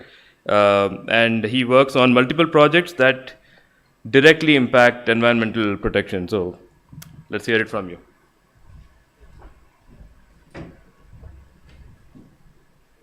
Thank you, Mr. Gautam, for the introduction. I'm Joseph Jones, as you have already, as Gautam has already introduced, and I'm representing Kaveri Development Office, which is the Planning Development Office of Trichy Province, and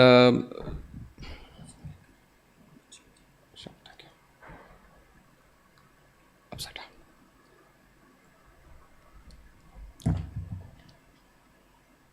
So the word Kaveri stands for Coordinated Action for Urban Village Empowerment and Resource Identification.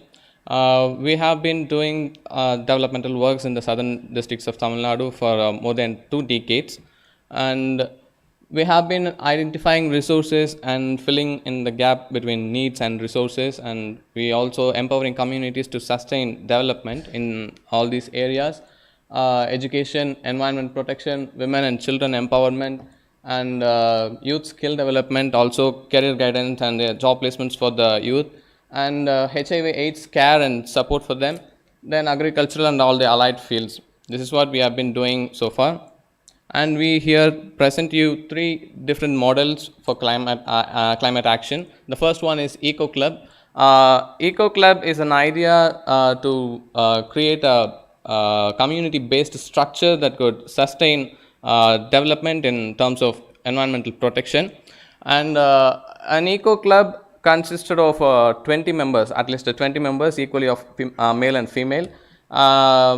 So there are two types of eco clubs, one is children and the other one is community eco clubs.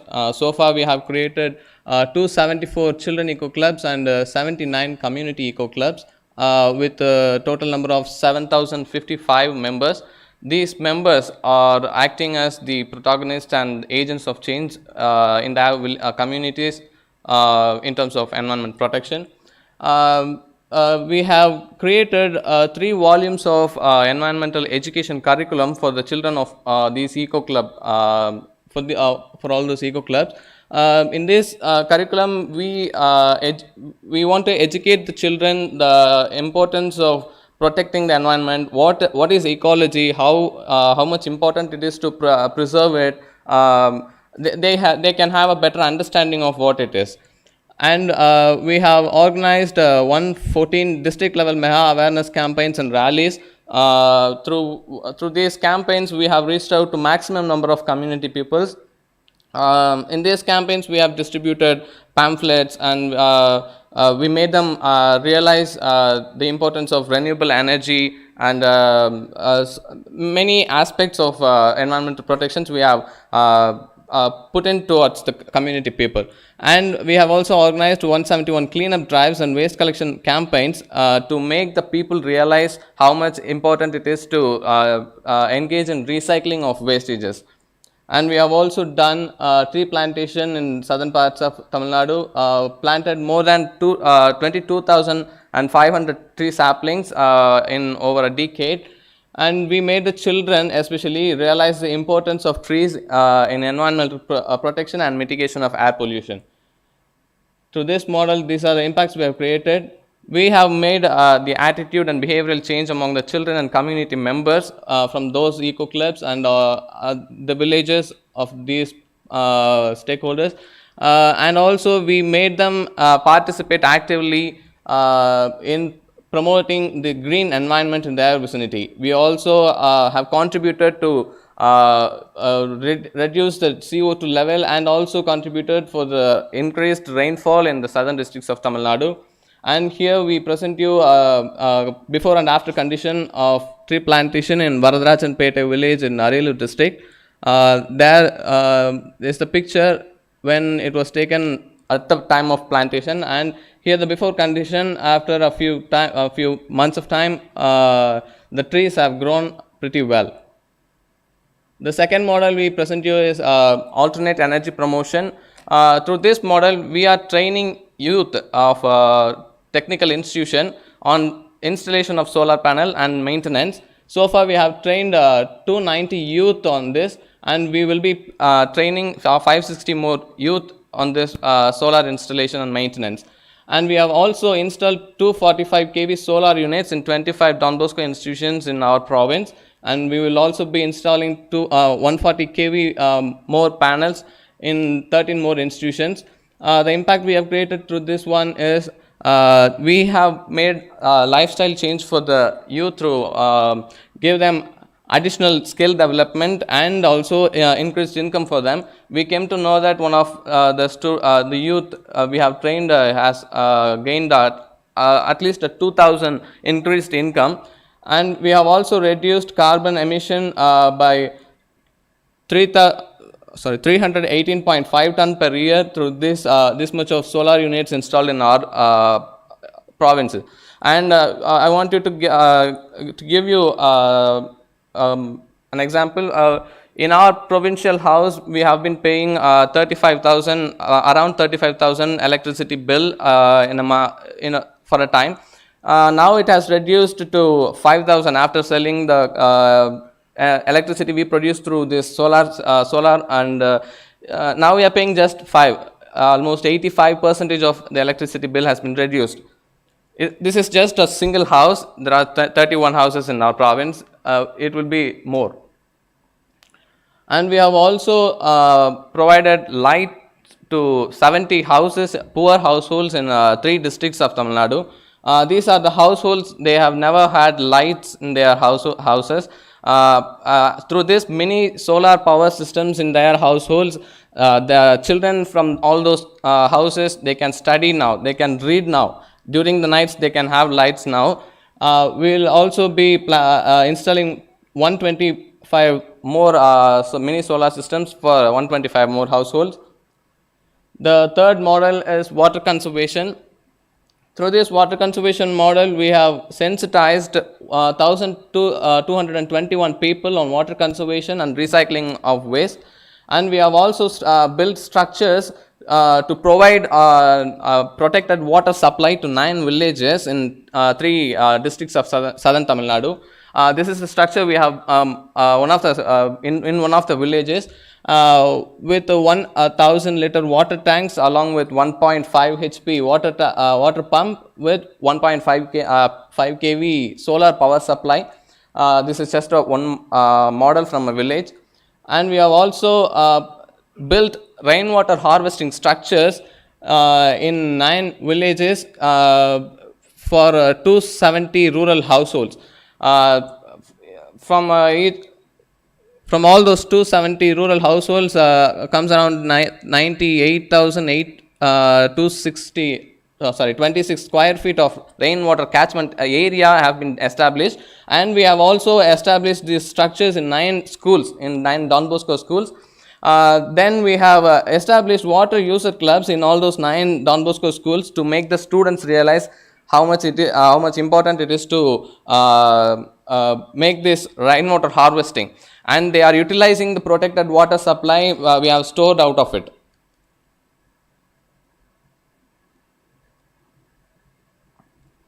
And we have also established 142 members into community support groups. Through these community support groups with 142 members, we have gathered all these 6,330 community people into renovating 9 ponds in 9 villages. We have also through this model increased groundwater level in all those 9 villages. To give you an example, it is one of those villages, Mudalipatti village in Thudikorin district. This is not just in Mudalipatti district. From the villages around this Mudalipatti village comes around 6,000 people with 3,000 acres of farming land. They can benefit out of it. They also have almost more than 15,000 cattle. They can have water. That is the before and after condition of that one of the pond in Mudalipatti village, and it is also published in it has come out in the news. Here we present you some of the future visions in climate action. We want to install environment monitoring systems in all our institutions, and we want to promote 100% renewable energy and alternate energy usage in all our presences, and we want to create a green campus through it. And we also will be doing 1 lakh more tree saplings plantation in the upcoming years. And we want to promote responsible consumption and conservation techniques, especially among the children, so that they can take it for a long run. And we want to promote usage of energy efficient appliances with Energy Star logo. And we also want to install and promote low flow faucets and water efficient toilets in all our presences. And we also want to empower and engage community people into advocacy and lobbying. We cannot go on providing charity works. We want to empower them to make it happening for them, by them. And we also want to give the children of our presences to have an opportunity to share their knowledge over environment, the best practices they are doing in this environmental protection. They want to. We will be giving them opportunity to share all this with other country children, and they can the children from other country, they can share their knowledge over this. So we will be giving this opportunity for our children. Thank you all. Thank you very much. Please stay back here. I request the speakers of the last panel just to come on stage for a group photo. We will not have the Q&A. People can meet them during the lunch break. So all the speakers, Saurabh is here, Gautam is here, John is still here. I don't know if John is here. Yeah. John, can you come? Maybe I can ask Chandra also to come and join just for one group picture. Father Noel, Father Santan, yes. Come. Yeah, John, yeah. Just I'm happy to say that our Indo-American Chamber Senior Vice Chairman Chandrakant is also there. Just we take a good group picture. Father Jijo and Father Amaladas, if you are there, you can please also come. Anyway, we have. Okay. Can I request Father Amaladas and Jijo to please come quickly? So thank you guys for the wonderful session. I think we really enjoyed it. All the questions they will ask over lunch. There is not much time for lunch, so this will become fast food, right, this time. So please come together. You can have some music, man. It's very boring only to listen to me. Yeah, so please, as they give some mementos, have some music on. Yes, thank you.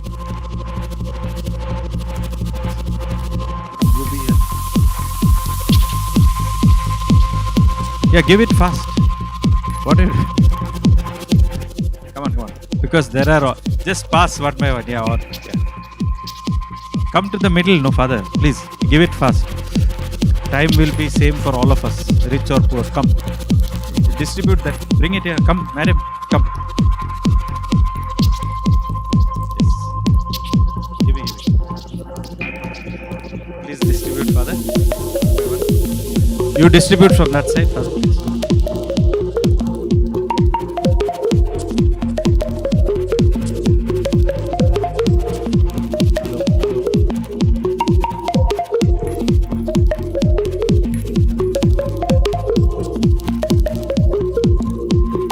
Thank you. So with that, all of you, please smile. We take a picture. Yes. Hello. Yeah, Father Noel, take this. Just wanted to say that Father Amaladas networks all the treasurers of the 11 regions, and Father Jujo is from Calcutta. So we are glad that they are here. We want to honor them. And thanks to all of us in this panel. Thank you very much. Yeah. Now I request Bonnie to take over. We see the good thing is, I think so far you have seen all the work that has been done all over India. It cannot be possible without the network of organizations. So I ask Bonnie, who is one of the staff, program manager of Bosconet, to please call all the different PDOs from different regions of India to please come on stage. We will be honoring and recognizing them for the work that they are doing day in and day out. Yeah, so I invite Father Roy George, Executive Director from ANMA. Ida, please. Father Roy. The other directors can be ready. Due to lack of time, I invite all the directors to come forward without... we'll be calling, but they can already start moving. Father Jayaprakash, Executive Director from Bosco Reach Out. Father Sharath, Assistant Director from Bosco Seva Kendra.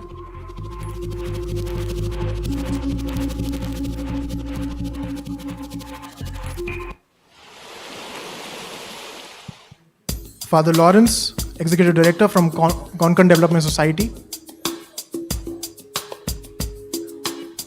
Father Genesius, Executive Director from BITS.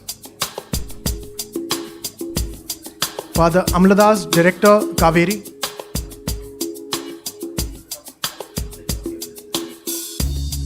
Father Ruben, Executive Director, BRETS. And Father Jijo, Director, Don Bosco Development.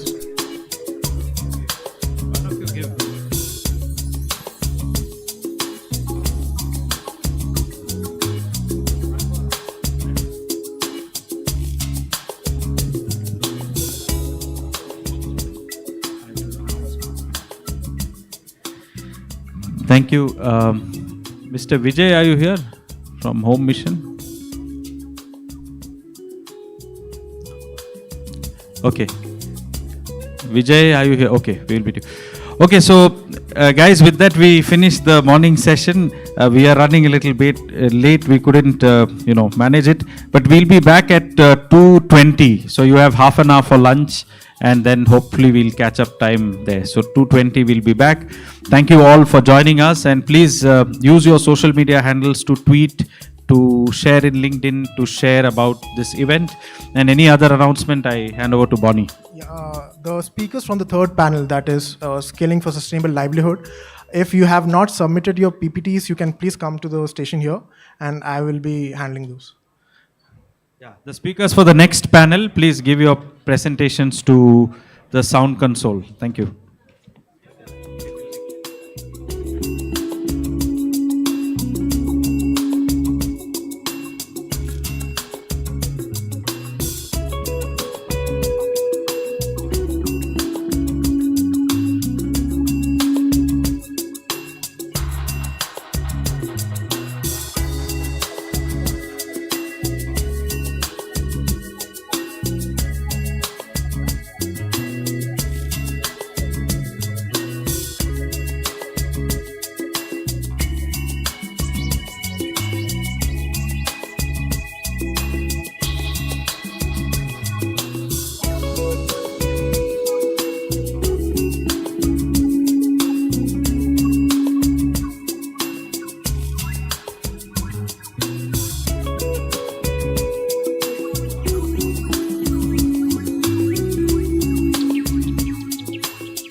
but figure it out.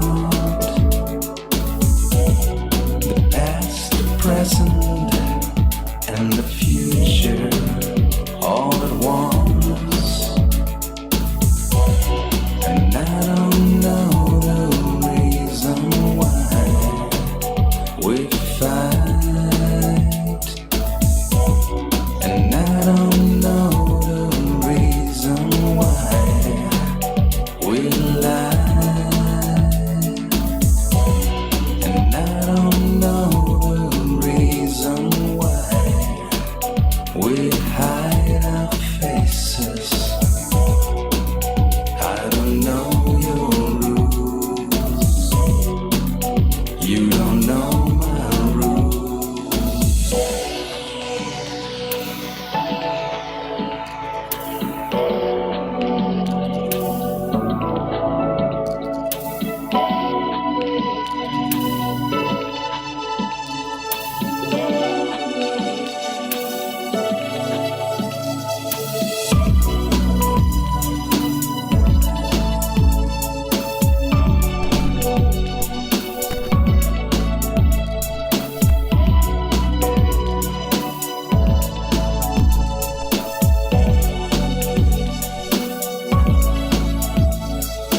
For my little stars, shining just for you.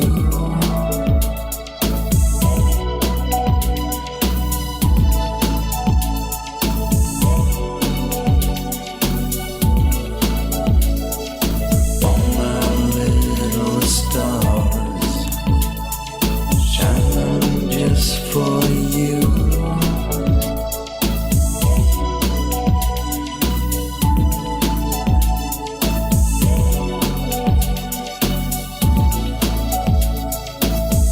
For my little stars,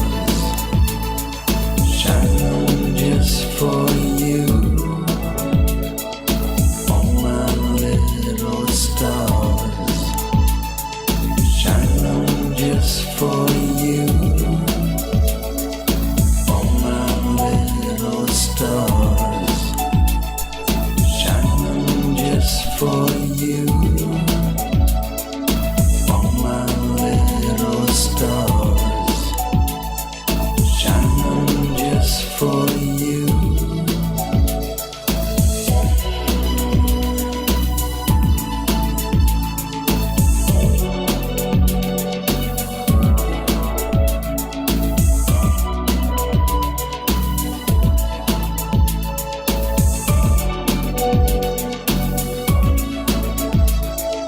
For my little stars, shining just for you.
Why do we always fall in love?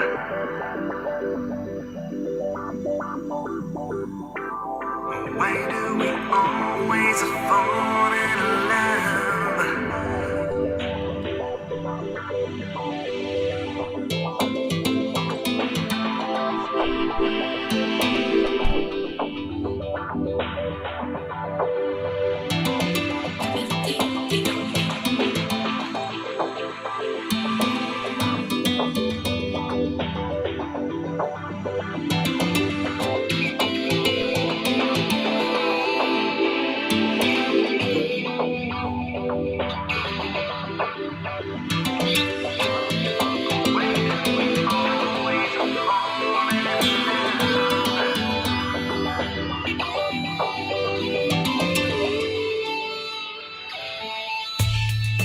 All these crossroads in my life I cannot account,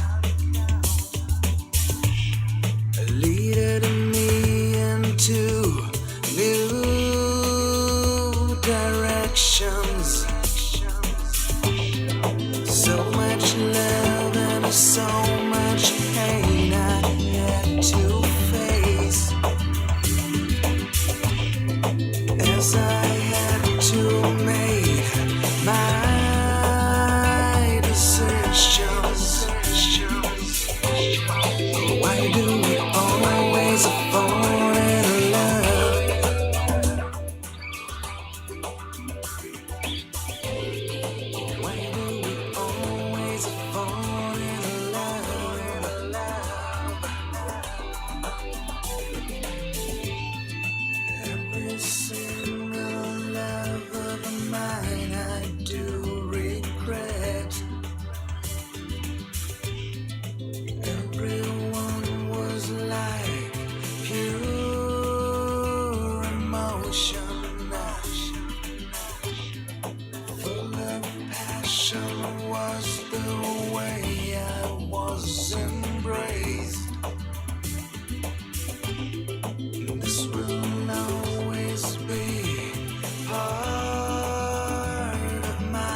So good afternoon to all of you. While some of you are here, and I request the others, they can bring their food and come inside.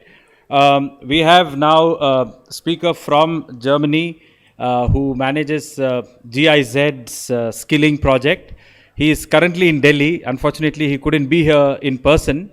So he will run his presentation, and for those who are, transitioning between here and there, you could watch it anyway live on stream. So I would ask Bonnie, who is project manager from Bosconet, to come and to introduce the first speaker, and then hand over to Rodney to take over the first talk of the skilling for sustainable development.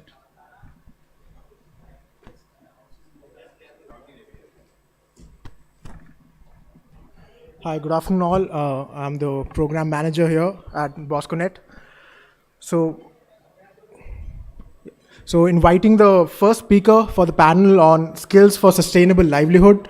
Joining us is Dr. Rodney Riviere, head of Indo-German Vocational Education and Training Program from GIZ. He'll be joining us over Zoom.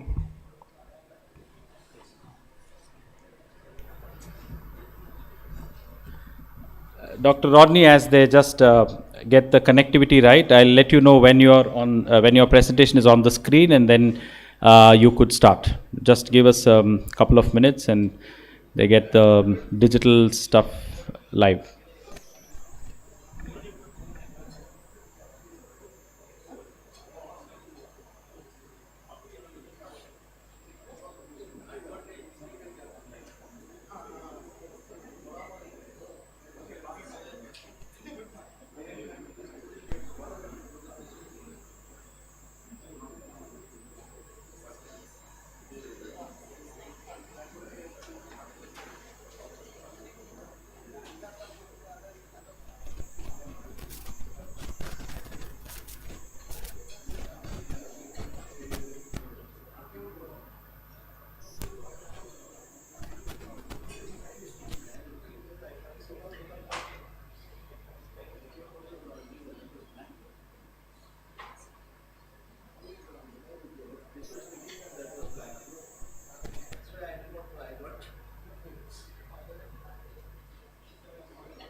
Due to the technical difficulties, there was a delay, but here we have Dr. Rodney Riviere joining us online through Zoom.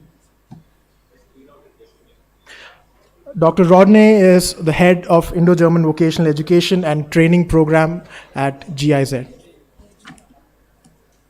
Do we have it?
Check, check. Hello.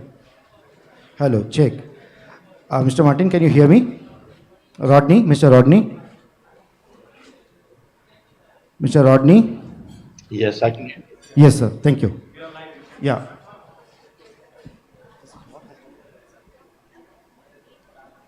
Am I audible? Yes, you are audible, but you can on your video share and share the screen. Certainly. Yeah. Whenever we're ready to start, I'm ready. Yeah, we are ready now. Okay, it's kind of dark here. Sorry about that.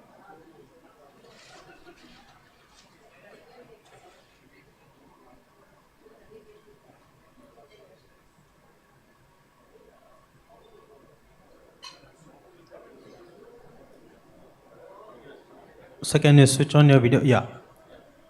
Yes, thank you.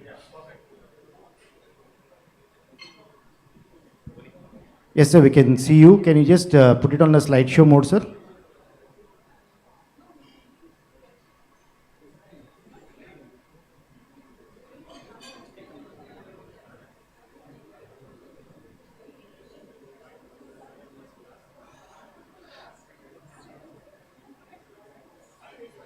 Mr. Rodney, can you put it in slideshow, please? I'm sorry, I couldn't understand you. Can you please put it in the slideshow mode? Your PPT. It is on slideshow mode. Is it not working? No, it is not in slideshow mode right now, sir. Okay, I'm showing the slideshow mode here. Yeah, please click that.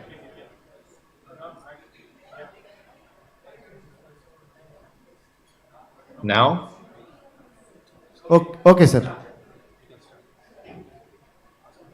I'm hearing a lot of echo, sorry. Yes, sir, you can start now.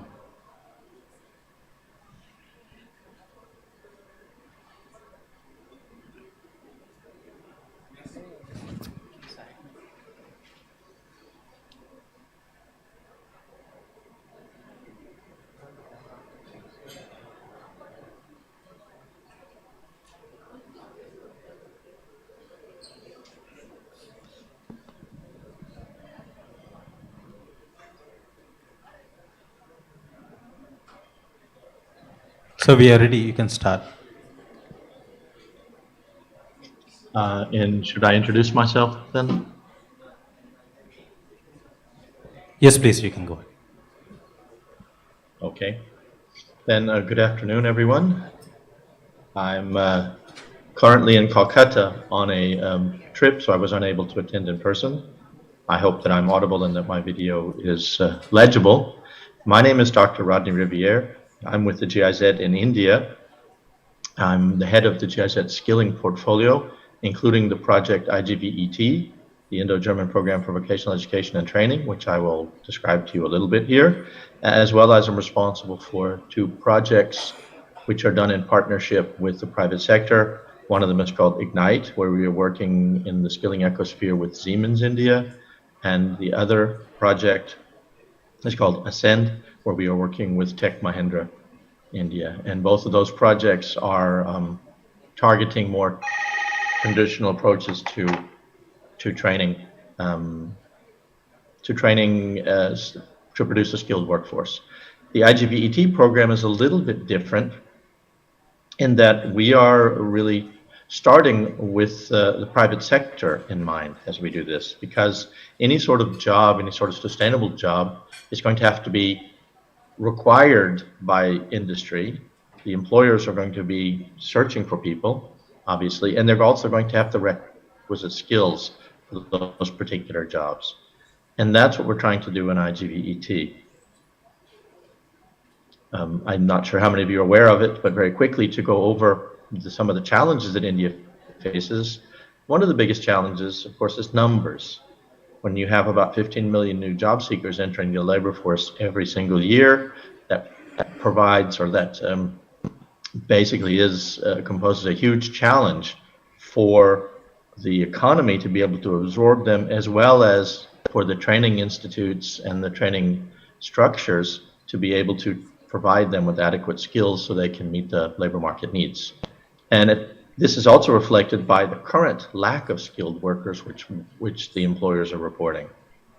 And so we're talking about the requirement or the necessity to upskill or provide skills for over 100 million youth and workers, which is a massive challenge by any measure.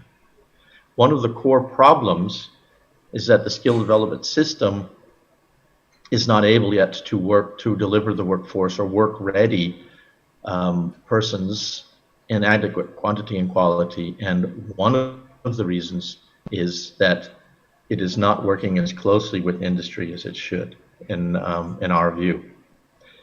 Now, the government of India has been working for many years to upscale its skill development programs, and they are also pushing to more actively involve the private sector. And so the projects that the approach that we have been taken is well accepted by the government of India, and we are currently in the second phase where we have expanded from 8 clusters to now about 72 clusters. And so one of the first things that we're doing is working on scaling up our cluster approach, which I'll tell you about in just a moment. And we also are providing capacity development for some key actors in the cooperative vocational education and training, as well as providing policy advice and strategic advisory so the system can adapt based on the experiences that we are accumulating on the ground in the implementation.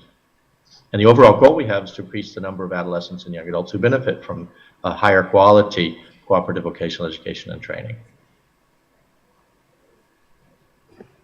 So what is a cluster? A cluster is a group of businesses, particularly MSMEs or even large-scale companies, which show an interest and a dedication for active participation in the skilling ecosphere. They may be a chamber or an industry association, or they may be also a company by itself, but we generally work through the associations to have larger numbers of companies to provide greater opportunity for, them to provide input, as well as for the workforce to be absorbed later on into these companies and others. This is an overall model of cooperative skill development that we are following, and you can see that we are embedded within the context of the Ministry of Skill Development and Entrepreneurship.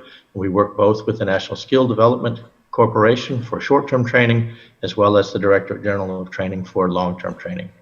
So we work with skill development units, as well as working with ITIs. And obviously we work with the sector skills councils and training providers that are both for-profit and non-profit, as well as working with the state skilling missions and the ITIs, and also some for-profit training providers. And this is where we started. In our first phase, we had these clusters in these different parts of India, and the sectors varied because our approach is sector agnostic. We are looking for companies and training providers which are willing to work together actively to improve the quality, regardless of the sector. As you can see, we work in electronics, life sciences, automotive, retail, solar energy, and even UPVC construction. We've since expanded to others in the last 3 years. We've expanded now to about 80 clusters almost. And many of those are in cooperation with the World Bank Strive and SANCOP projects. And we're expected to be able to reach 12,580 adolescents and young adults by the end of 2023. So the capacity development that I mentioned earlier, what we provide here is sector-specific technical and or pedagogical training for the ITI instructors, ITI principals or managers, basic training providers, in-company trainers, master trainers. There's 2 things really that we're trying to do there. Obviously include the quality of the instruction and make it more hands-on and more practical and less demonstrative and less theoretical.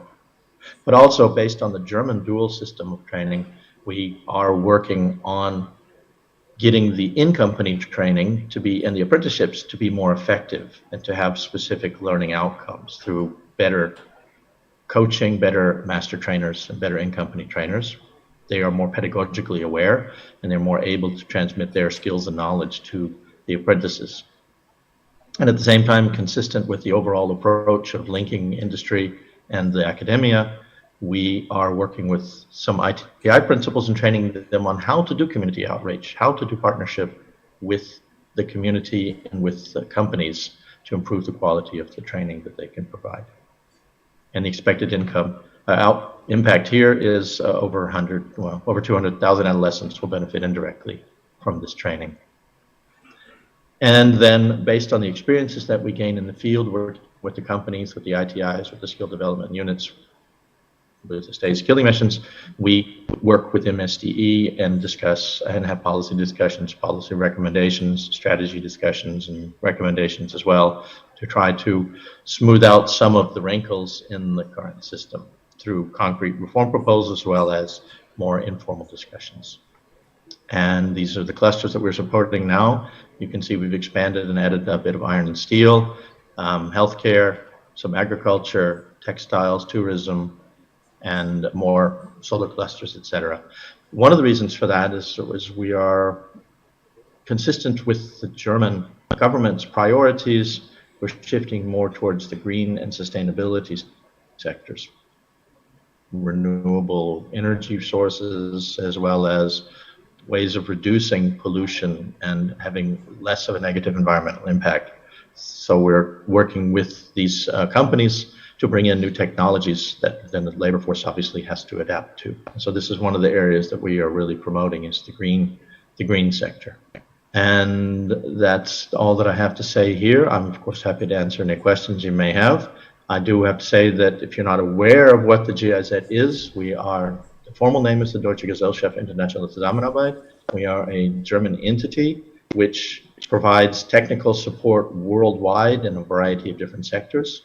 And we are, in the case of IGVET, we are funded by the German Ministry of Economic Cooperation and Development in the German government. So thank you once again. I'll be happy to answer any questions you may have. Thank you very much, Dr. Rodney. We'll be taking questions at the end of this.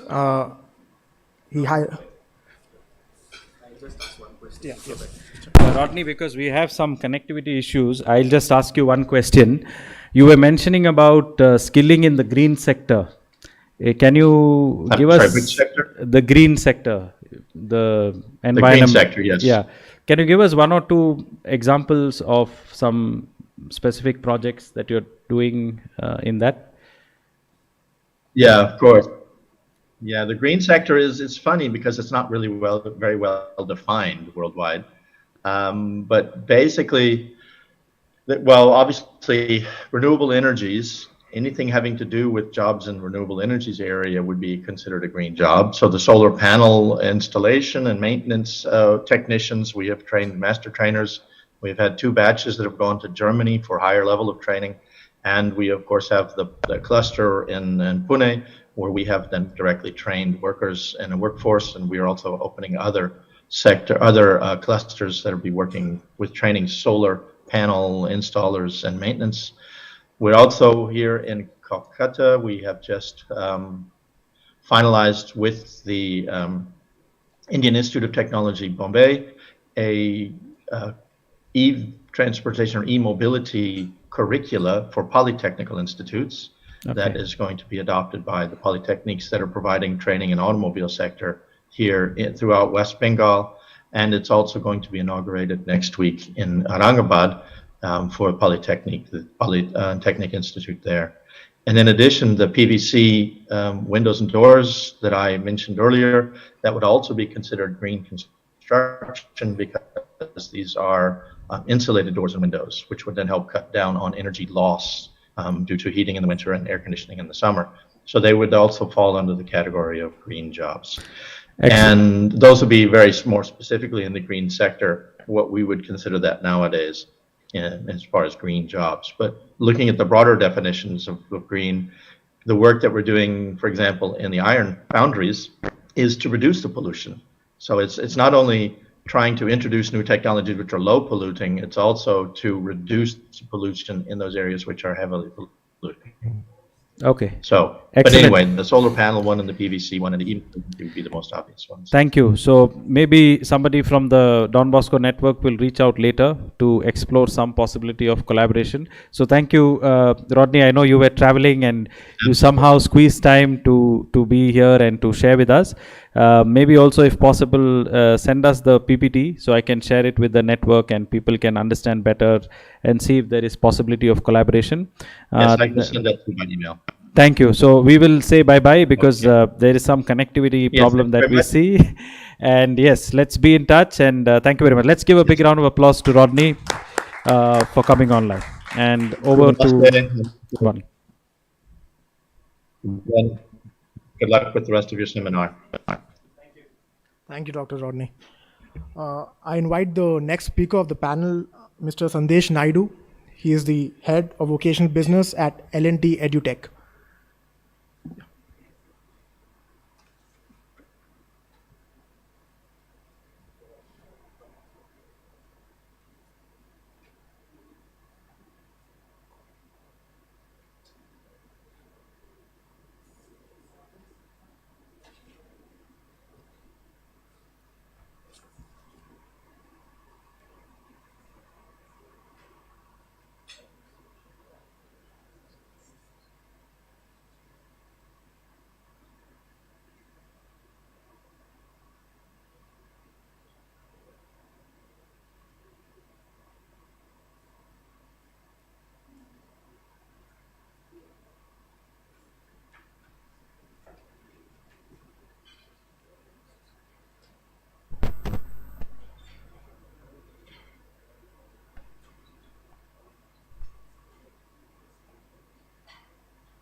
Okay, I think this QR code is a little skewed, right? How many of you have mobile phones here? Silly question. All right. If you can scan this QR code, please try to do that. Otherwise, I'd like you to actually participate with me. I'm not here to, just talk, but I'd like you to be a part of what I'm here to do. And if you can't scan that QR code, you can just type in any of your browsers, just polev.com, and you can then get on to typing out. It'll ask you to put in join a group. You can put Sandesh N029, and just give me a couple of people who put their hands up, and then you say, I know, we're ready to go. Sandesh N029. It doesn't matter.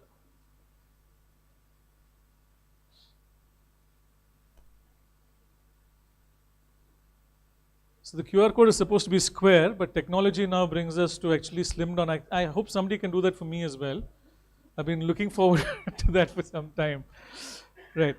Okay. So we always talk about this word sustainable. It's become one of those biggest bad words of the industry nowadays. Everybody uses the word sustainable. Or we have to do a sustainable this and a sustainable that. So what really is this sustainable employability when we talk about it? So what I'm going to do is I'm also going to use my phone right now, and then just give me a second. On your screens, that's for whoever's accessed the polev.com, you'll actually have a statement out there that's there, and I'd like you to react to that statement and tell me what you think is sustainable employability, right? And it could be anything. It could be a phrase, it could be a sentence, it could be whatever you want it to be. And while you're doing that, I'm going to just share a short story with you, which is going to get aligned to what we want to talk about. So this is a story about two children growing up in two different countries, one in India, one in Europe. A very cliched story, right? Now the one in India grew up and he said, okay, listen, I want to be an electrician. Well, parents weren't very thrilled, but yeah, anyway, he wanted to be an electrician. So he studied to become one. And believe you me, the guy in Europe, let's say Denmark, for example, he also wanted to be an electrician and he studied to become one. And he became one. Now, paradoxically, what happens is in terms of the amount of money they earned after they finished this particular course, the man in India started to earn about 220,000 rupees in a year. And the person in Europe, say Denmark in this particular example, earned about 500,000 kroners in a year. Right? A huge difference. I'm not even converting. I'm not even doing the currency conversion over here. But just in terms of sheer absolute number, there's a huge difference, right? And are you guys able to see the thing that's come up in terms of the employability bit? Yeah, okay.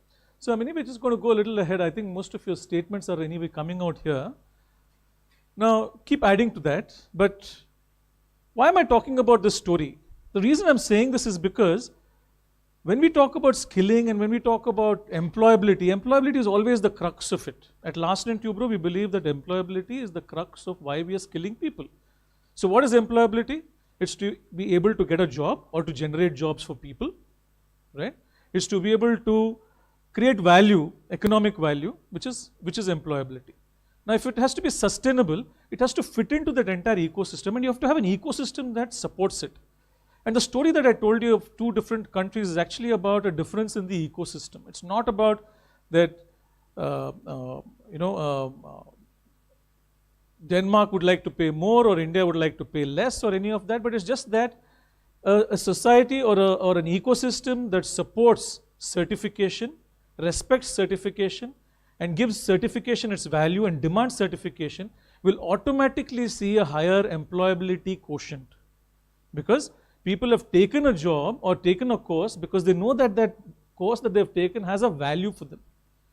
And similarly, organizations say, listen, he's done this or she's done this, and I'd like to take this person because they have that certificate. If we don't value the certificate, we are not going to be creating a differentiator in order to have a sustainable ecosystem for employability, right? We can do everything that we want to do. We have the NSDCs, we have the skill development missions, we have all of it. And my request to the government, Mr. Piyush Goyal, is that we work towards bringing in a mandate on certificates, on mandate on certification. That is going to go a long way. And that's when people will say, okay, I take pride. Why do we not take pride in some of the jobs we do? Because we don't have value in that certificate that we have got at the end of it, right? I have to have dignity of labor. If you go to Europe, a person is proud to say, I'm a plumber. A plumber earns a lot of money in Europe, right? And they come there as a single man army and they do a lot of work for you at the house, in a corporate or wherever it might be. But the same plumber in a country like India, where you do not have the value for the certificate, sees a different kind of a dignity of labor that is associated to it. And this is where I want to start my story or start my engagement with you. And there are a couple of other things that we will engage along this next 4 minutes which is left, okay? So when we look at it, employability is the core, right? We say employability being the core, it needs to be built around something which is responsive, participative. It has to have quality training, content. When you talk about content itself, it's all related to the audience that we are talking about. It is audience specific or audience appropriate, right? How are we delivering the content? Is it going to be delivered digitally? Is it going to be delivered digitally? Is it going to be delivered physically? All of it depends on who the audience is, what the situation is, and there is no right and wrong. It is determined by the environment, by the ecosystem, and by the conditions over there. So what do we do at Larsen & Toubro is that we work around creating an ecosystem. So when we say creating an ecosystem, we'd like to complete that full cycle, starting from a diagnostic assessment, which actually tells you where the individual is, what kind of gaps do they have. Then you start to actually skill them, to train them, and then you build a certification around it because you want to be able to say that this person can demonstrate this particular skill set to this particular quality. And then what do? You just can't keep training people and then say, okay, we've got a whole lot of trained resources, and now what? Right? So now we need to actually engage with them and then put them into some kind of a productive environment, getting them jobs, or they become entrepreneurs themselves. So creating this entire ecosystem is what no organization can do on their own. And I'm really happy for this particular forum to have been organized by Bosconet, because we need to work together and we all have our roles to play in this ecosystem. We all have our responsibilities that we would like to deliver in this ecosystem, right? So let's talk about what are these elements, right? Many of you might look at the elements of, just give me a minute. Yeah. Of creating an ecosystem, and I think you've got something new on your screen right now. In the meantime, I had a couple of points that we put across, things like mobilization. I'm sure there are a lot of NGOs out here, and when you give a course free of cost and you think mobilization is going to be a cakewalk, surprise, people don't want a free course and they don't come. And you're struggling to mobilize people, right? That's the biggest challenge that we have. It's not just an India problem, it's a worldwide problem, right? Mobilizing people. Assessing them, most of the time we say, okay, listen, we have got a target to mobilize them for this particular reason, let's mobilize them, and we go en masse. And we suddenly have a talent pool or a set of people who are really not interested in that particular area, not capable of that particular area. That's fine. So we try to come out with an assessment that really works around it. Counseling is a very important part of this entire bit. Skilling, that's the core, the underlying factor, and how you do it is the appropriate way that you would want to do. Content is what you deliver. It needs to be when I say audience appropriate, it means the language that is being used, the medium that is being engaged in, and all of that comes into this. Certification, and I like to keep underlining certification at least about 15 times, because I believe truly that this is the crux. Why do we go to school, right? We could buy the books and learn it at home and say, listen, I have finished everything that a person in the 10th grade needs to know. But we don't do that. We say, school is something we have to go. The 10th marks card is something that you have to keep until the time that you go to the grave, and all of that kind of things that go along with it. So certification is one of the important bits. Funding is a very important part. Somebody needs to pay for all of this. Somebody said at one point of time to Mahatma Gandhi, and that was, I think, a couple of years before he was assassinated, and he said, and he had this image of being poor. He said, keeping you poor is actually costing us a lot of money, right? But at the same time, when you look at it from a skilling perspective, there are different types of skilling that happens. Skilling that can happen virtually, skilling that can happen that needs to happen physically because it needs hands and legs to be there. Skilling that is from a practice perspective, and a lot of consumables that come into it in many cases. When you look at IT skilling is a little more virtual. But when you look at it from a brick and mortar kind of a skilling, that's a little more physical. So you need to make that appropriate for that. And it requires funds to skill. It's like sport. And I always equate skilling to sports, because the more you do it, the better you get at it. Right? And creating job demand, that's very important, right? For example, now we've got companies that actually need people. We always complain, we are not getting people, the people who are coming are not right, this is not correct. All of that keeps happening. But then, at the same time, we already have a set of people who are training the talent pool in a direction that's not really what something that the industry wants. So where do we come in? We come in by creating content that is industry relevant, that is industry appropriate, and start skilling for what are the jobs that are relevant. So you don't create a talent pool that can't be placed. You create a talent pool that can be placed, right? And I'd like to see what you've actually put through, and you can actually start putting a thumbs up or a thumbs down if you actually see, that you agree or disagree with one of these points. So whatever you give more importance, give them more thumbs ups, and that would.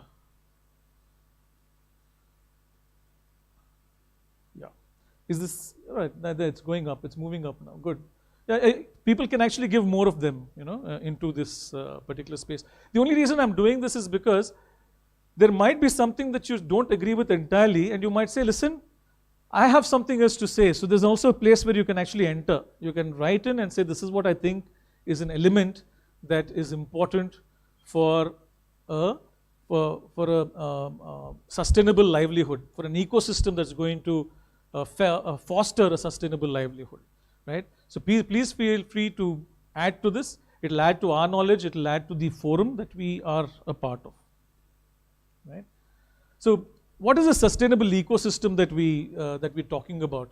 Now we've done something over here. I'm just skipping through because I'm looking at the lights here.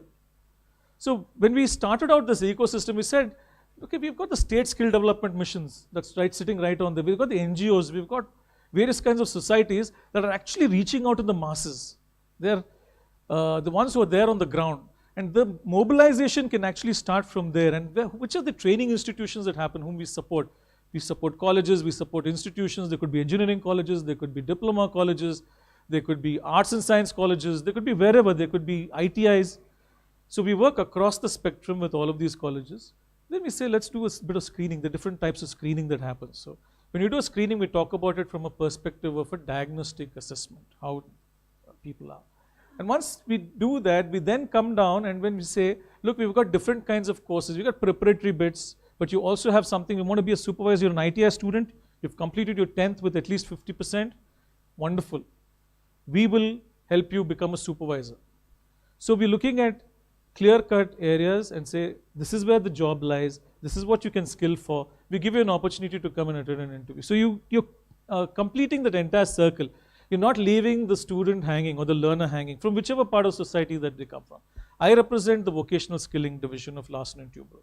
So obviously I would deal with the blue collar, I would deal with the uneducated, I would deal with the fifth, maybe pass, maybe fail, whatever it might be, and going upwards. Why fifth?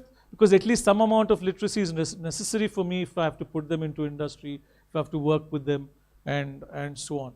So my call to all of you is, please let's get together. We all have our roles to play, and we all have a huge country, a huge economy, a huge talent pool that we need to address. There's a large amount of unemployment in the country. There's a large amount of corporates who are looking for people who can come and join their organizations. We can all work together, and I think Bosconet has put the right platform in place where we can all come together and collaborate, and I'd like to call for that.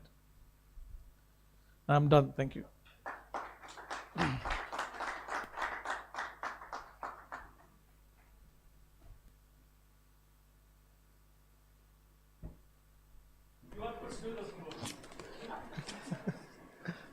We are very sorry for that.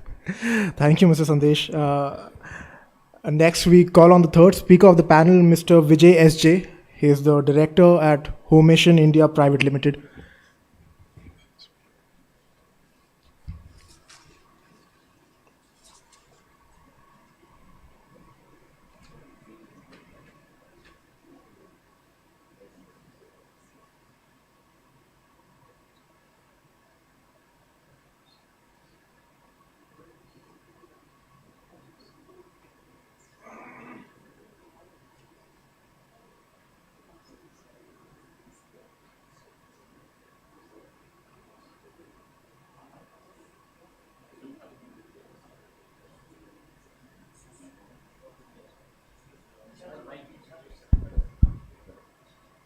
Okay, good afternoon, and like all the speakers will tell you, whoever comes to speak in an afternoon session is not the greatest of things.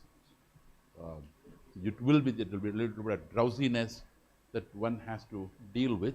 So, this is something which I have been presenting again and again, so without going into the details of how we manufacture or CC building, in the context of skill, which we are talking about, you heard the first two speakers talk to you about, the first speaker told you 100 million youth to be skilled or trained or to be made employable. That is the key takeaway that came from the first presenter. The second presenter told you whether it is a 5th class pass or fail up to the engineering college student, how do I create through my effort employability, dignity, sustainable livelihood. Now, this is all on the supply side. How easy creating the supply side of the workforce. We, in the construction industry, are increasingly told, people do not want to work in construction industry for various reasons. It's demanding, it's a harsh working environment. You got to be in the sun. I can blame me being in the construction site for my complexion. So that's the way it is. We the girls, when they say, can I come and join, the first thing we ask them, without being sexist, gender biased, we tell them, can you take the sun? Some of them say yes, most of them will say no office work. That's the kind of situation that happens when it comes to working in construction as an industry. Yes, we don't have people who are willing to work. Those people who are willing to work are not having the kind of skills for construction as a whole. here we come, changing. We are going to stop building the buildings. We are going to start manufacturing, not just buildings, everything that is required in built environment. Like you see the metro being precast, brought, assembled overnight, or you see a flyover being precast, brought in, assembled overnight.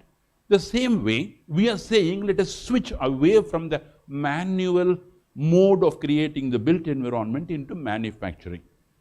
Now that's what you would see in the presentation, the video that ran in front of you. That machine manufactures a room each day. In about 12 hours, it manufactures the room. If there are 10 machines that are sitting in the side, they are manufacturing 3,000 square feet. Great.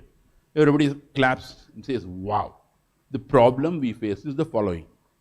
Does it require masons? No. Does it require electrician as in the normal construction industry? No. Does it require the guy who has to do the plastering? No. Does it require people who have to hang from the side of the building from a rope and do whatever is the finishing, climbing onto the scaffolding? No. So, all these people, even if they existed as plumbers, as electricians, as masons, as scaffolding workers, we don't have a need for them. So what do we need is someone who understands manufacturing but is willing to work in construction industry. That is the kind of a shift. The previous speaker, Sandesh, clearly said it is shifting. When it is shifting, are we in a position to A, skill, or reskill, or upskill? Because the changes are certainly, even in a slow and steady construction industry, the pace at which the change is happening is reasonably rapid. And, as we are talking, as I sat here, there was a call saying 1,000 railway stations want someone to come in, those of you who are in the construction and opportunity, they want 1,000 railway stations to be redone, in 1,000 railway stations to be redone in 18 months, 1.5 years. Do they have someone who can manufacture the built environment and, turn them into modern? That's the kind of speed the government is wanting, which means we need to go into manufacturing. Coming back to skilling, we go to the institutes and say, the minute I go to the college, the civil engineering department says, sir, this is not civil engineering. This is definitely not civil engineering. So when I go to the mechanical engineering guy, he says, I don't understand anything about concrete. So how can I work? So we get caught between this because we have brought in a new marriage between civil and mechanical. Like you had the mechatronics, mechanical engineering and electronics. Possibly we need to have a new set of people who are masters in precast, who are specifically trained in precast is what we need. And how much time do we have? Yep.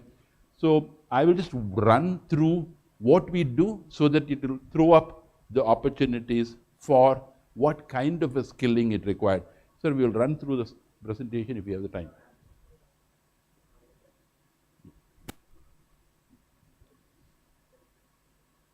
Okay. So, this is something which I just presented to you, about last month or something. So this is how we manufacture the buildings. And these are the various stages of construction the construction industry has gone through. From the level 0 to level 1 to level 2, it took about 150 years. There wasn't any change in the way the construction happened. And suddenly the Second World War, and then we started manufacturing the building as elements, maybe wall, maybe column, maybe beam, started putting them together. It ran for about 30, 40 years. And today we are talking about manufacturing them as a whole room in a machine which is placed at the site itself. And then we go on to saying, why only the room? why can't I pre-install all the furniture into the room before I lift the room and place? Which essentially means all your assembly line is having the electrician, the painter, the plumber, the tile worker, the mold operator, all of them in place, including the cranes. That's what we need to get into. The world has gone. So this is how the manufacturing is done. It is monolithic modular construction, which is probably the most advanced now. And good and bad is we brought this into the country in 2011. We had our own challenges. One of the challenges was, how do I find the people? And when I was talking to Sandesh before, he said, that is the place where we can help. Happy to know. And we have been drawing on Bosconet a little bit here and there in some of the places. So I thought I'll just tell you what are the challenges we have. That's a machine which needs to be operated. I do not need too many people. I just need per machine 10 engineers and a little bit of skilled workforce. If I do the finishing also at the site itself, before the module is lifted and put on the trailer and erected into building, maybe the number goes by 2-3 more. Honestly, with about 15 to 20% of the workforce which was used earlier in conventional construction, I keep joking saying, when I used to go to school, in the morning when I go into the school, there will be people who are wearing the gunny bags around their feet, carrying this biscuit tins, which are made into hole, carrying bitumen, pouring on the ground. That's how the road was made.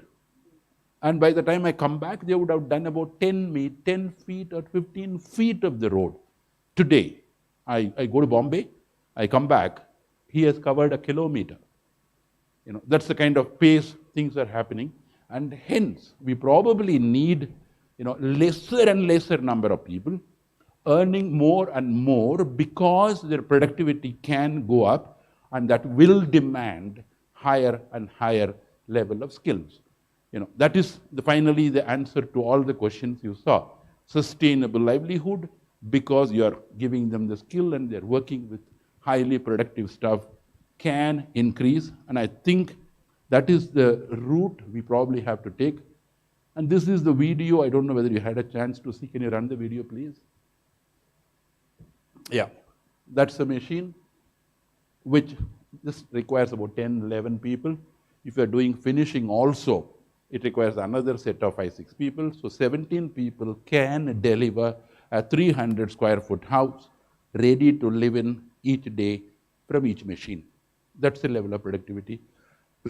Hence, we are in a position to pay them as well. So, that just shows you in animation how the damn thing happens.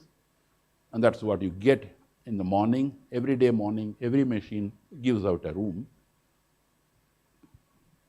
And that was animation. This is the actual picture of what the machine looks like. It also gives you a feel of what kind of a work the technician and the engineer need to do.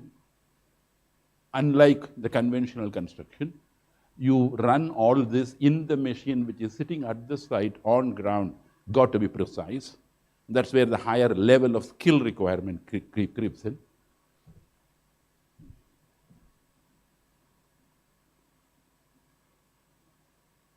And that's what you get in the morning.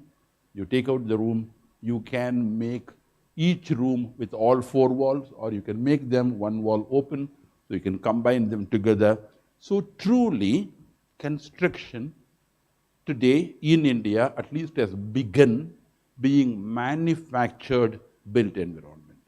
Summary is, when this kind of a paradigm shift is happening after about 150 years or so, we need a completely new set of skills to work with this, capable of earning much higher, certainly promising a sustained livelihood with capability to keep on increasing their role. The people who we took, they started off doing piecemeal jobs of maybe the reinforcement, maybe the concreting, maybe preparing the machine In about a year, the same gentleman is capable of running a full mold in his charge. He learns to read the drawings, he learns to install all the services, he learns to check the design mix of the concrete, he learns to check when to demold all of it, and later they have become not the engineers alone, even less than engineers, today run a bay which has 2 or 3 machines. That's a level of upskilling that is possible. So I just thought I'll share this with you. This is the kind of shift that is happening in construction. Construction employs very, very high percentage of the people. And particularly when we have a challenge of how do we create employability, the actual challenge is how do we create acceptable level of employment opportunity. Because the coming generation is not going to say, oh, I got some job. No, he's going to have other parameters of whether he wants it or not. In this changing context, we probably have to pay attention to those parameters as well, is the submission. Thank you.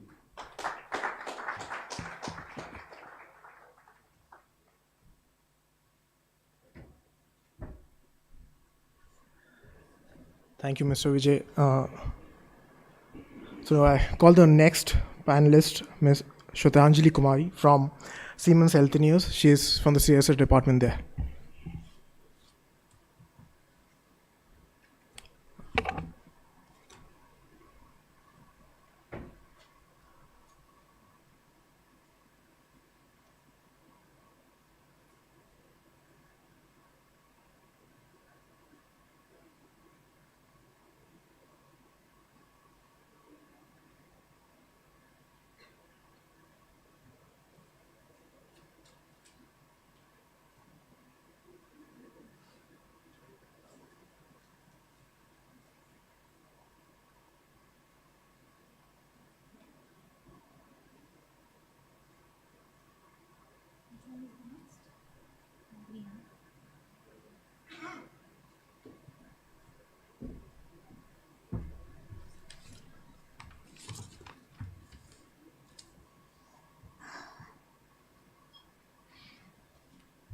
Good afternoon all. Thank you Father Noel and the entire Bosconet team for having us here. We are from Siemens Healthineer and at Siemens Healthineer we pioneer healthcare, breakthrough in healthcare for everyone everywhere. Today we would like to share one of our stories from skilling project which we are undertaking in healthcare. I am sure this story you all must have gone through, which happened early this year, when India's job crisis gained world attention, when young applicants protested the alleged lack of transparency in the hiring process of Indian Railways early this year. That happened on 26th of January. Media used this event as a job riot. The high unemployment rate among the college educated has caused what World Economic Forum calls widespread youth disillusionment, claiming its threat to our Indian economy. Unemployment is the greatest threat which India is facing at present moment.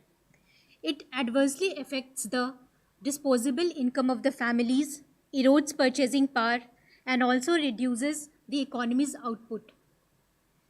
If you all know, you must be aware of the latest data on unemployment from CMIE, which states that the unemployment rate of India is around 8.1% at present. That is, latest is Feb 2022.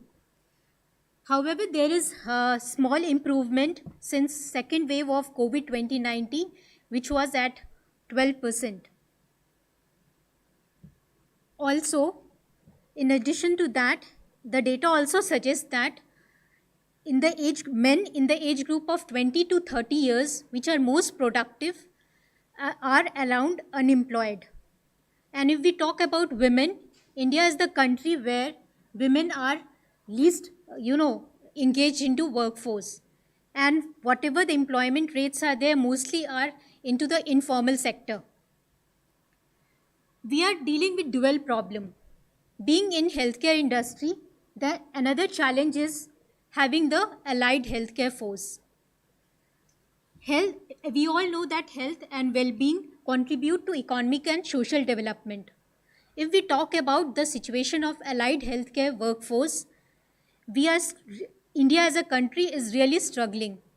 According to the Ministry of Health and Family Welfare data, it suggests that India needs around 4,700,000 allied healthcare workforce. However, we have still, available force in the range of 0.8 to 1.1 million. So, what is the solution? At Siemens Healthineer, we are focused into healthcare. So, we wanted to build skills of people who can be inducted into the health stream and can brought into the mainstream. We understand economic benefit in investing in human capital. That's the reason we adopt approaches which are resilient, sustainable, and inclusive. This is how we partnered with or joined hands with one of the pioneer partners in healthcare, that is Apollo Educational Research Foundation and Apollo MedSkills. We are training 250 candidates who are from financially and challenged background in healthcare in two streams. One is emergency medical technician and the another is general duty assistants. The training program is happening at the 3 sites in India, that is Ranchi, Hyderabad and Chittoor.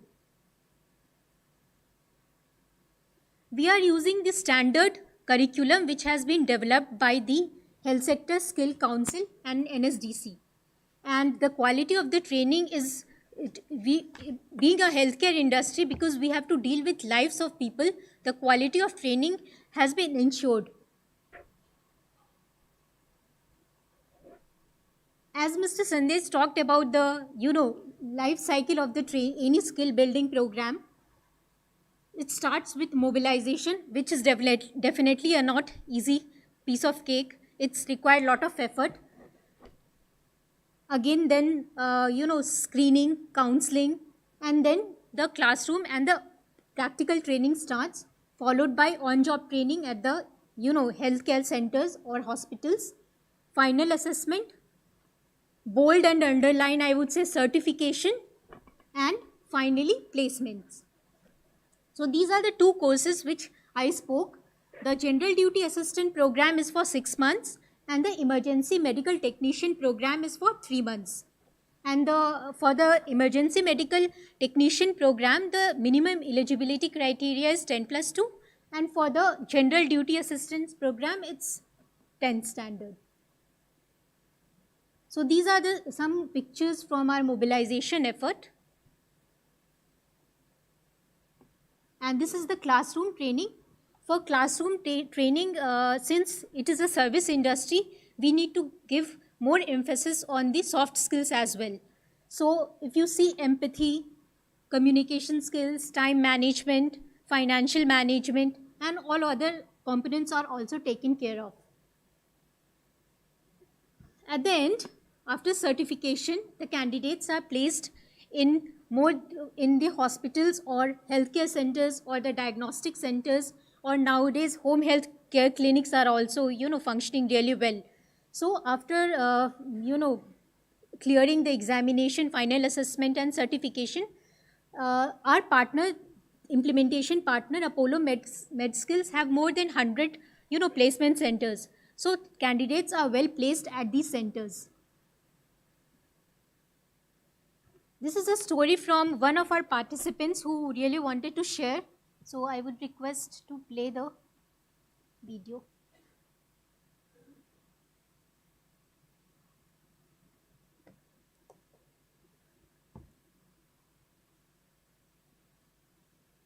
Yeah, you have to play it there, down. Let me try. Yeah. I think there is no audio.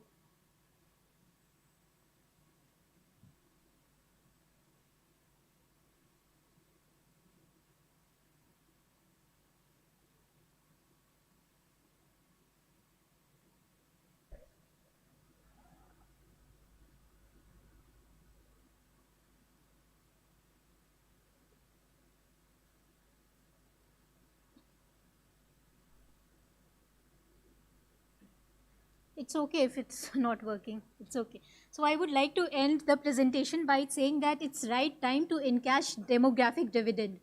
Thank you very much for patient listening.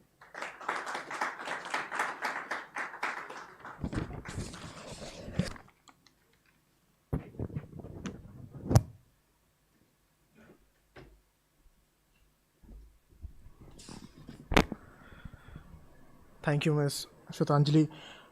Well, moving on to the next speaker, Father Gabriel Karunaraj, the National Director of Don Bosco Job Placement Network, New Delhi.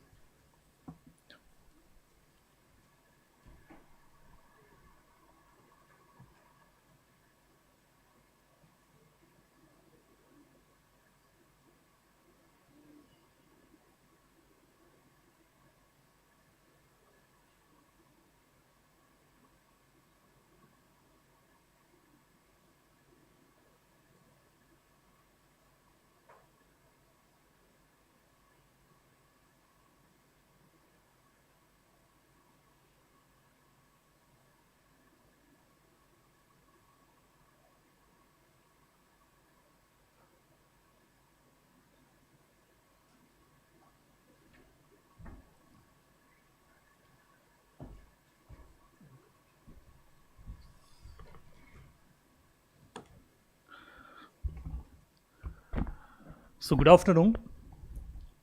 I know this is one of the toughest time, and people will be happy to say, so thanks a lot for listening to me, and those ending words would be encouraging for you. I hope no, it doesn't happen. Father Noel is looking at me, staring at me. Fine. I'm a little bit nervous maybe after listening to a lot of dignitaries over here. I can only say, wow, it was amazing to see startup programs making such a wide impacts from starting from this building models which was presented to us, or L&T which is coming up with skill trainings, with Siemens coming up with their package of skill trainings, or morning sessions where we were able to listen to a lot of startups. We were just making a comment saying that Trey, which are portfolios, they were saying that it's one of the strongest. Okay, I was asking one of my colleague over there, come on man, both of us go and stand up on it and test it maybe. It looks so fragile, but the temper it has, it's marvelous. So I'm really awestruck to see such marvelous initiatives are coming up from young people, and this forum has brought in a lot of light on such a vibrant initiatives. So thanks for the organizers, starting from Father Noel and his team, and Mr. Jose and his team. It was really amazing. So who am I? Just maybe not a big shot. I'm just carrying out the works of my elders, giants who have done a lot of, who have brought in a lot of initiatives in our Don Bosco networks. We do have one silent spectator over there, Father Vincent Maria Pragasam. I don't know, Father should introduce him to people around here. He is one of the pioneers of street children work in India. In the year 1985, he started it with a few of our Salesians, with startup Father Koshi and other things. And he is a silent spectator, behind sitting and trying to see what is happening. When India was not able to think about street children, these were the people were on the roads speaking about street children and pointing out to the government, look, here are the category of people whom you should be intervening. And now that man, even at his young age, is doing a wonderful prison ministry across Tamil Nadu, entering into all the prisons, doing a lot of initiatives for aftercare children, and yet that man is sitting behind, unassuming, and not even ready to wave his hand. Father, yes. So we are all walking on the shoulder of such giants, I can say. And this is one of such initiative which was started by our Don Bosco network, job placement network. When it was started in the year 1996 or before that, maybe by few startups, young Salesians who thought, okay, during that period, when there was not technological connections, or media connection was also very less. People are not able to get job informations. They are not able to get employability skill towards jobs. So they initiated a program called Valigati. Valigati means in Tamil, it's showing the direction, showing the way. And that was initiated in Chennai. And they started the program all across Tamil Nadu, starting a lot of hubs over Tamil Nadu and creating a lot of vibes. It was their own initiative. They started with job melas, job fairs. In Tamil Nadu, they started to organize small level job fairs, and it was a great inspiration for the governments. And the state government just took in this idea of job fairs, and they started to organize job fairs along with our team of Valigati. And this initiative then slowly spread across our other provinces. It started in Hyderabad in the name of Disha, same thing, showing the path. And now we thought, okay, let us take it across pan-India, where we will multiply this model, maybe in a more effective manner, across our provinces, across our nation. And we came out with this concept of Don Bosco Job Placement Network. Okay, oh, so I have to operate this, I know, thanks. So what is it our dream? Maybe can you say what are the turning events that gave happiness to your parents in your life? No, what are the turning events that gave real happiness or joy to your parents? Maybe your education, maybe your success in your life. And one of the joy would have been when you go and say to your parents or your guardian, whatever it is, look, I got a job. I got a job. Whether it is going to be 8,000 or 5,000 or 6,000, whatever it is. When you go and say to them, I got a job, you can see the real joy which comes out of the parents. And that's what we are experiencing with our work. That's what we are experiencing with our work. We really see joy among families. One person who gets a joy, that means a good job, he brings joy among the families. It is not we are affecting the life of one person, but we are making a great impact for the families. And we can see that across. And that's what we are dreaming about. We dream about a decent job, decent livelihood, which creates or brings happiness, joyfulness to the family around. So what we are trying to do, these are our reach out centers in all the provinces. We have established our work over here. We have our source centers. As you see that most of the people from source region, they migrate to the destination pockets where there are a lot of industries. We don't know, maybe startups or impact creators, policymakers, they should think about decentralizing the labor market. They should think about decentralizing employee opportunity all across India. Whereas now we can see jobs maybe in Karnataka or Hyderabad or Telangana or Chennai, Bombay, Gujarat. These are the pockets where industries and other things are there. People from the other pockets from the north, they try to move across the country for job. Whether we can make an initiative, whether we can think about, whether we can tell our investors, whether we can start initiatives across India with all these technological IoTs and coming up. It's easy to start any IT industry in Guwahati or Northeast or Assam, Calcutta, where all these hubs are only present in Hyderabad and Chennai. We can surely extend our work there, but we have to think on that. We are also dreaming about whether we can influence industrial partners according to which we can spread across. Maybe what we are trying to do now, we have created a web and app portal, and this is helping us, this leverage of technology is helping us to connect people across the nation. And with that, we are able to give them a career guidance, employability skill training. We give them information about a lot of private jobs as well as government jobs. And we do a lot of job placements through job fairs, walk-in drives, whatever it is. A lot of events are happening across. And we also have coaching classes for government jobs. We have training centers where we especially train young people so that they can also enter into the government jobs. And we have especially this help location services. I'll be trying to speak to it a little later. And we also entered into our job research services across. Okay. So what is our process? What is our process? We are a middleman who literally worried about the job seekers.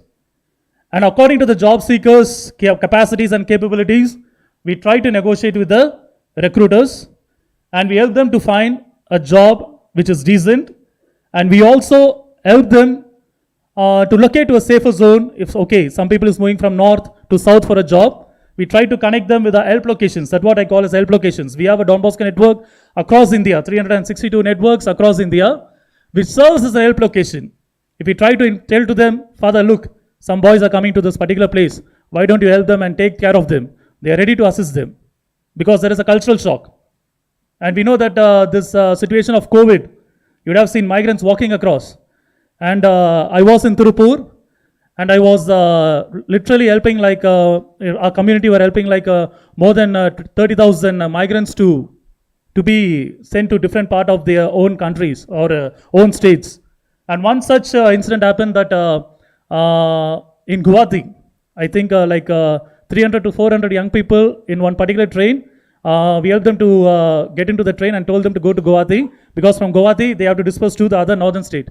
We just made a call to our Guwahati provincial house and said, Father, so much of young people are coming across. And our provincial house and our Don Bosco institution was ready to open the gates, and they accommodated them for nearly a week, because there was no travel for them to go across. So that sort of help location services and other services we try to do with our networks. So this is something of our this year's achievements, I can call. We were able to onboard 8,500 job seekers. We done placements around 5,400. Who are these job seekers? They are all below 5th standard, 6th standard or 10th standard, or maybe they would have completed their ITA diplomas or whatever it is.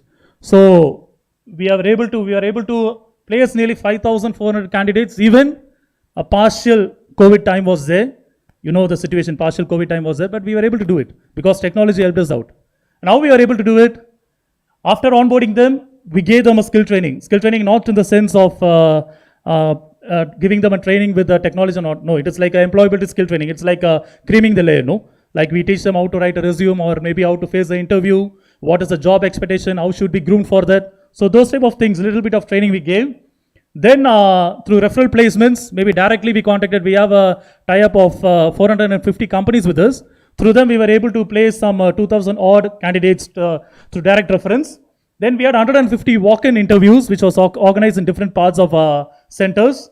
We organized 12 mega job fairs, and even in colleges and ITIs and polytechnics, we organized on and off campus drives. And after that, we don't leave our candidates. We try to follow them up. We want to ensure that whether the packages was promised by the recruiters are given to them in a proper manner. We try to follow them up whether they are safe or not. That's what happened with us. We don't leave them. We try to follow them up with our help location services, with our Don Bosco networks. So that is the biggest advantage we have. And within this 1.5 year, we were able to be recognized by the National Career Service as a placement organization. The Ministry of Labor, you'll be knowing Labor and Employment, they have recognized us as a placement organization. NASSCOM Tech for Good, they had a competition. Around 500 participants participated, but they chose only one, but we came third or second. Out of the 500 participants, the final jury of 3, we were among it. But maybe we lost, but a recognition has been given by NASSCOM for our technological leverage. We do have engagement with TCS, as maybe L&T, we can also work some sort of engagement. With Sir also we can work some sort of engagement. So we are entering into other corporate sectors where they're offering us a lot of engagement with TCS and HCLs and other companies. They're also giving us with a lot of engagement programs where we are able to train our young people and give them a better employability skill. So these are some of our, as I said, we have help location services which is we're cutting across our nation. These are some of our interventions. I don't want to explain to you, but these are some of our interventions. We don't want to leave our young people aloof. You go and settle by yourself. But we have a team of members who are trying to intervene wherever our young people are there, whatever riskful situation they are in. We are there. We are promising them to say that Don Bosco Job Placement Network is there to support you at any cost. So what is the impact? Our technological-led or tech-led services, it's a hybrid model. Mostly like 71% of our candidates have been entered into the technological mode. People are entered. People from the stakeholder community, okay, underprivileged community, they have entered into the technological mode. It's very surprised. Thanks to COVID, I can say. And out of our onboarded candidates, nearly 42% are women candidates. Women candidates, 42% are women population who have onboarded our platform. And out of the placement services, nearly 47 job seekers are women candidates who have been placed. That's a huge number. That's a huge number. And 66% of our job seekers have entered into the formal market. Freshers, first-time job seekers, they have entered into formal market. Organized sectors. And 14%, that means equal to the government ratio, are coming from socially backward communities. And apart from this, we too have, we don't want to project it since they have not requested us to project, but I can say maybe from the background, we have placed a lot of trafficked women who have been rescued from various harder situations. We have placed a quite number of them, but we don't want to project it because they never said the projection has to be done. So I'm just saying the numbers across. And we too have done a lot of work with the physically challenged. So a lot of placements have been done. Now some of our NGOs are engaging with us, and coming here across India in different states, we are organizing special job placement drives for physically challenged. And this we want to take it as a mileage because we want to say that nobody is left out. For us, every young people who are searching for a decent life or a happiness should have this taste of having a job. Because at last, it is the job which gives a person dignity. It is the work which gives the person dignity. It is the work which gives the person a choice to make, and it is the work or job which gives the person a creativeness where we can venture out into this world. So thank you very much once again for giving me this opportunity. Thanks.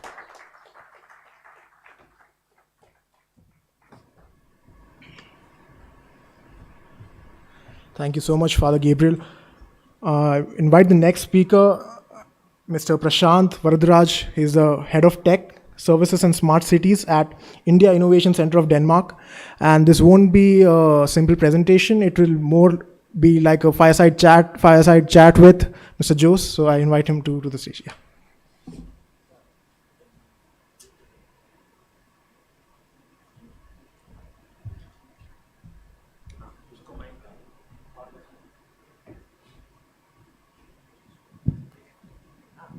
We'll ask Sandesh also to come from L&T because we cover a little bit the Danish perspective.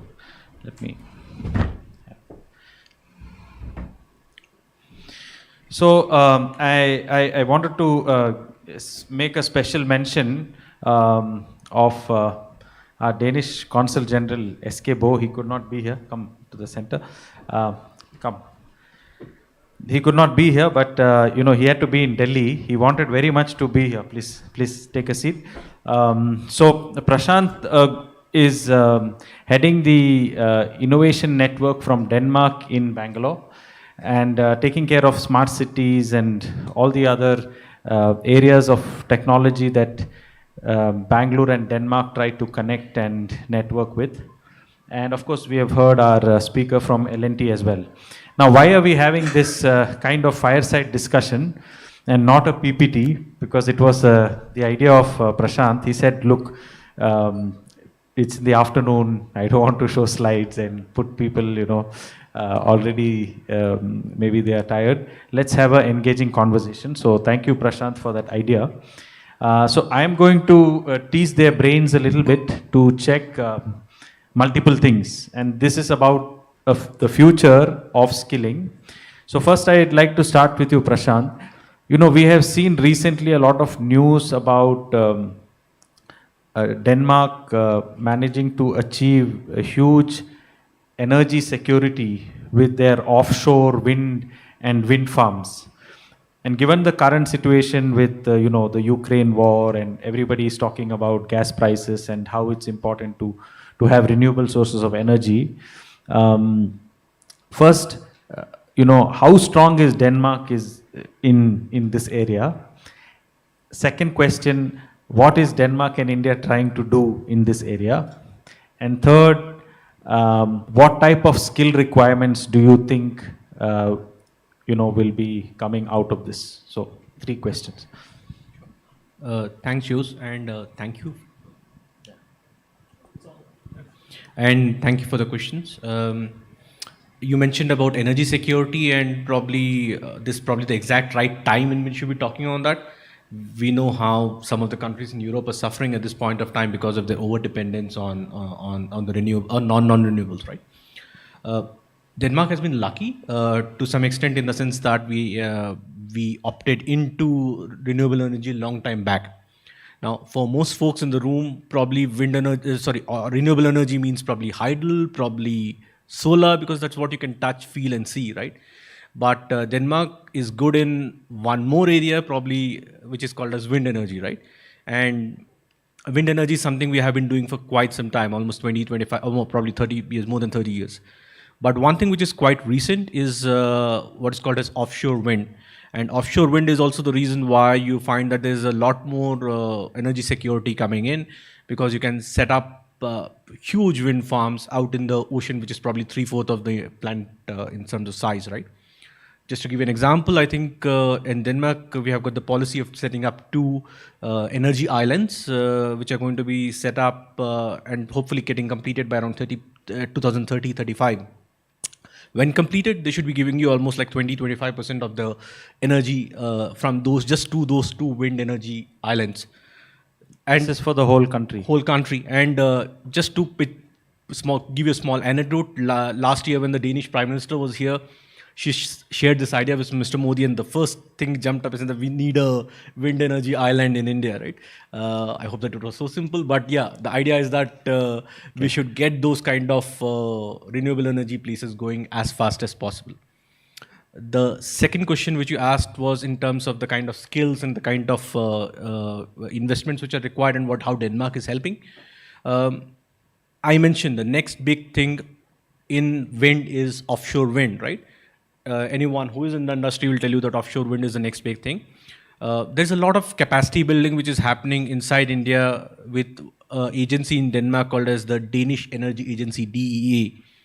Now, the DEA has got a center of excellence, or I would say capacity building team, which is working alongside with MNRE in Delhi and mostly in Delhi, and to some extent in Chennai with NIWE, the National Institute of Wind Energy. And hopefully we'll see some initial work which is going to happen on offshore wind.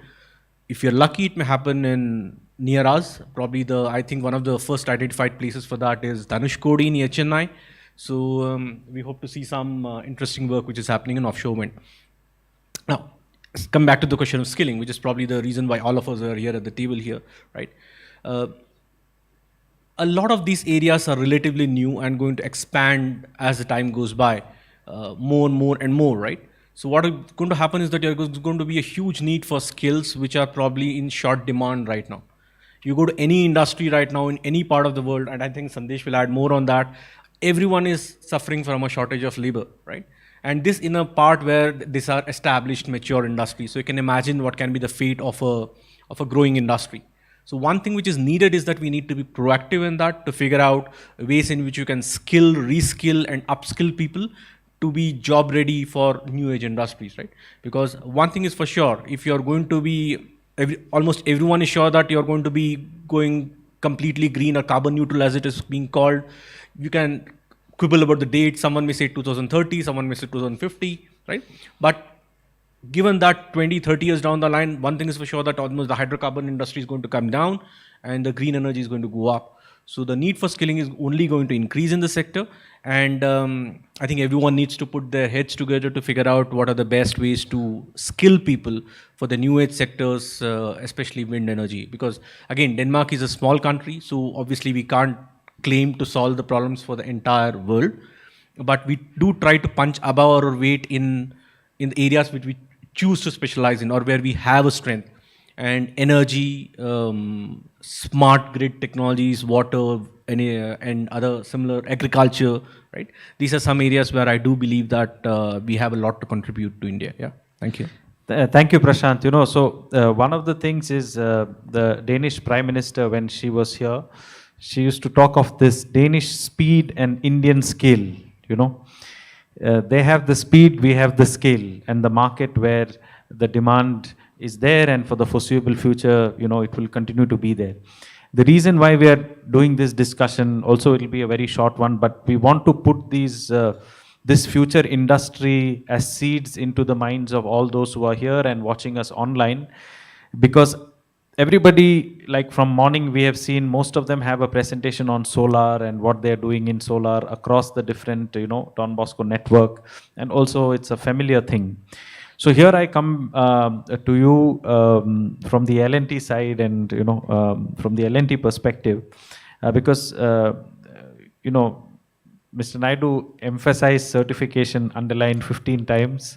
As we move to these kind of wind related and let's say new tech and high tech, there will be a huge demand for that execution level worker, let's say hand and mind skill. And because these things are huge machines or little complicated machines, safety and certification will be back in the agenda. So is there a chance from your perspective to tell us how fast all this certification stuff can be there, and what help or what do we need? Because we will send back a paper to Minister Piyush Goyal's office. So can you tell us what should we do basically? Very frankly, that's a tough question, but I just want to throw a little bit of light about what India and Denmark have gotten into. Both the Prime Ministers have signed up the Indo-Danish Strategic Green Initiative. And solar, wind are all parts of this green initiative, including water. Water is a very important bit over there. Similarly, we have in Denmark something called as the DCAC. It's the Danish Consortium of Academic Craftsmanship. It's the 5-star equivalent of the ITIs in India. So, and the very, very focused organizations that work on skilling, certifications and all of that. Now, Larsen & Toubro has signed up with the DCAC in a strategic initiative under the same strategic green initiative, essentially to do with areas of power, water and so on. Now, when we come to any energy, whether it's wind or solar or whatever, it means electricity in one form or the other. It's serving an electricity need, the energy need. So when you come to what we can bring to the table on that, it's L&T Power, the kind of training that we deliver. We bring in the standards that are required from both a national perspective as well as an international perspective, and work with Danish organizations here in India to try and scale up the skilling or bridge the skilling gap or skill gap. Now, at what speed can we work this out? It can be as quick as 3 months to as large as about 8 months. It all depends on the kind of quality of people that we have. So now what I've seen is from the Don Bosco network, and I was recently part of a program in December in Goa, which was organized by Skip, and a lot of Don Bosco network were there. The ITIs that are managed by that network is phenomenal, the number of ITIs that you have. There's already a good talent pool that's coming out of that network, and this talent pool can straight away be trained into courses on electrical or plumbing and all these areas, so that they're aligned to the new age technologies, and then they can straight away go through and work towards funding the employability gap or the manpower gap, so that organizations that are trying to come and set up and want to deliver quickly have an immediate talent pool that they can tap into.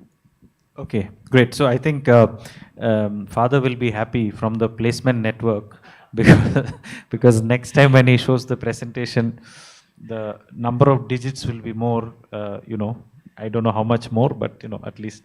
Thank you for that perspective. Now back to you, Prashant, because there is this huge base of Danish companies who are operating in India, including L&T, I think. But anyway, you have very unique companies which are quite special, and given that the prime ministers both in Denmark and India have had, I think now 2 summits together. A lot of things are planning to be rolled out, and they're expecting also some kind of funding either through World Bank or some other instruments to fund this green push, this sustainable renewable push. So just want to know from you, as these companies want to scale up, they will need manpower and skilled manpower. What kind of conversations, or what do you think we should set out as point 1, point 2, point 3 to do together as Don Bosco network being one part, of the stakeholder, and your companies being the other part? Since you are in the consulate and part of that strategic team, can you give us some thoughts so that things can move faster? Sure. Thanks, Shoes. Yeah. So good. And like as I said, one of the things which we do at ICDK or the Innovation Center is that we are conversation makers. So in that sense, probably you can say that we are probably pretty idle folks. All we do is talk, right? But the thing is that we drive these conversations, and the conversations have got different stakeholders. So like this event is very important because the kind of work which Bosconet and Don Bosco is doing in terms of skilling, and the kind of work Sandesh is doing with his team, and kind of work which we saw some other things is pretty interesting. On the other side of the picture, there are some very interesting work, some interesting funds being done by the government of Karnataka, by the government of India, by the Atal Innovation Mission, right? So somehow we are in a place where you can see the big picture, right? We can see the picture which is happening.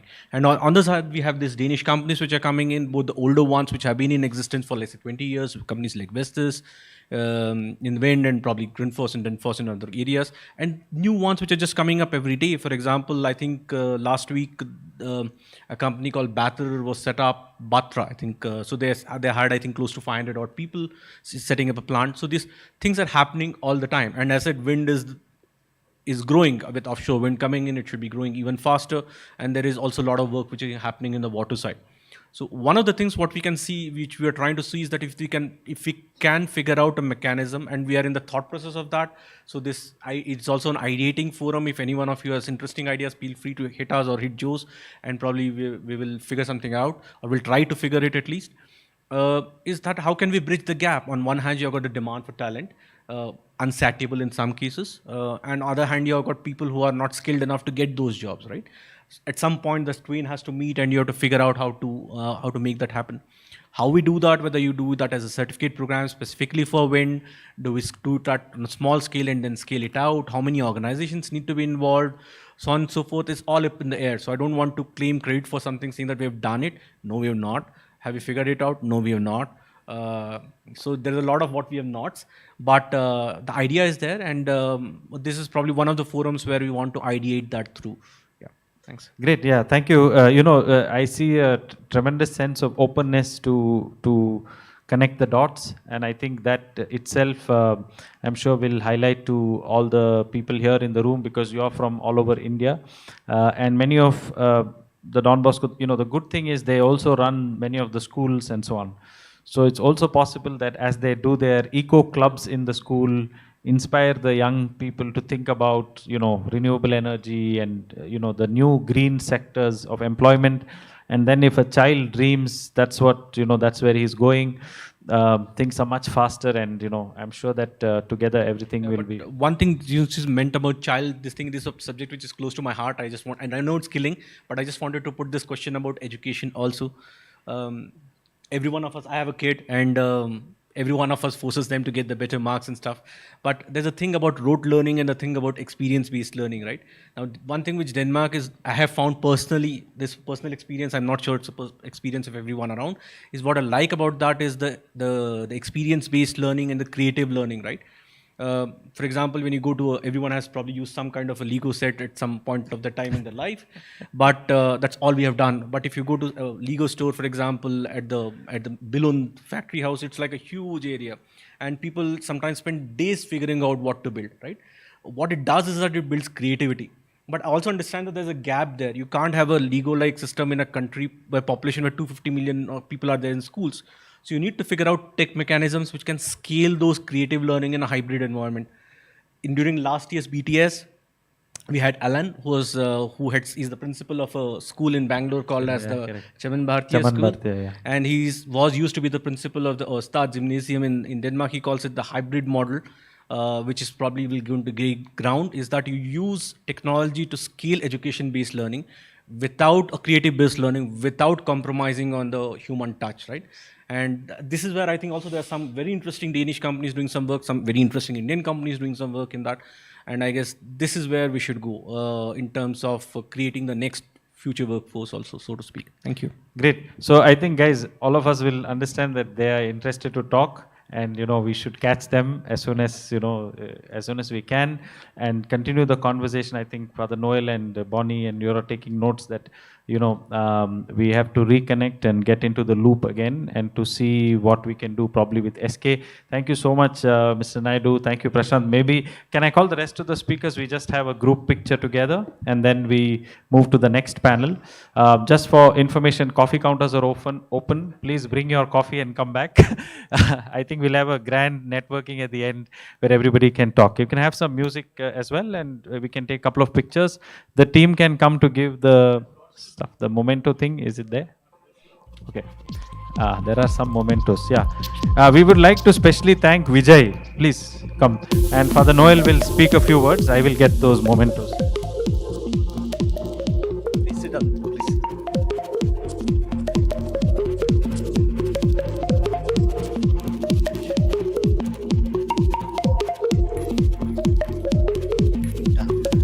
So, Joe said that I had to thank Vijay in a very special way. We had a chief guest giving a wonderful message, our alumni, Piyush Goyal. And with all our connectivity, we didn't get Piyush Goyal connected. But one who connected us to Piyush Goyal is none other than Vijay. And instead of Piyush Goyal, Vijay is with us. Yesterday, his son got married. And today he is here.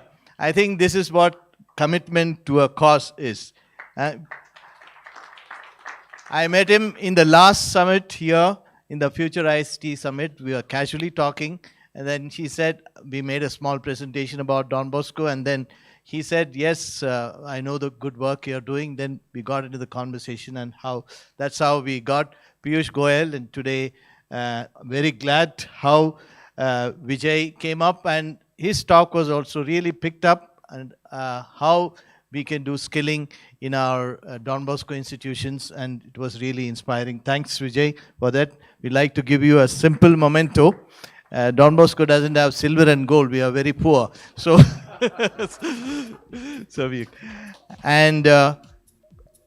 thank Svetanjali. I think we are already doing a beautiful partnership program with Siemens, and Samrat, who got connected, and she's here with us. Yeah.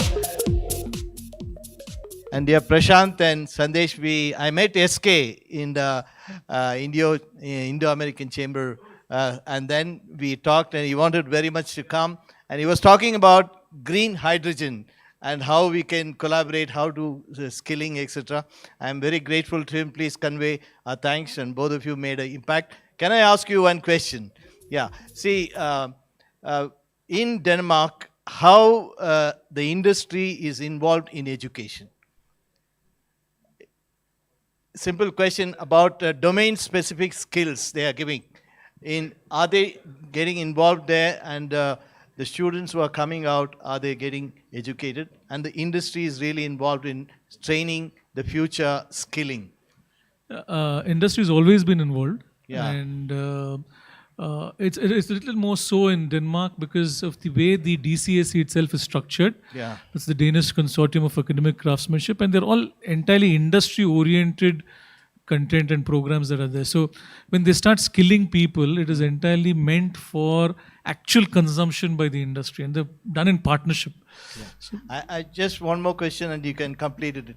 So is it happening in India? Is industry getting involved in education with a new education policy? Is there any chance where skilling can be very domain specific, and all our young people can match that skill gap and get employment? So industry in India also has been always involved. The difference that you see is actually the scale, the entire scale of it. You look at what we call as the QP and the NOS, which is the qualification pack and the national occupation standards. So when it comes to certain areas like construction, so all of those would be developed by Larsen and Toubro, and then it comes through them, and you go to whether it's the school level courses or whether it is the post-10th or the engineering and so on, it would come through. So like that, there are different organizations that have always been participating. Tata has done a lot of work participating with the skill development and the education sector. Larsen & Toubro has done a lot of work. Procter & Gamble, ITC, in fact, if you look at all the hotel courses, they've done a lot of work with the skill development. So every country is following a similar trend. But when the size is smaller, the population size is smaller, and when placement becomes a lot easier, it is visible. Visible, okay. Which is why you see it in Europe a lot more than you see it in India. Prashant, please, you want to I just wanted to add one small point here, is that where the industry and the government is involved more is what is the reskilling programs. Because one of the good things which I have noticed about this one is that there's no, at least not a huge fear of losing a job because of the technology changes or trends which change. So a person loses a job, he gets on a sabbatical kind of thing where he gets paid a certain living wage by the government, and then gets retrained and reskilled and then goes into a new industry which he was not part of before. So that's a slightly unique part. But again, it works mainly because it's probably a smaller country and probably the size also makes an impact. Thank you. Thank you very much, Prashant and Sandesh. And please, I ask Father Roy from Dimapur, a director, to hand over the memento. And Father Lawrence Montero comes from Goa. He heads all the development work in Goa.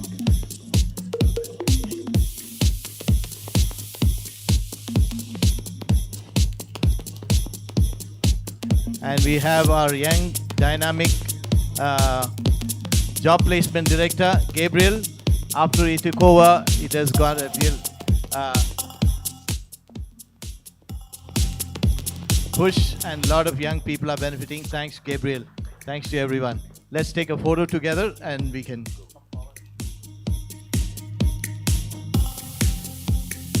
So we start the next panel. Maybe I request all the speakers to give their presentation if they are here.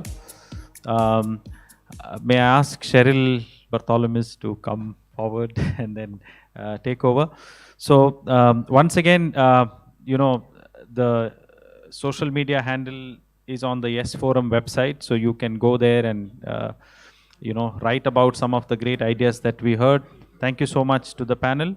And now I would like to invite Cheryl from Breads to come and take over the next panel. This is the last panel. It's gender justice, so it wouldn't do any justice if there's a male moderator. So handing over to Cheryl.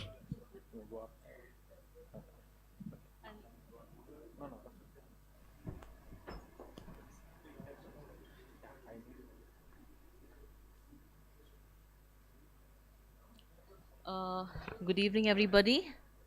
Are you all armed with your coffee and your tea?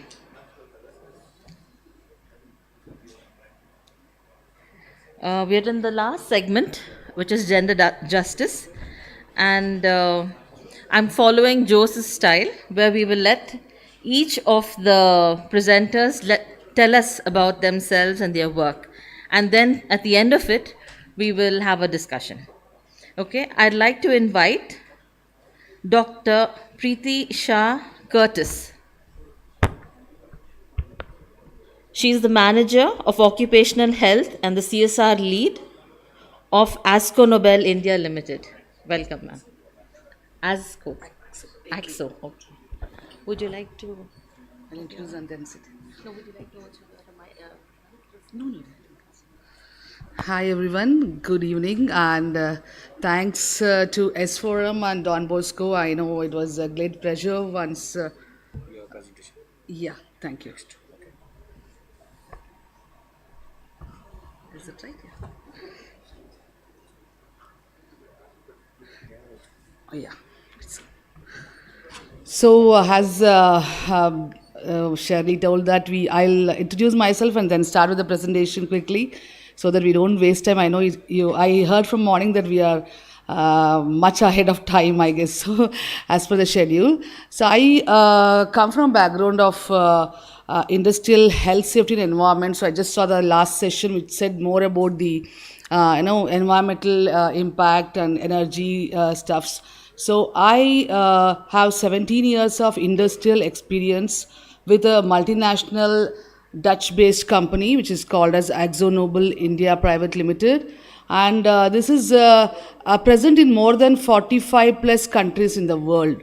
So being with that for 17 years, I'm privileged to get a lot of international, exposures or knowledge and trend base. And being in India along with that is a great comparison. And what we always have, the Westerners cannot know us. That is the major problem we face when we are in India and in an MNC. So I was privileged to know both and contribute accordingly during my tenure of 17 years. And that is the major cause for me to do a doctorate in corporate social responsibility. And this is one of the first person in India, the university says that I have been completed. So I'm proud of that, and I always say that once I completed in 2021. So this is exactly about the subject on attitude towards corporate social responsibility and organizational culture. So which makes I know we have thousands of ideas, but what's the culture behind that? Who's ready to accept and change? So that was the intention when I started my PhD on this, and I was in the role as such in the company. It made me to explore more and get more knowledge because I was in that field. So my guide is from Christ University, and he was very supportive on that to know more on the subject and release papers, publications.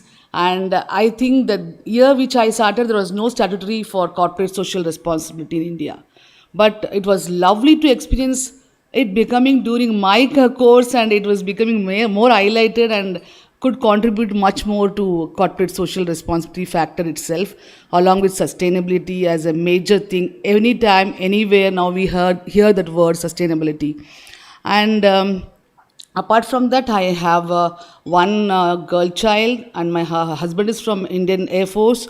So that makes me more explorative of India, where I can have different part of India's knowledge. And I'm also from a background of multilingual genetically, so more than 7 languages I can speak and manage. So all those was advantage to go into this field, and I was very happy when Mr. Jacob called me that suddenly, because I had admitted in LinkedIn, and I'd been with many of the CII conferences and IOD conferences, so I could accept him easily. Otherwise, I think I would have refused. No, I can't do within so short time. But because of those things pre-COVID, I could manage it very well, and it's expertise of subject. And moreover, glad to say that we are recently associated with Don Bosco for same purpose as skill development project through CSR on inclusive of gender diversity for a skill of training women and other genders for vehicle refinishes and decorative painting skill. That is a very unique in India. I think we are the number one to start that for other genders and women in this field. So they are our channel partners. I'm happy to announce this year, so that I had told I think Jacob about this. So that is the another point I want to put it here. And let me go ahead with the presentation. I think you can see the first slide itself that I put that representing the picture of women who are already trained through our project or skill, which is, I think I'm not able to, okay, it's not visible, yes. Yeah, okay. Yeah, I can just turn this. So, which says that we are going ahead and we are already in that place of, developing women in India. Especially, we are the highest population in the world, where we have opportunity also to, upgrade our women core in India, where the opportunity is very high and the people to take initiatives just thought to just go ahead with CSR as a support. And majorly, we have two kind of training, which is one of our brand is Dulex. I think many can know if I say Dulex rather than AkzoNobel. So Dulex is one of our paint sector, which is domestic paint, which can be put for houses. Even that sector we have training, skill training program. And also we have for the vehicle, you can see the other side of the picture where we train, we already have for the customers like, to say the names, like you have Mercedes-Benz and Maruti, Honda, all are our Kia, all are AkzoNobel's customers, where we give our third-party contractor for their via work of refinishing the vehicles. So in that, the first time we introduced women to be in that role also. We see that, petrol bunks are there and conductors are there, women, why can't we try? And it is pride that it is a success. So we could include them also for the vehicle part of it. And it's not, I can't say that we did magic, but we just started a step, like a baby step. So it is not easy for the girls, when I see them, when I talk to them, they don't easily accept that. They said, is it so, is it possible? But there were girls enrolled for it, passed, and they have started their own stores also. I can show you in the future slides. That is a development startup we have done. And this is the recent award we got through CII on sustainability for all the CSR initiative taken by AkzoNobel. Is one of the prestigious award through CII. I think you all will know. And where our CSR contribution towards health, skill development and education. We are majorly working through CSR on these three. So that's the reason it was holistically done, and it was a great experience. The reason being, it was a hybrid model of auditing. So it was very new to me. In fact, we have robust auditing for everything and anything in the organization and manufacturing for being an MNC. This was totally a new experience. I think it's for all world it was like that. So that was a very good experience, how they see your scoring and impact. And we even learned a lot of things, how to go ahead or see ahead for CSR or sustainability. So that was a challenge, and I'm proud to say that we got the award for the AkzoNobel India itself. So. And this is a glimpse of the paint training, which I was mentioning, that in Assam we had trained more than 200 women, and also we had experience of women starting their own stall. That's the picture we can see there. And that was something very proud. Like, see, if they should not think that, okay, I have learned this painting course and I have to do only painting of the car. That is not the scope. So we make them realize with a broader range, even for the men, it's there for both male and female. So we make them clearly understand how much is the scope once you complete it, even though you are just out of your 10th or 11th or 12th, and we basically keep ITI as a base, but we consider as per the skills and other requirements. So that makes them clearly show some direction at the a point that yes, I have a life ahead. So this kind of not being only a painter, you can be anything else related to paint and stuff like this was a great encouragement for the youth there. And then we have this Girl-Child Holistic Education Forum, which we have started past 8 years, which is not just being, giving some books to the school, just go and give some, lab and library, put a branding and come. That is not the way. We adopt the schools. In Bangalore itself, we have adopted around 12 schools where we do, development of the structure, upskilling, sexual education, psychological counseling, and the academic increment in the results for the grade 9 and 10. And also we have excursions like, which is not affordable by the government schools. So we are mainly focusing on the government schools where you can witness. We speak about education, the further going ahead, but basically what is lacking in our government schools, being in rural development programs, I can understand and see till today. So that's where we thought we put our focus in the rural part of India. And we own a school in Gurgaon, which is called as Parivartan, which is for the big migrant people from Kolkata, Assam towards Delhi and Gurgaon. I witnessed myself when I went there in 2016-17 that can't imagine so much our children are deprived of. Like, leave it alone the shelter and food. It's easily the basic need of every day's, their the need for to be alive also.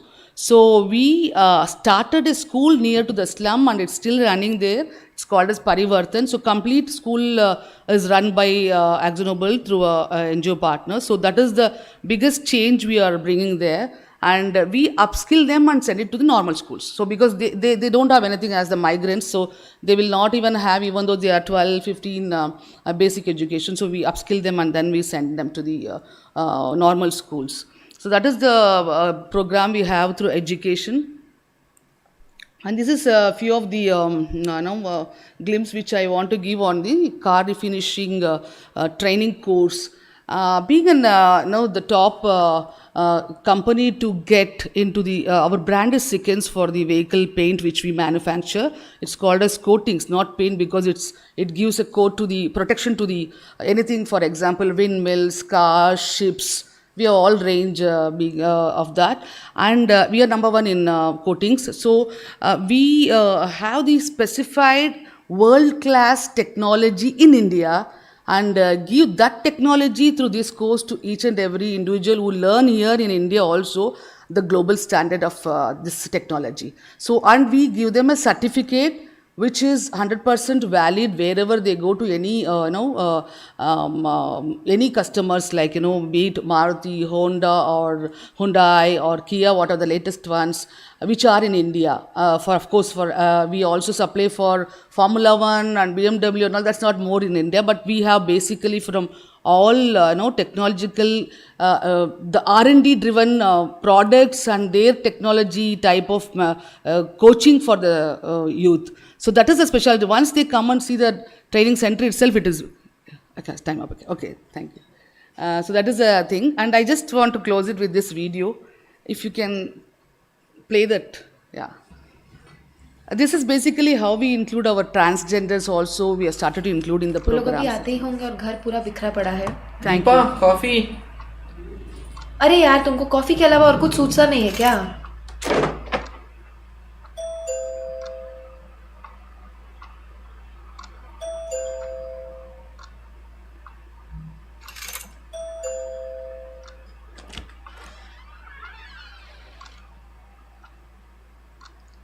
Just a 3 minutes video, I think.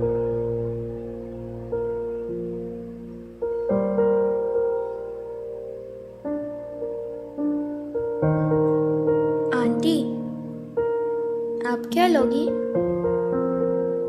T या coffee?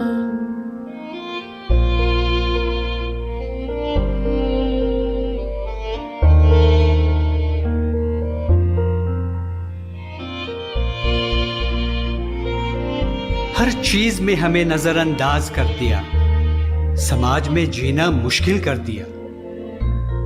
पर क्यों? हम अलग हैं, पर हम इंसान ही तो हैं। गलतियां तो सबसे होती हैं, पर इतनी बड़ी सजा। सलाखों के पीछे वक्त काटने के बाद भी दुनिया ने सारे रिश्ते तोड़ दिए। क्यों?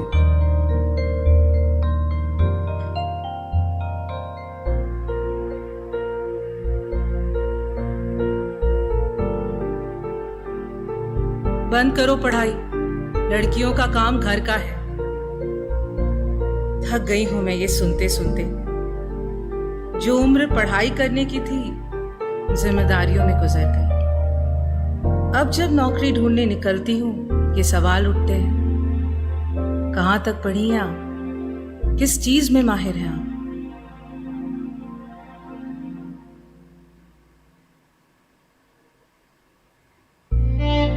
जब जिंदगी ने हमें एक ऐसे मोड़ पर खड़ा कर दिया जहां आगे जाना मुश्किल था, हमें एक सहारा मिला।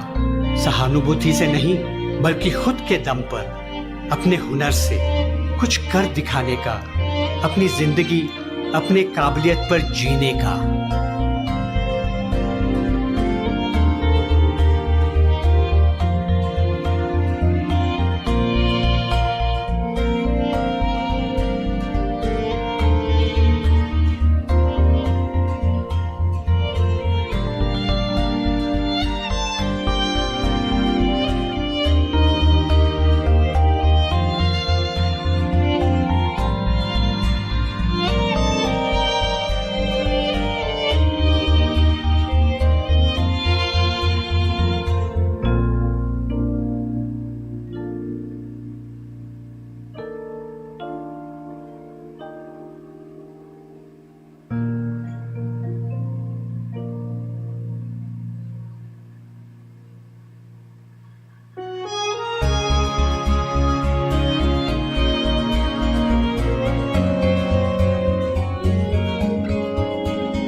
Thank you, everyone. It's unknown.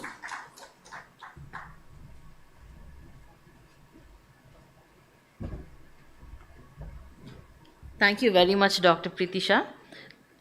What this, her presentation, and I think the next presentation from Father Ernest Rosario, who is the director, or is it, okay, Mr. Louis Manohar?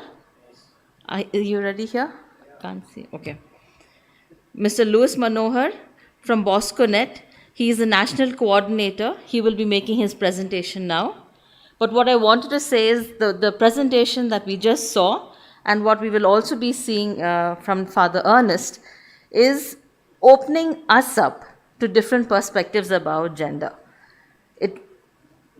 It's not about them, it's about us, what we are beginning to see now. So please enjoy.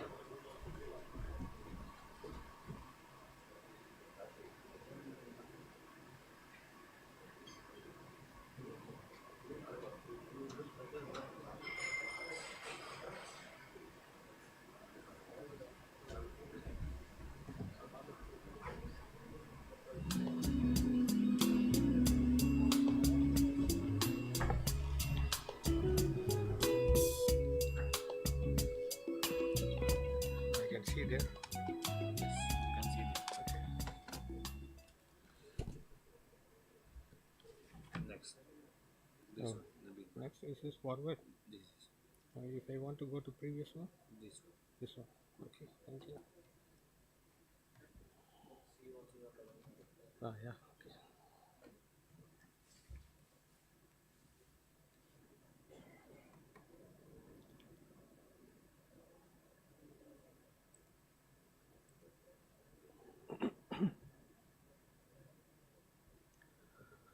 Okay, good afternoon everybody.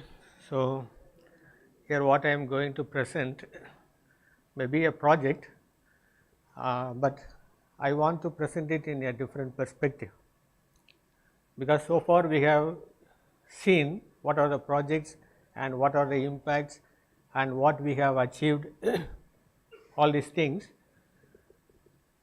But as I have been for the past 15 years in the project development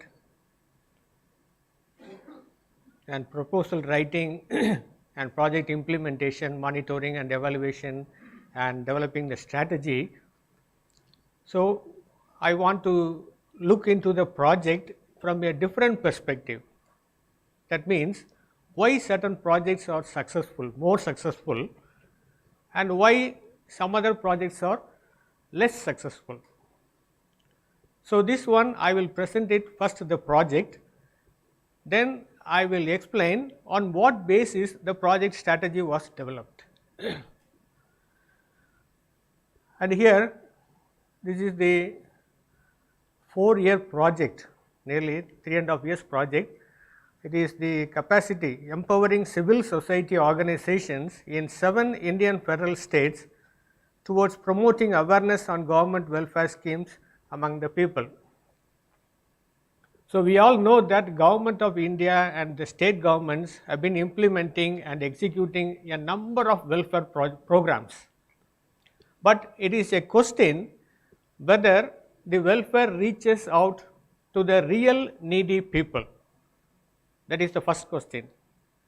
The second one, are the needy people, that is the marginalized people or the poor people, do they have the capacity or do they have the resources or support to access such welfare schemes? So these are all the 2 questions which will be answered by this project. So most of the poor people, they don't have the minimum required basic documents to apply for any project, any welfare schemes. So these poor people, they need some external support. So this project is developed from that perspective. So we give all the supports and training, motivation, everything to the poor people and the needy people, so that they will be able to access the welfare schemes by themselves. Of course, we will give the support. Now I will present the strategy. This is the title of the project, and this is the implementation plan of the project. And here you can see there are cycle 1, cycle 2, cycle 3. This project is implemented in 3 cycles. Each cycle has a duration of 14 months. And nearly 7 states have been covered under this project.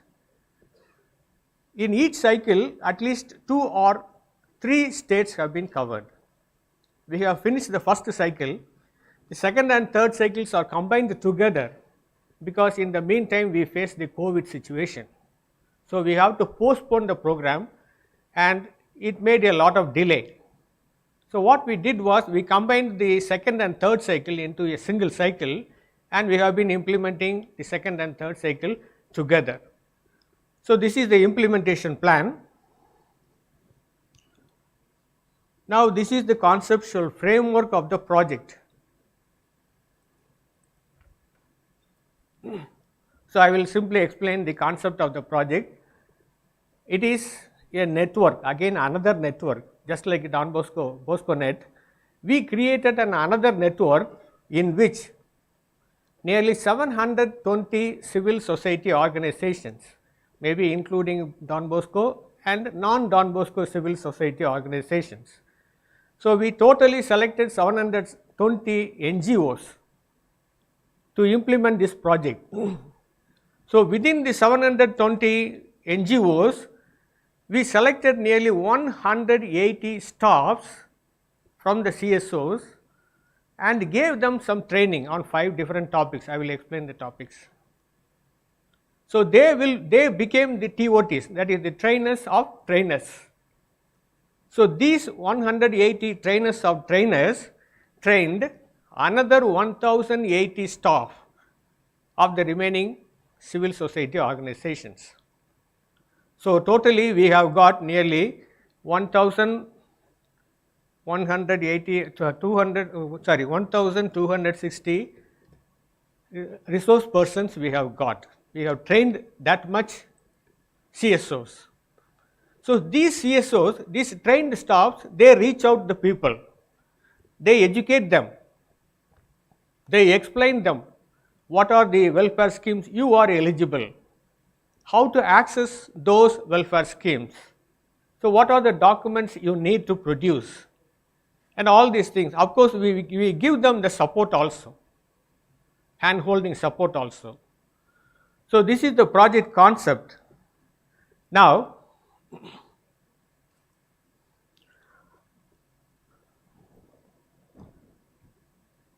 so what training did we give the TOTs and the CSO staffs? So these are all the 5 training topics. The first one is about the participatory approach. For any NGO, the participatory approach is very, very important. And the second one, advocacy skills. So advocacy skill is also very much important for the right-based approach. So I forgot to tell you, this is a right-based approach project.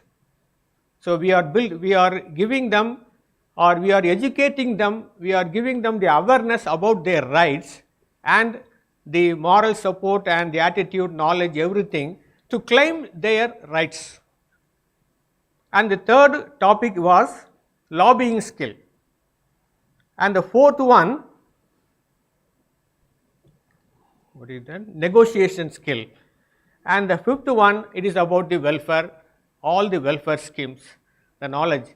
So we printed booklets on all the 5 topics, and it was translated into the local language, and it was distributed to the poor people as well as to the CSOs.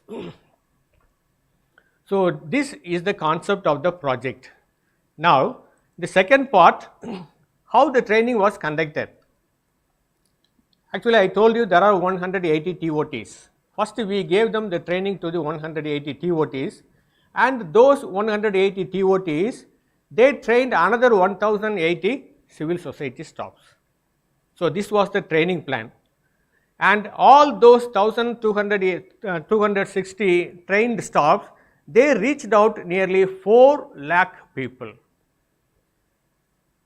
and educate them, inform them about the rights to claim. Now, these are all the right-based management approach was followed in this project. Sorry, results-based approach was followed in this project. So, or you can call it as an impact-oriented implementation. Here, for this, we have project orientation. So, before the project implementation, we gave a Pakka orientation to all the staffs and all the CSOs. What is this project, why we are doing it, and what we have to achieve. And the second one, we have got well-defined quantitative and qualitative indicators to measure the impact. And the third one, well-defined monitoring and evaluation plan, that also we have got. The fourth one, qualitative reporting for each and every event. For each training, there is a 3-page of reports, qualitative and quantitative reports. And the fifth one, participatory and decision making. So, it is not an unilateral decision making, always we did the decision making in a participatory way. Now, the second part, on what basis this project was, Mr. Lewis, strategy was, our time is running short, can we okay, wrap up? I will pause. Okay. Thank you.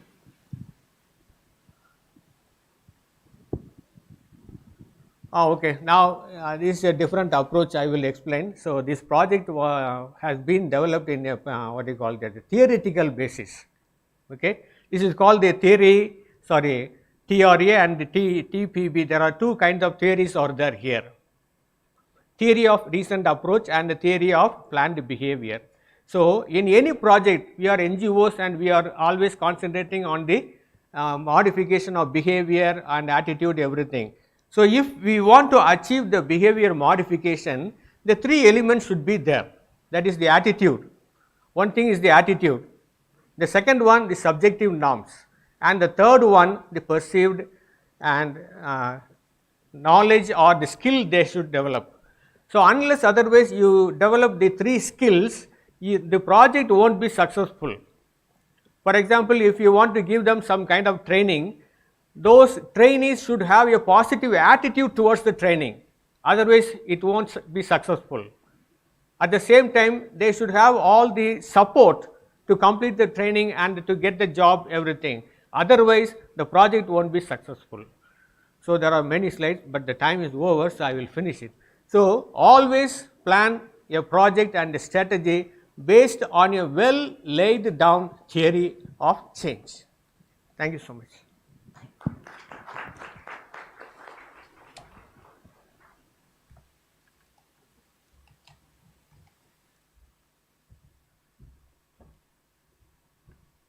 Thank you, Mr. Lewis. I'd like to invite Father Ernest Rosario, the Director of Don Bosco Institute of Communication from Chennai.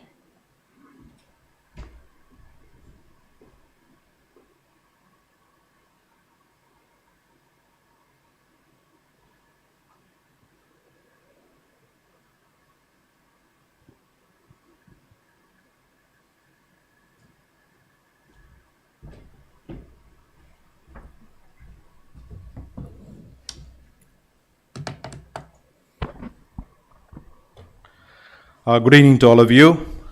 Please wake me up if I fall asleep.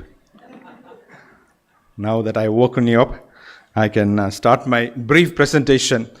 Well, my main presentation is going to be through the screening of a condensed version of my documentary film titled Transgender. It's not transgender. Of course, it's going to be centered on that theme. And the original film is running to about 30 minutes. And this film is about a particular person named Pritika Yashini, who was originally named Pradeep Kumar, born in South Tamil Nadu, not South Tamil Nadu, it's from Salem. And she became India's first transgender police officer and thus became India's first uniformed civil servant, which is a history, part of India's history, a revolution we can say. Well, this film won a national award from the National Human Rights Commission of India and also was nominated in many international film festivals. One of the most prominent nominations worthy of mentioning is BAFTA, British Academy Awards. I am saying this not to brag, but to make a point, that is to make us aware of how easily we can draw attention to the causes that we are fighting for. We are gathered here as NGOs or NPOs, and so that's my main motto behind mentioning this. We cannot deny the power of media, and the whole difference is who uses it, whether as a weapon or as a tool. I choose the latter.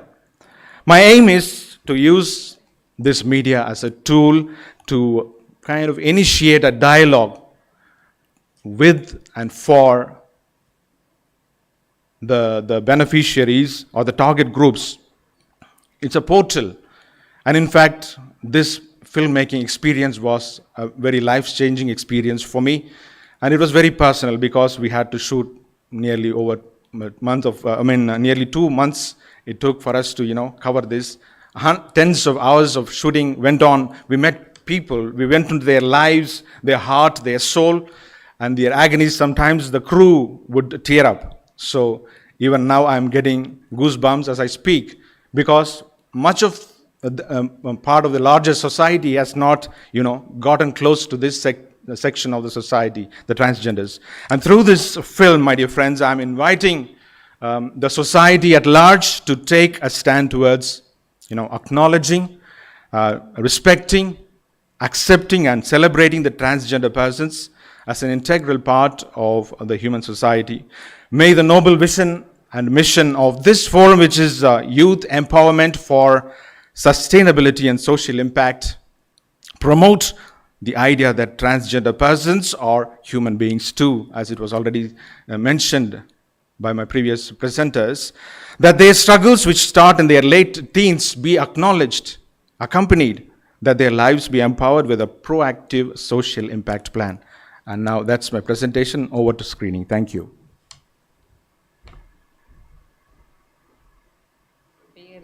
Kiruthika Yashini, Salem மாவட்டத்தில் கந்தம்பட்டின்னு ஒரு கிராமத்தில் பிறந்தவ தான் நான்.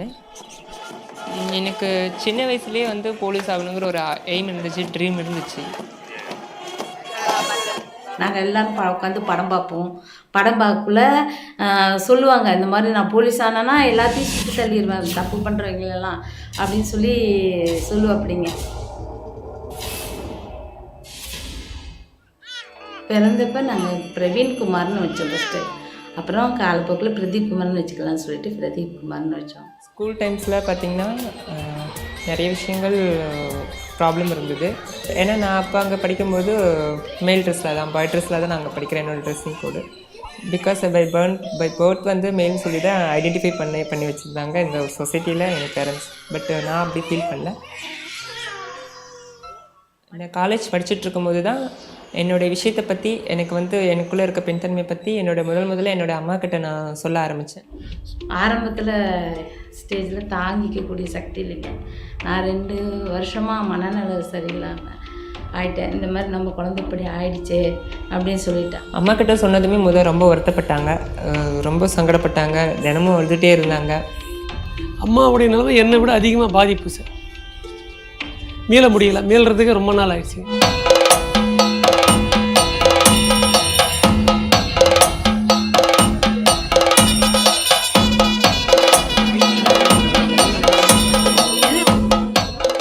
சிலவர் 9 அலி பொட்டை இந்த மாதிரி வாசித்து பேசுகிறாங்க. இவங்கெல்லாம் ஐட்டம், இவங்கெல்லாம் தேவையாங்க, தொழில் பண்ணுதுங்க, பிரார்த்தல் கேஸு, இந்த மாதிரி விஷயங்கள்லாம் பேசுகிறாங்க. அதெல்லாம் ரொம்ப மனசு கஷ்டமாக. அவங்க அழுகிறத என்னாலையும் பார்க்க முடியல, நான் இப்படி இருக்கிறத அவங்களாலையும் பார்க்க முடியல. ஸோ இப்படியே போயிட்டு இருந்தது. தினமும் ரொம்ப பைத்தியம் பிடிச்ச மாதிரிலாம் இருந்தது அந்த டைமிங்கில். என்னோடய ரியாலிட்டி என்னங்கிறத மற்றவங்களுக்கு தெரிய வைக்கணுங்கிறத விட என்னோடய ரியாலிட்டியை நான் உண்மையாக இருக்கணும்னு நான் ஆசைப்பட்டேன். மற்றவங்க மாதிரி உள்ளே ஒன்று வெளியே ஒன்றுட்டு போலியாக வாழணும்னு நான் என்னுடைய வாழ்க்கை விரும்பலை. நானாக இருக்க விரும்புகிறேன், அவ்வளோதான். மெயில் ட்ரெஸ்ஸில் இருந்துக்கிட்டு மெயில் ட்ரெஸ்ஸாக மெயிலாக என்னால் நடிக்க முடியாது. ஸோ நானாக இருக்கணுங்கிற ஆசைப்பட்டதில் சுச்சுவேஷனில் இந்த சமூகத்துக்குள்ள பேரண்ட்ஸால் அதை ஏற்றுக்க முடியலங்கிற பட்சத்தில் யார் எப்படியா இருந்தாலும் சரி, நான் இப்படி தான் இருப்பேன், எனக்கு இதுதான் விருப்பம் அப்படிங்கிறதுல நான் மன உறுதியாக இருந்தேன். ஸோ அதுக்கப்புறம் ஃபைனலாக அவங்களாலையும் புரிஞ்சுக்க முடியல, என்னாலையும் பொறுமையாக அங்கே அதுக்கு மேலே இருக்க முடியல. அப்படிங்கிற ஒரு சுச்சுவேஷனில் தான் வீட்டை விட்டு நான் அவங்கக்கிட்ட யார்ட்டையும் சொல்லாமல் வெளியே வர வேண்டிய நிர்பந்தம் ஏற்பட்டது. வீட்டை விட்டு வெளியே வந்தப்போ கோயம்பேடு பேருந்து நிலையத்தில் யாருமே ஆதரவு இல்லாமல் எங்கே போகிறதுன்னு தெரியாமல், யாருடைய ஹெல்ப் இல்லாமல் என்ன பண்ணுறதுன்னு தெரியாமல் தவிச்ச நாள் அன்றைக்கி முழுக்க அந்த பேருந்து நிலையத்திலே இரவு முழுக்க அங்கேயே இருந்து அந்த நாட் கழித்தேன். அது ஃபஸ்ட்டு எக்ஸ்பீரியன்ஸ், மறக்க முடியாத நாள்.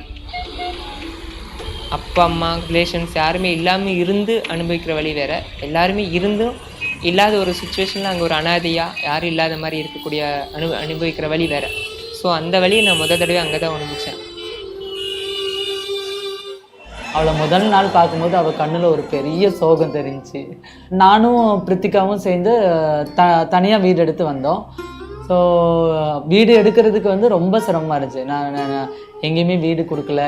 எங்கள் 2 பேருக்கும் ரொம்ப மகிழ்ச்சியான தருணங்கிறது முதல் அச்சீவ்மெண்ட்டுன்னு சொல்லுவாங்கள்ல வாழ்க்கையில், நாங்கள் தனியாக வீட்டு வாடகைக்கு போனது தான் ஒரு பெரிய அச்சீவ்மெண்ட். எங்களை பொறுத்த வரைக்கும் அது ரொம்ப பெருமையாக இருந்துச்சு. நம்ம தனியாக வீடு எடுத்துட்டோம், இந்த சொசைட்டியில் நம்ம வாழ்ந்து காமிக்கலான்னு சொல்லிட்டு. கிரேஸ் பானு அப்படின்னா என் லைஃப்பில் ஒரு ரொம்ப முக்கியமான பர்சன் சொல்லலாம். ஏன்னா எல்லா விஷயங்களும் வாழ்க்கையில் நான் சென்னை வந்ததுலேருந்து என்னோட கூட இருந்தவங்க கிரேஸ் பானு தான். என்னுடைய வாழ்க்கையில் நிறைய கஷ்டங்கள், நிறைய இன்பங்கள் எல்லாமே நாங்கள் 2 பேரும் ஒன்றா இருந்திருக்கோம், ஒன்றா பகிர்ந்துருக்கோம். எனக்கு சின்ன வயசுலேயே வந்து போலீஸ் ஆகணுங்கிற ஒரு எய்ம் இருந்துச்சு, ட்ரீம் இருந்துச்சு. இந்த கம்யூனிட்டியில் நான் என்டர் ஆனதுக்கப்புறம் எனக்கு அந்த ட்ரீமே நான் மறந்துட்டேன். ஏன்னா அந்தளவுக்கு பிரச்சனைகள் மேலே பிரச்சனைகள், வாழ்க்கை ஃபுல்லாக ஒவ்வொரு நாளும் வாழக்கூடிய வாழ்க்கை வந்து போராட்ட களமாக தான் இருந்தது. பட் அந்த சுச்சுவேஷனில் தான் நான் யோசித்தேன், இந்த வேலைக்கு இது வந்து என்னுடைய கனவு மட்டும் இல்லை, என்னுடைய திருநங்கைகள் கம்யூனிட்டிக்கு நான் ஒரு முன்மாதிரியாக இருக்கணுங்கிறத நான் அப்போ தான் டிசைட் பண்ணேன். ஸோ அப்போ தான் இந்த வேலைக்கான முயற்சிகளை நான் ஆரம்பித்தேன்.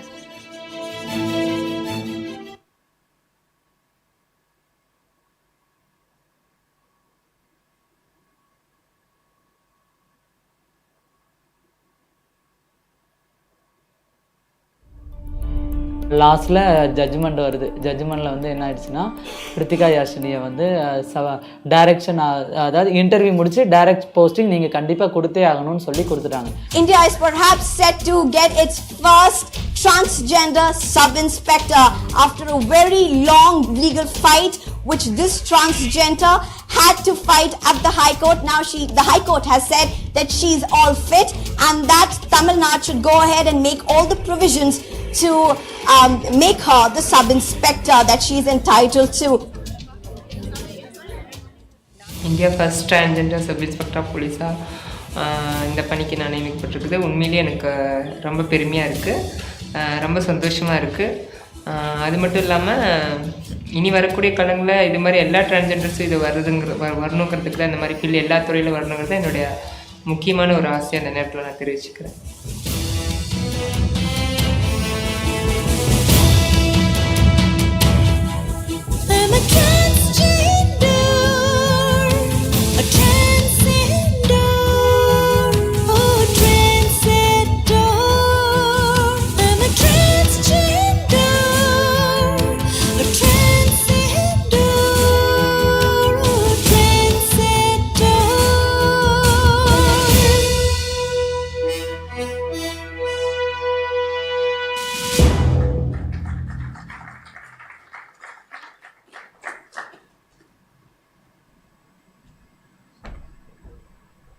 Thank you, Father Ernest. That was truly inspiring, and I hope we will be able to transcend.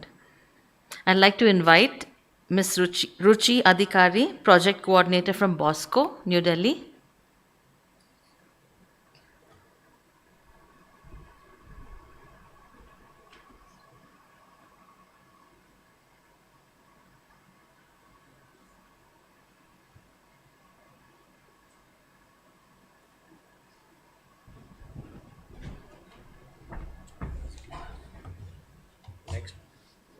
This previous one. Thank you. So good afternoon everyone. I am Ruchi Adhikari from Bosco, Delhi. We as an organization focus on various activities for the upliftment of vulnerable and underprivileged people of the society. Today I will share with you one of our unique aspects which is one of our activity, that is the empowerment of visibly invisible women. How we can say that they are visibly invisible? Why do we say visibly invisible? This is because they are physically a part of our society but not get any opportunity to prove themselves worthy. They do not have their own recognition and any acknowledgement of their efforts and contribution of their whatever the work they did for the society. We can say unemployed, rural refugees, migrants and slum women do not have voice in their community. They work hard. They work hard and spend a lot of time preparing meals and spend a lot to clean house and clothes. Bosco provides required funding, mentoring, training, technical and other hand-holding support for the upliftment of these women for the society, so they can also get their right place.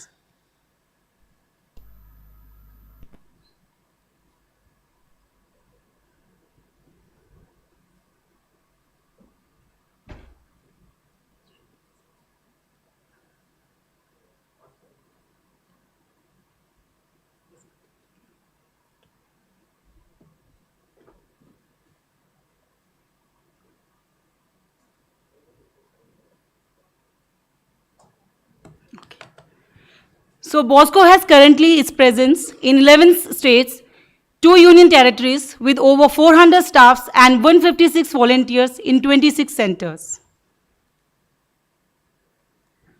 In this context, our primary focus is on groups of women coming from refugees, migrants, slums background and rural villages.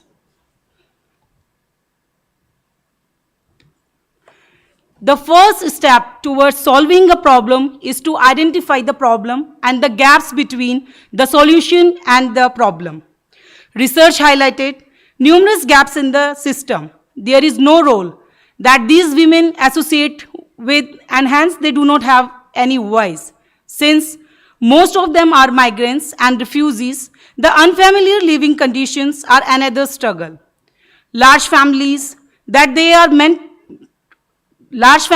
suppose get excluded for the government schemes they can't do due to the lack of the documents like ration card, Aadhaar card and all. You can see the desperation in their eyes, the desperation to get accepted by the host community, and its results broken families, school dropouts, child marriages, commercial sex works and child labor.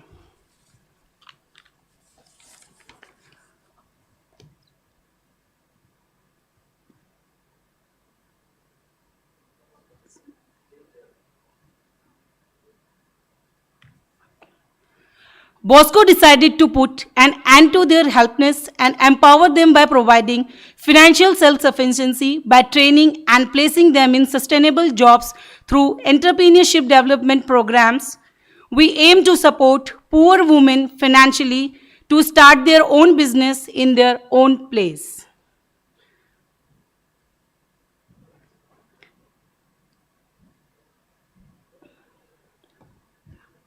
So to help them to achieve financial self-sufficiency, the following methodology has been adopted by Bosco Delhi. Groups and clubs. We created SHG groups, self-help groups and women clubs and give them training and how can they work together for their upliftment. In this regard, what we have done, with the collaboration of the district collectors, we supported poor women to start their income generation activities to sustain their livelihood in their own place. Capacity building and skill training. We are providing cooking, tailoring, beautician, and special kind of training, skill training to them, and give also capacity building classes to build their confidence. Cultural orientations. We have our refugees groups and migrants people from different backgrounds. We conduct cultural orientation programs in which they are sharing their ideas, their culture and all. Psychosocial support with the proper counseling given by the professionals. Sometimes the migrants and the refugees and even the slums women, they feel uncomfortable with the society. They are not able to cope up with the desired situation, whatever they have. So in that case, our professionals help them to cope up with that situation. How can they come out from that? As a result of all our efforts, the impact created is visible, as Bosco has employed 201 self-employed refugees women, 132 self-employed migrants, slums rural women. We formed 27 refugees women's groups, 320 SSG groups, and 151 employed refugees, 82 refugees group business, 2,100 women supported with kitchen garden program, 326 under skill training. In the end, our prime objective is promoting women's sense of self-worth, their ability to determine their own choices, and their right to influence social change for themselves and others. On behalf of Bosco Delhi, I would like to thank all of you for your valuable time and attention, and special thanks to Bosconet for providing us this unique platform to share and showcase our achievements on this auspicious occasion of Earth Day. Happy Earth Day. Thank you.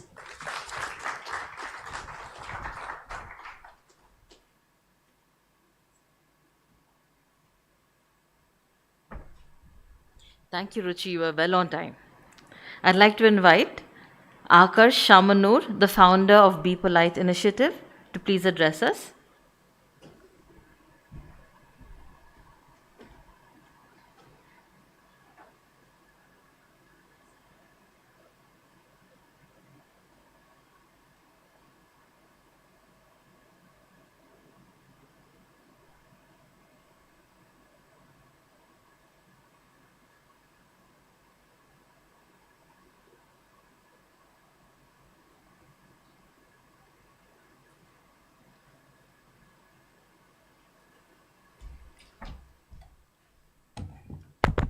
Very good afternoon to one and all. Big thank you to Don Bosco Network and TIA Summit for giving the opportunity. My name is Akarsh Shamanur, and essentially I'm an architect by profession. And this is an initiative I started way back in 2018 when I thought of exploring an alternative way of celebrating Diwali. So primarily looking at celebrating a smoke-free Diwali. And the initiative is called Be Polite. I'll tell you the reason why it's called Be Polite on subsequent slides.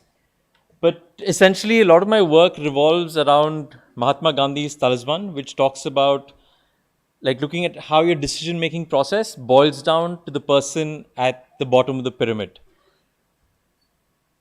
And so again, the reason why I call the initiative Be Polite is we're looking at multiple values being put together.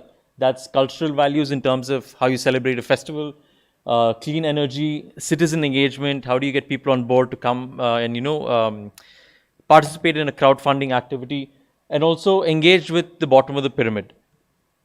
And the campaign also aligns with various SDGs.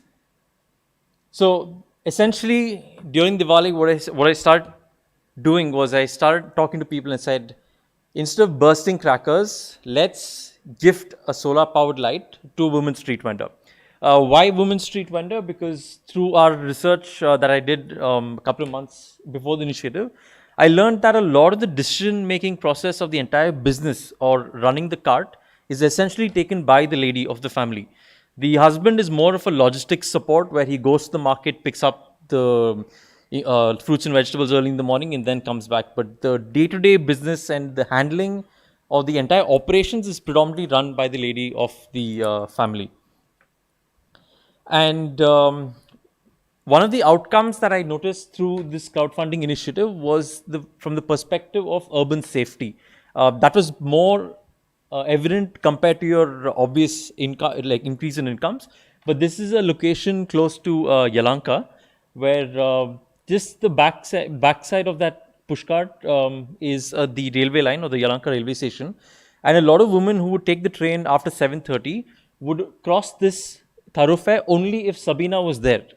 So if she had proper lighting on a pushcart, that gave a sense of like urban safety to a lot of other women who would decide to cross this path. Otherwise, they would have to take another 1 kilometer extra walk, like going through Yalanka Old Town and then coming back. So the other part we also looked at was how do we look at communicating to various street vendors who come from different geographies. So especially in a city like Bangalore, you go towards Electronic City, then you have a lot of street vendors who come down from Tamil Nadu. You go towards Yashwantpur, then it's a lot of people from Hassan, Tumkur. So you have like multiple languages. So we said, let's look at creating a visual instruction manual on the do's and don'ts of how to use the product. And this was created with a cartoonist called Mr. Sridhar Komravali. And this came out quite, it was received quite well because like a lot of the street vendors who still use the light still have this, kept at home and they sort of frame it and their kids go through it and, it's a very interesting exercise. And I'll just quickly show you the product. Essentially, it is a power bank that we just made sure it was more durable and could be used by street vendors. And you can charge your mobile phone as well. Because during the lockdown, we learned that a lot of people wanted to use, started adopting Paytm and a lot of digital payments. So it's essentially just a power bank with a light that can go up to 6 hours and can be charged using solar or can be used at home as well. But another interesting outcome with this product is that a lot of the street vendors gave it to their kids back in the village during exam times because they saw that as a much more important need than lighting their pushcart. And the trickle-down effect of that gesture was that the kids started to realize that one day when they build a house, wherever, they're like, we can also use solar power because I don't need to pay for electricity. So we're starting to talk about sustainability at a very young age, and once they do go up the economic ladder, they will be more open to adopting sustainable technologies once the conversation comes up. And what we also started doing was, since it was a crowdfunded campaign, we started documenting the locations of the street vendors. This was definitely with consent because we had to share the location to all the contributors of this campaign. And first year I did it by myself and a few other volunteers, 2 other volunteers. And then we started collaborating with a few universities and colleges where the students would create a crowdfunding campaign, learn the skill of creating a crowdfunding campaign, go out, identify the vendors in their vicinity, and then give the light themselves. So it was sort of like my way of scaling up the initiative because I know that as an individual you do have limitations, and that's how we sort of looked at scaling up. So we've done this initiative in Bangalore, Chennai, Calcutta, and a lot of other Tier 2 cities across Karnataka as well. And this data that we had sort of gave the opportunity for a lot of other initiatives, which I'll talk to you further ahead. But this was the next step that we looked at, because since I come from an architectural and an urban management background, I started looking at what are the other infrastructure needs that we can provide.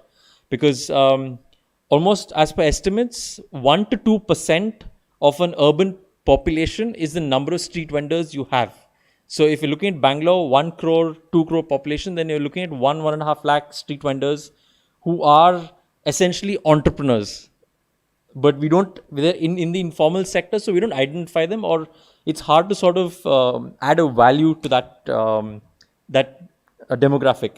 So we looked at a pushcart with basic lighting facilities and some advertising revenue that could be passed on to the vendor. And we then looked at refrigeration. We did a pilot project in Sanjay Nagar where we looked at this Chart Street, and street food is essentially the most fresh food you can get anywhere except the chutney, because the chutney is made in the afternoon, and by the time you consume it in the evening, there is a high probability that there is a large amount of E. coli bacteria that's going to be there. So moral of the story is, if you're going to have dosa, like dosa or any idli based item, please have it early on in the evening. This was the pilot project we did, and we realized that the vendors were willing to pay for this fridge. So they paid 50 rupees a day, and we looked at how we can probably bring on a CSR fund for this project and then implement this particular project at Sanjay Nagar. And the next step was to look at how we can design market spaces and make them more inclusive with basic facilities like cold storage, more importantly, clean toilets for the vendors themselves. And as I mentioned earlier, the data that was that we collected, can it be used for a registration process across various municipalities or smart city initiatives where the street vendors themselves are able to have a digital presence? So if you want tomatoes, then somewhat like what you have the Dunzos and the Swiggies doing today, if you can connect the street vendors was the larger agenda. So this is the quick summary of the initiative, and please follow our social media handles and do tag us. I have a quick video, if you can play that, I think a minute, yeah, thank you. उजाले की असली अहमियत वही जानते हैं जो पहली किरण के साथ निकल पड़ते हैं और दिन ढलने पर वापस, जिनके जीवन में दिवाली का दिया तो है और रात का अंधेरा भी, और यही अंधेरा दूर करने उजाला बनाते हैं आकर्ष जैसे लोग। फॉरेन की नौकरी छोड़ लौट आए एक नई सोच के साथ, अपनों के करीब, अपने देश के लिए, शहर की गलियों और चौराहों पे अपनी रोजमर्रा जिंदगी गुजारते हुए रोशनी से जूझते लोगों के लिए, जिनके लिए ढलता सूरज आराम नहीं, दिक्कतें लाता है। काम में गिरावट, सुरक्षा में कमी और बच्चों की अधूरी शिक्षा इनकी जिंदगी का हिस्सा बन चुका था। ज्ञान को लोगों की भलाई में लगाने का यही सही वक्त था। और फिर आकर्ष ने एक मुहिम चलाई सोलर लाइट्स बनाने की। लोग जुड़ते गए, कहीं हुनर ने काम तराशा तो कहीं सीख ने हल बतलाए। गुजरते वक्त के साथ मेहनत का रंग उभरने लगा। उजाले का दीपक लिए एक नई सुबह का आगमन हुआ। अब चेहरों पे मुस्कान थी और आंखों में दमकती रोशनी। इस सफर में सिर्फ जिंदगियां नहीं, सपने भी रोशन हुए। एक बेहतर कल की नींव रखी गई। बस यही मकसद लिए आकर्ष जैसे लोग निकल पड़ते हैं हर दिवाली, कईयों के जीवन में खुशहाली लाने। ये रोशनी की लहर जो चल पड़ी है, इससे अभी कई चेहरों पर हंसी की फुहार लाना है। जिंदगियां संवारने में एक अहम भूमिका निभाना है।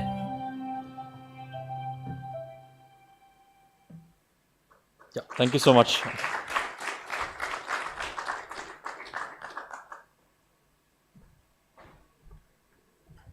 Congratulations, Akash, on such an innovative and sensitive idea and for brightening people's lives.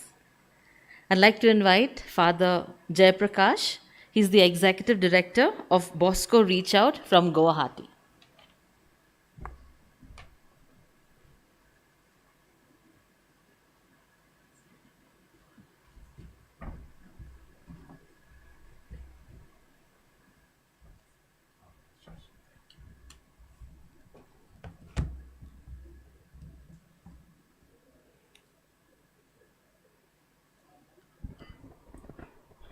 Good evening to you all. Now you can relax, and it is almost over.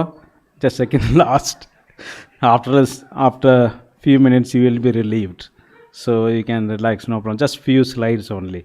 I don't have much. Today whole day we have been talking about the sustainability. Sustainability in all the sectors, either energy or development or skills or agriculture, in anything we have been talking about the sustainability model. And I was asked to speak about the sustainability model in agricultural sector, and which we have got in different sectors. All the projects we have got a different sustainability models, but I will be highlighting in the agricultural sector, which we will be focusing on farmers producers organization, which is of we have president, secretary, board of directors, and which is comprised of all the shareholders, which starts from 100 to even 1,000 can go on. And below we can have got all the board of directors who hold the office of production, storage officer, marketing officer, and account officers. How do we form the FPO?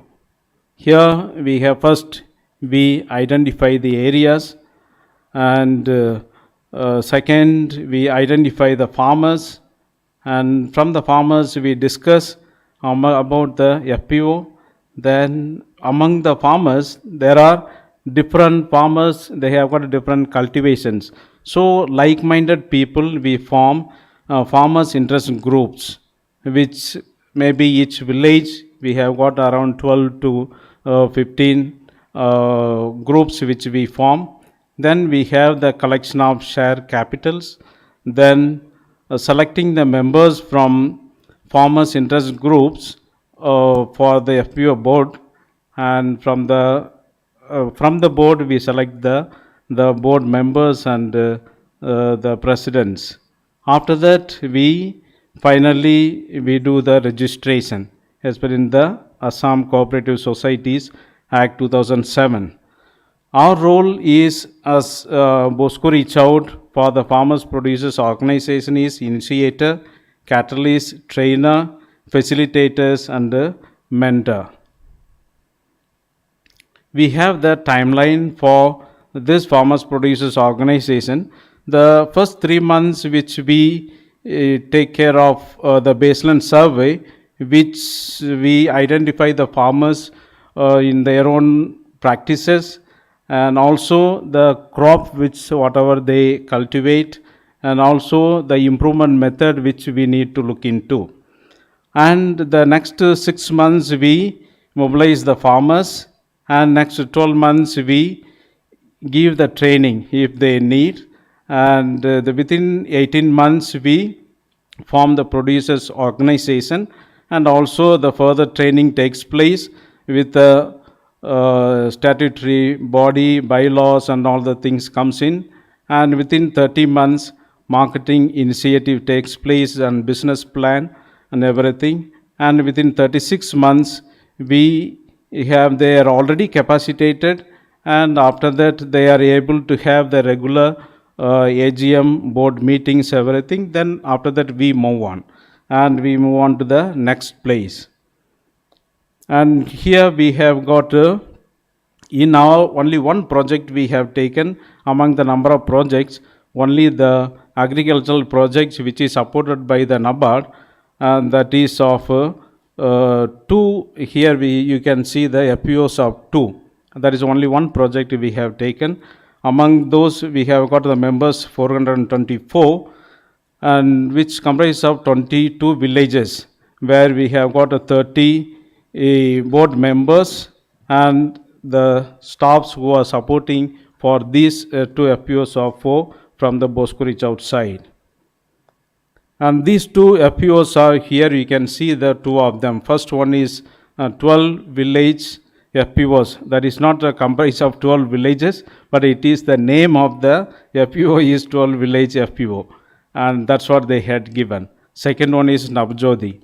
And here you can see, I don't know, it may be little small, they follow the rubber cultivation, turmeric cultivation, as well as broom. And these are the main crops which they follow, and total members 208.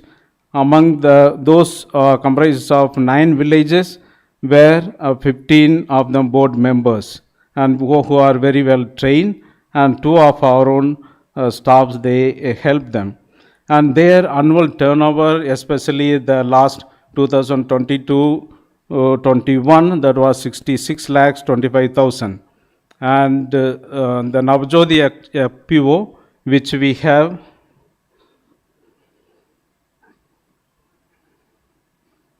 that is they follow rubber, banana cultivation, lettuce, and strawberry.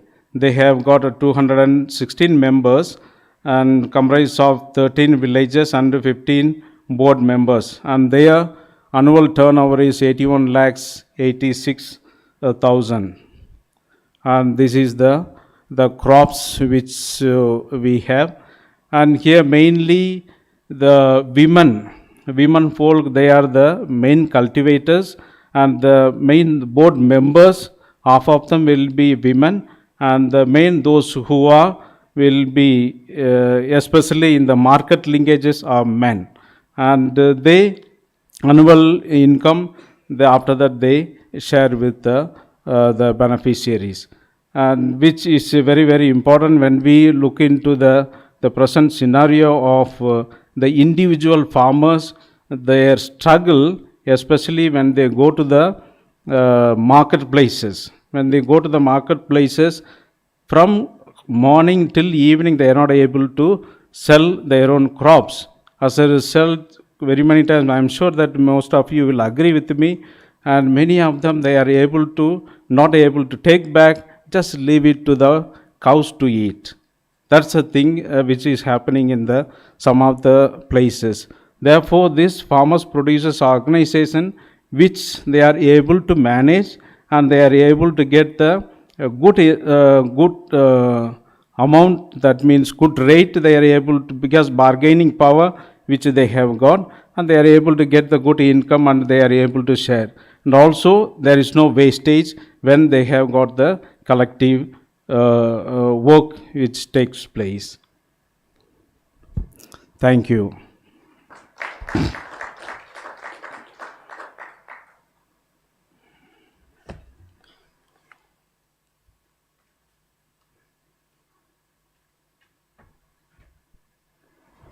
Thank you, Father Jayaprakash, for not only keeping the time so beautifully, but also for letting us know about this very important initiative of yours.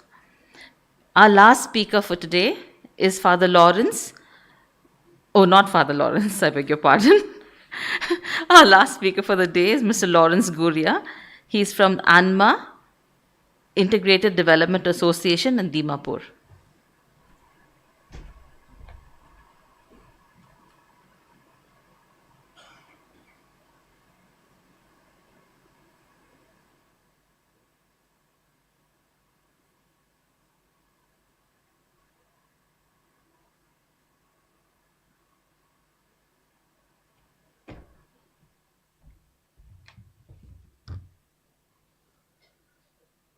Good evening. Thank you for your patience, hearing, and waiting for this last presentation. Okay. First of all, I want to extend my heartfelt gratitude to Bosconet for organizing this YESS forum and taking all the trouble and seeing making this forum as a great event. Today, my presentation is on women empowerment. Gender justice and rights of women have long remained marginal for the women in the northeast part of India. This evening, I'll be stressing on IDA's intervention on women empowerment through its different developmental programs. First of all, I'd like to take this opportunity to present about ANMA Integrated Development Association, also known as IDA. So this is our organization. So what is IDA? IDA is the development wing of the Salesians of Don Bosco, Dimapur province.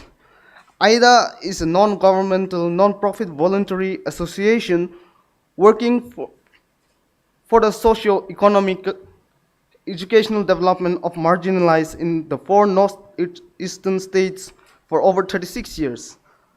Founded on 8 December 1985, the society was registered in 1986 under the Societies Registration Act 1860 as amended by the Registration of Societies, Nagaland First Amendment Act 1969. This is our logo. So as you can see, the vertical arcs and the circles, which are on maroon and brown color, symbolizes the people's striving their aspirations.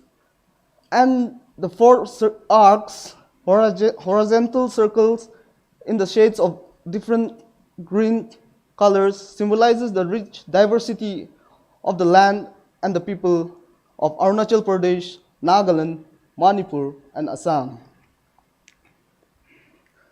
As AIDA, our vision is we envision a developed Northeast India where its diverse communities foster peaceful coexistence, care for creation, and strive together for a society based on justice and equality.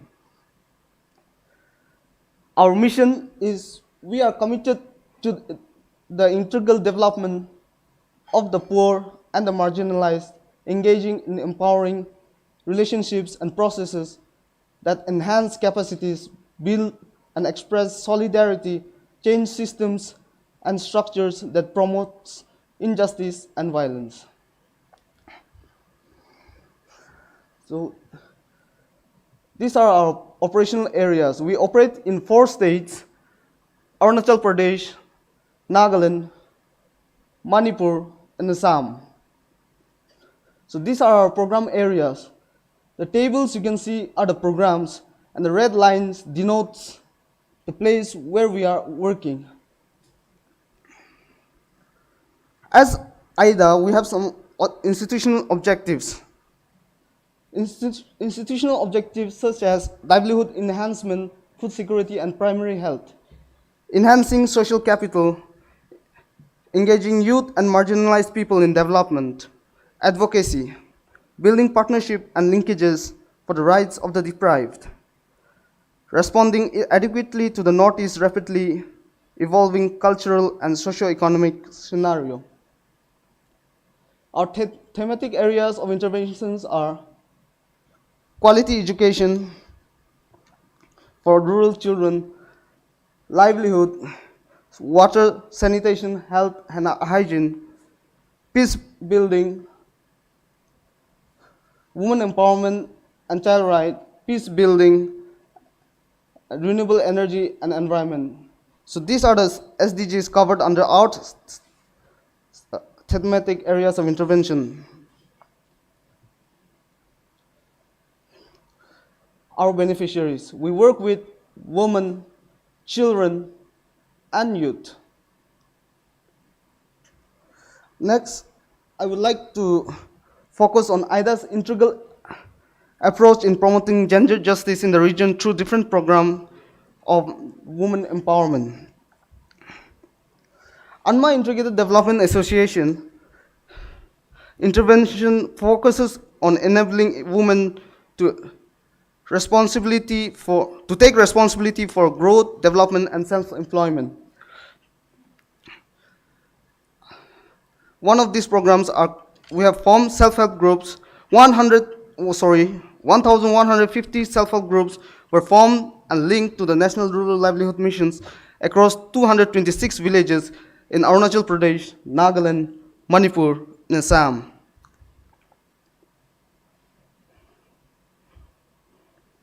We have an all-woman health service team in SBI, under SBI Sanjeevani Tirap in Arunachal Pradesh.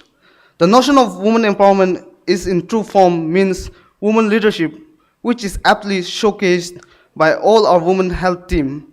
The team in the mobile medical van visits villages to provide health checkups and medications free of cost, regardless of the geographical and other socio-economic barriers. The next slide we have. Tailoring units and Shilai schools. 90 rural women who were trained in tailoring and were provided with sewing machines, who in turn have trained over 600 other women in the villages of Arunachal Pradesh and Nagaland.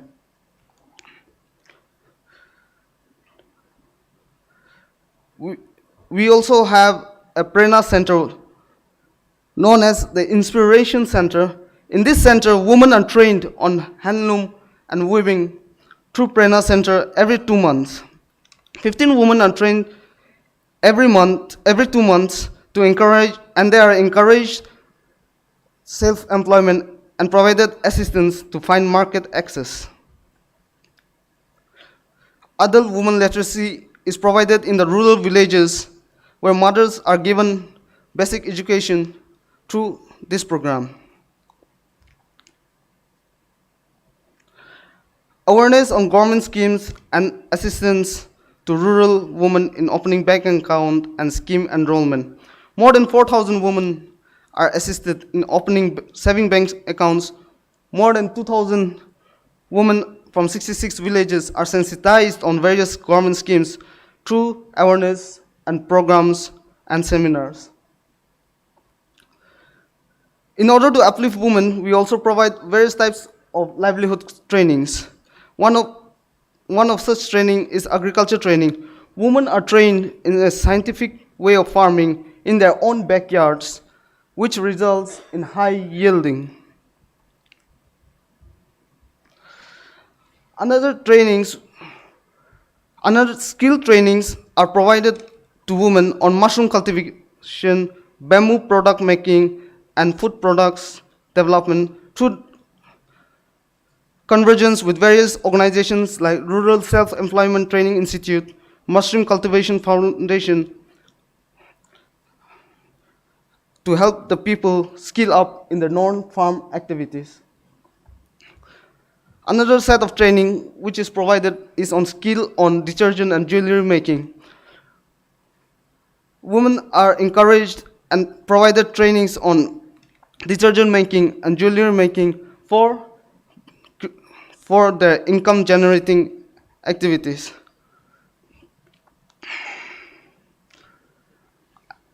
Unma Integrated Development Association, also known as IDA, has also taken up the lead in use of promotion of rural household solar lighting energy. Under this program, rural women are trained for 6 months in setting up solar systems in rural households. Pardon? Okay, just 2 slides. 600 rural households are electrified in 10 villages in Manipur, Arunachal Pradesh, and Assam. 2,400 beneficiaries are benefited through this program. Under Solar Mamas, also known as Solar Engineers, we have another program known as Women's Prosper Initiatives. It is a model just like Solar Mamas, which empowers women economically and in their skill. This is an enterprise model where women who are trained in solar engineering are enabled to bring a range of products to communities that are fabricated and assembled by the mamas.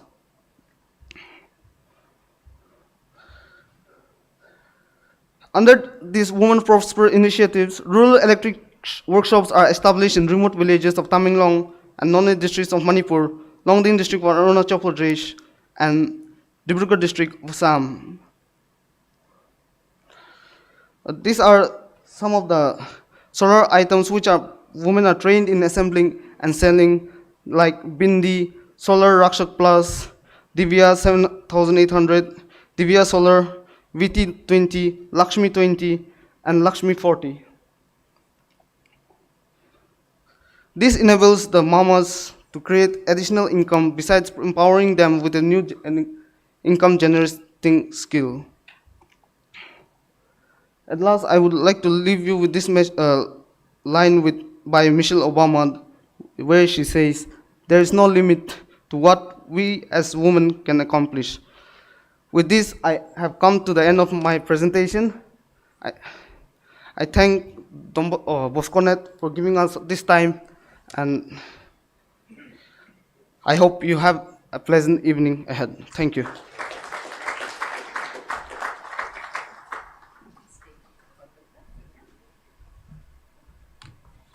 The Solar Mamas are really interesting, right?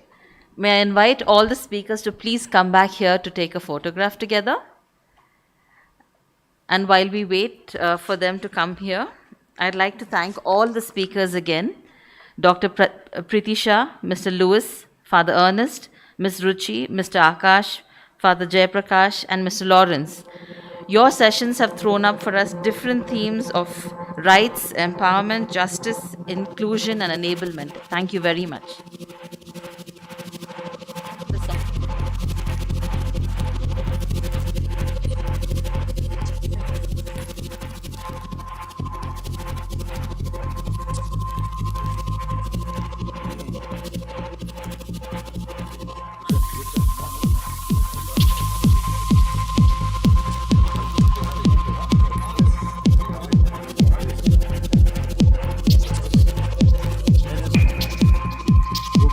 Move this thing.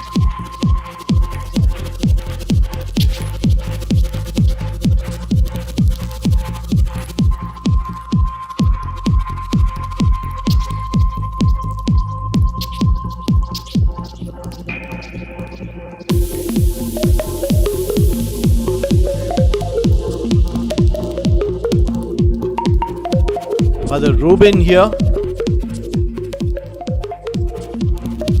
Please come over and give. Father Ruben is the director of Breads in Bangalore. He is the one who is hosting this in Bangalore for us. I invite him to give the mementos to our panelists, and I also invite Genesius, who's come all the way from Shillong, up from the hills, to also do the honors and give the mementos.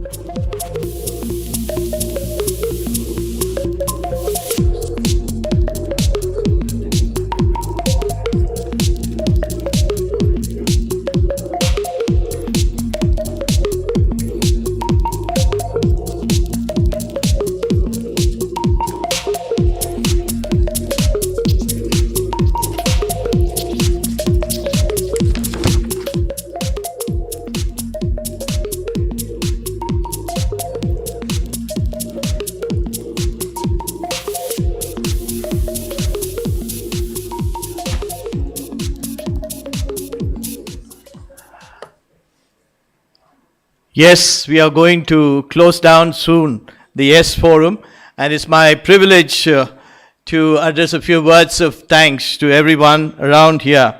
First of all, I would like to thank the participants who have come and who have come first time to be with Don Bosco.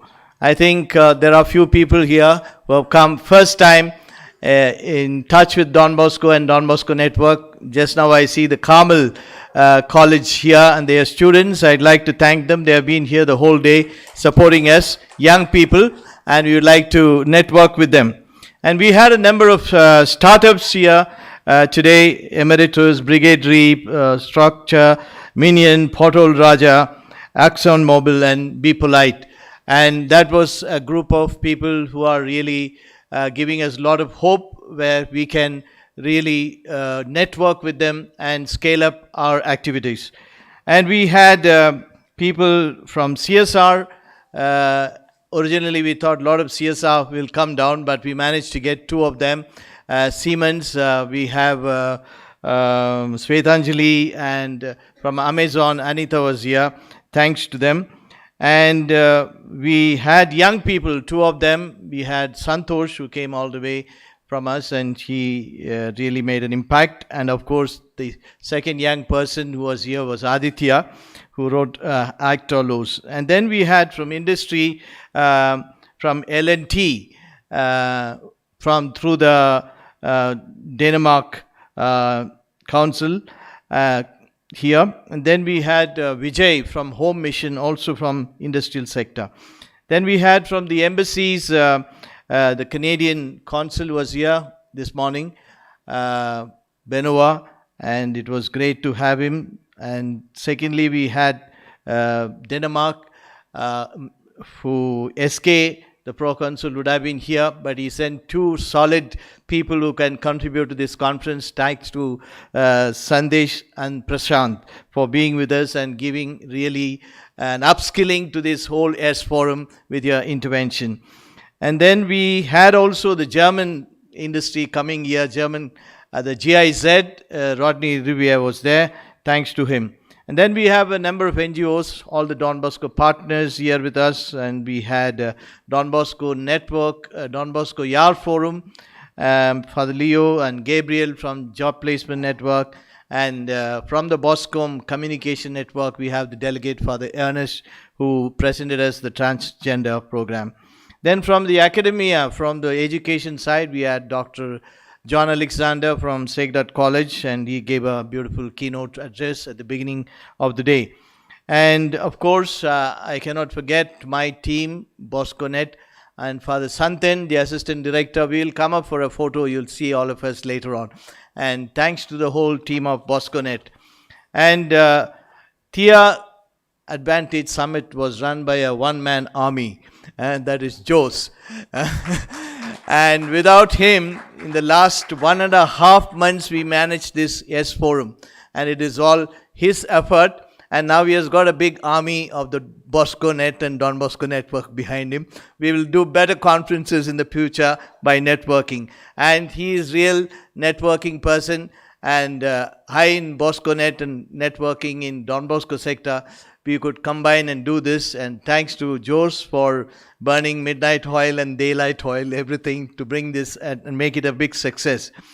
Yes, this YESS Forum is not just a showcasing of Don Bosco. Some of you might have got fed up of saying all the time Don Bosco, but that is what we are fully with. And Piyush Goyal said, that is in our DNA, so we cannot keep it out. So, but we intend that this becomes a partnership forum, just not showcasing a few startups and few nice impact-making models, but we have to come together and see holistically creating an ecosystem where we can bring real sustainability to young people, especially those who are at the bottom of the pyramid. So, the challenge before us is that this time we gave it a start, but a lot of old people like me are doing youth empowerment. It doesn't support very much. We want young people, all the network. I would like to put the challenge before all those who have been here to bring young people here to this forum so that we can see more life, more creativity, more innovation, more networking, and creating a new world, building back better future. I like to thank in a very special way our Honorable Minister and our very esteemed alumni, Mr. Piyush Goyal. He has really gone out of his way. On the day when we met, he kept us 2 hours waiting, but he came and spent time with us. And today you saw him speaking from his heart.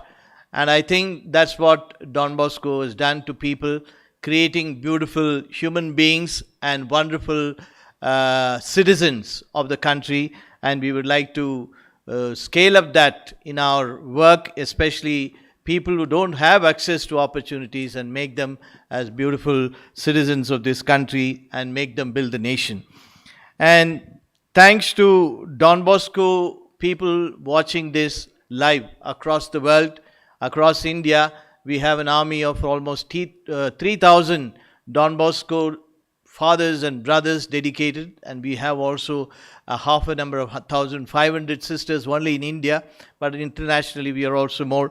And I think all of them are watching online, and I thank them. It is not, as Gabriel said this morning, it is not we can boast personally anything. We are riding on the shoulders of stalwarts who have done this great work of Don Bosco in various sectors, and we are able to showcase that a little bit and create a visibility, not for boasting, but to build network for the young people.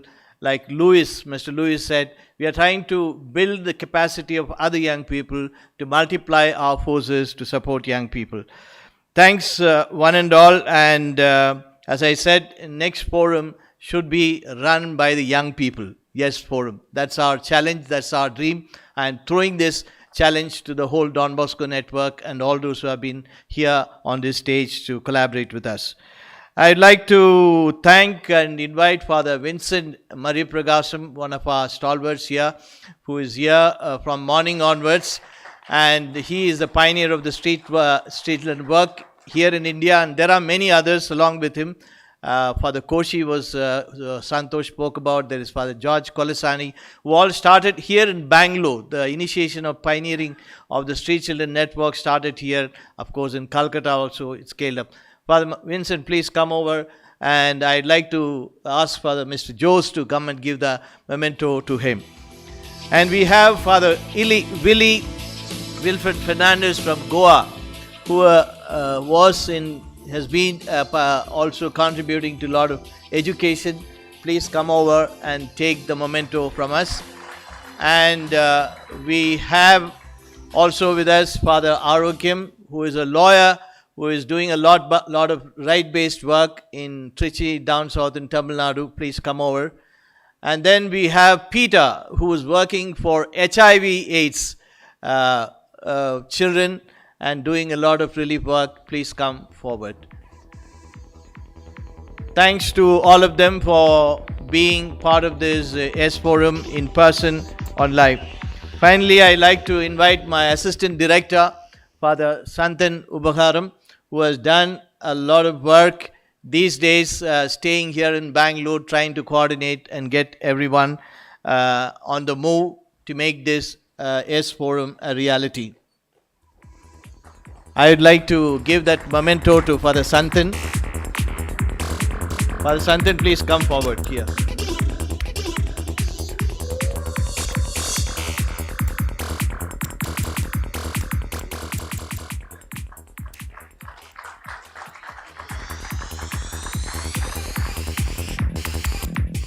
I should not say it loud, but it is a symbolic handing over. I won't say more than that. Okay, thanks to them. You want to make a photo together? Yes, yes.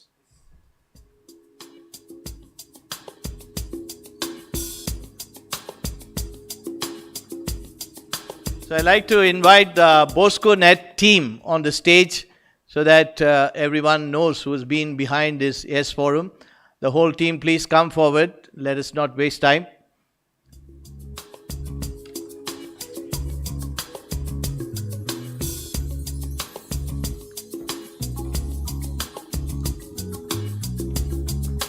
So we have Father Santhan by my side, Assistant Director. We have Gracie, please move up. She is in our fundraising department. Pratiksha, Bonnie, who is our program project coordinator. GB is the man who handles all the finance and is the senior most member in Bosconet. We have Madhuri, who is in our communication department, and Samrat, who is our CSR head. And we should have Pooja, also another person, but due to ill health, she is not here. And then we have the last but not the least, Mr. Louis Manohar, who has been in Don Bosco Network for 14 years, coordinating all the development work. And he is also, to his credit, around 52 doctorates. He is a guide, doctor of doctorates. So he actually had one more presentation. We could not have it. He has done a beautiful work on COVID, how it has affected the children and education. We could not do it because it would be too much, and we will have some. And thanks to all of them. This is the team along with Mr. Jose. Please come forward and we will have a photo together.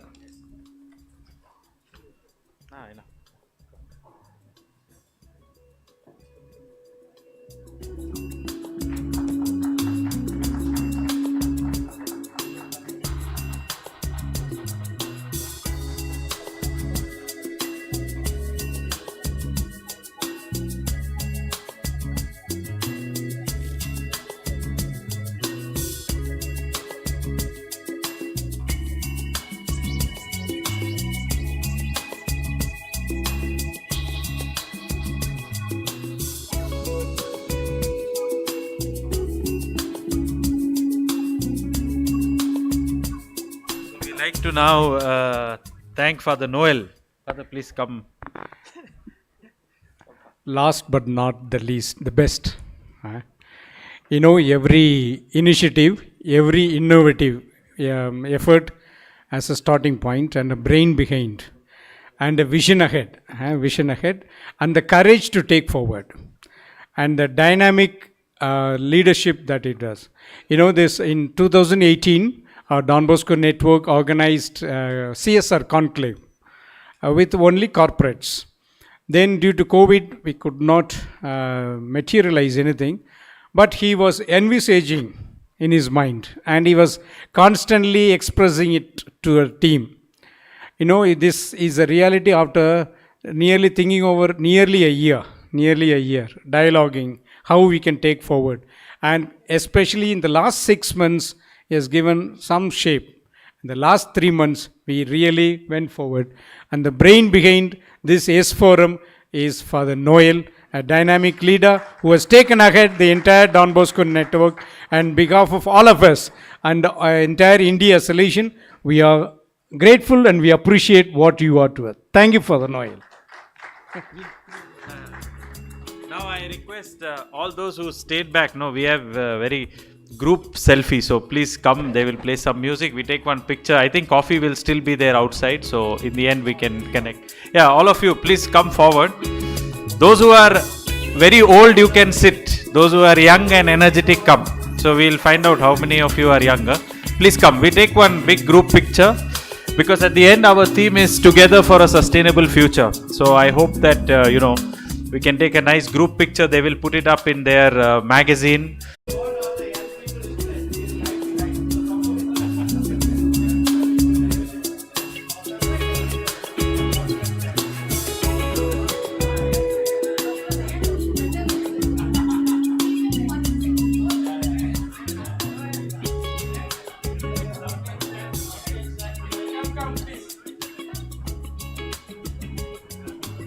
We request everyone to come forward, come to the stage. All of you, please. I request everyone on the hall to come up.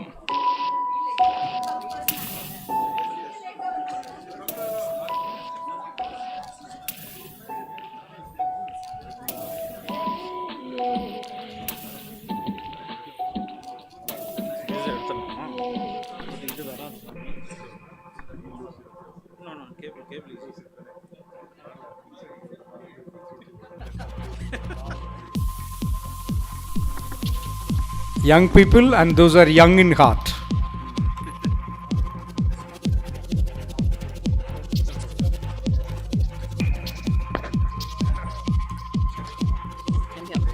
I just want to ask, Parvez, this stage will not break, no? Okay. He says the stage won't break. Okay. So I think all of us are. Bosconet will take care of all the disasters.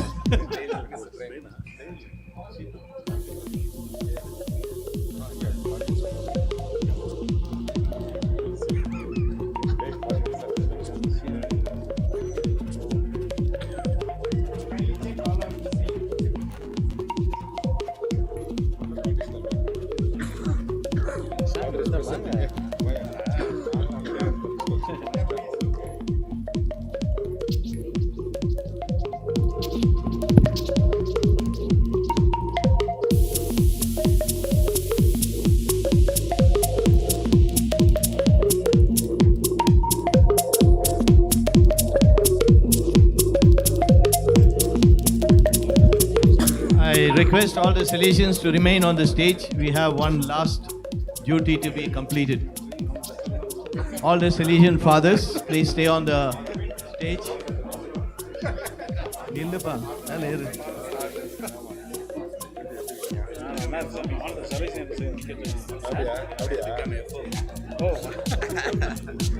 So, at the conclusion of this YESS Forum, we are singing a hymn to Don Bosco and close this YESS Forum singing the praises of Don Bosco, our father and founder.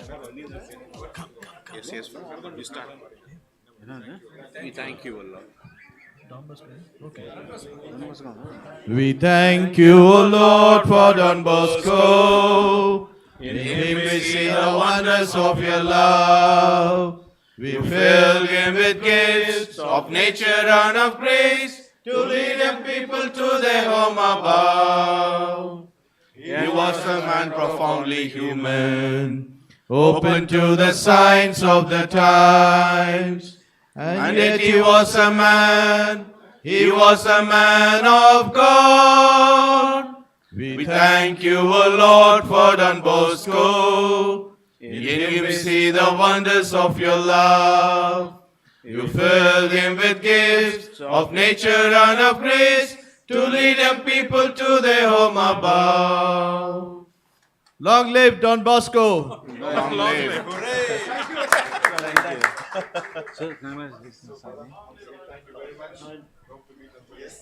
Thank you.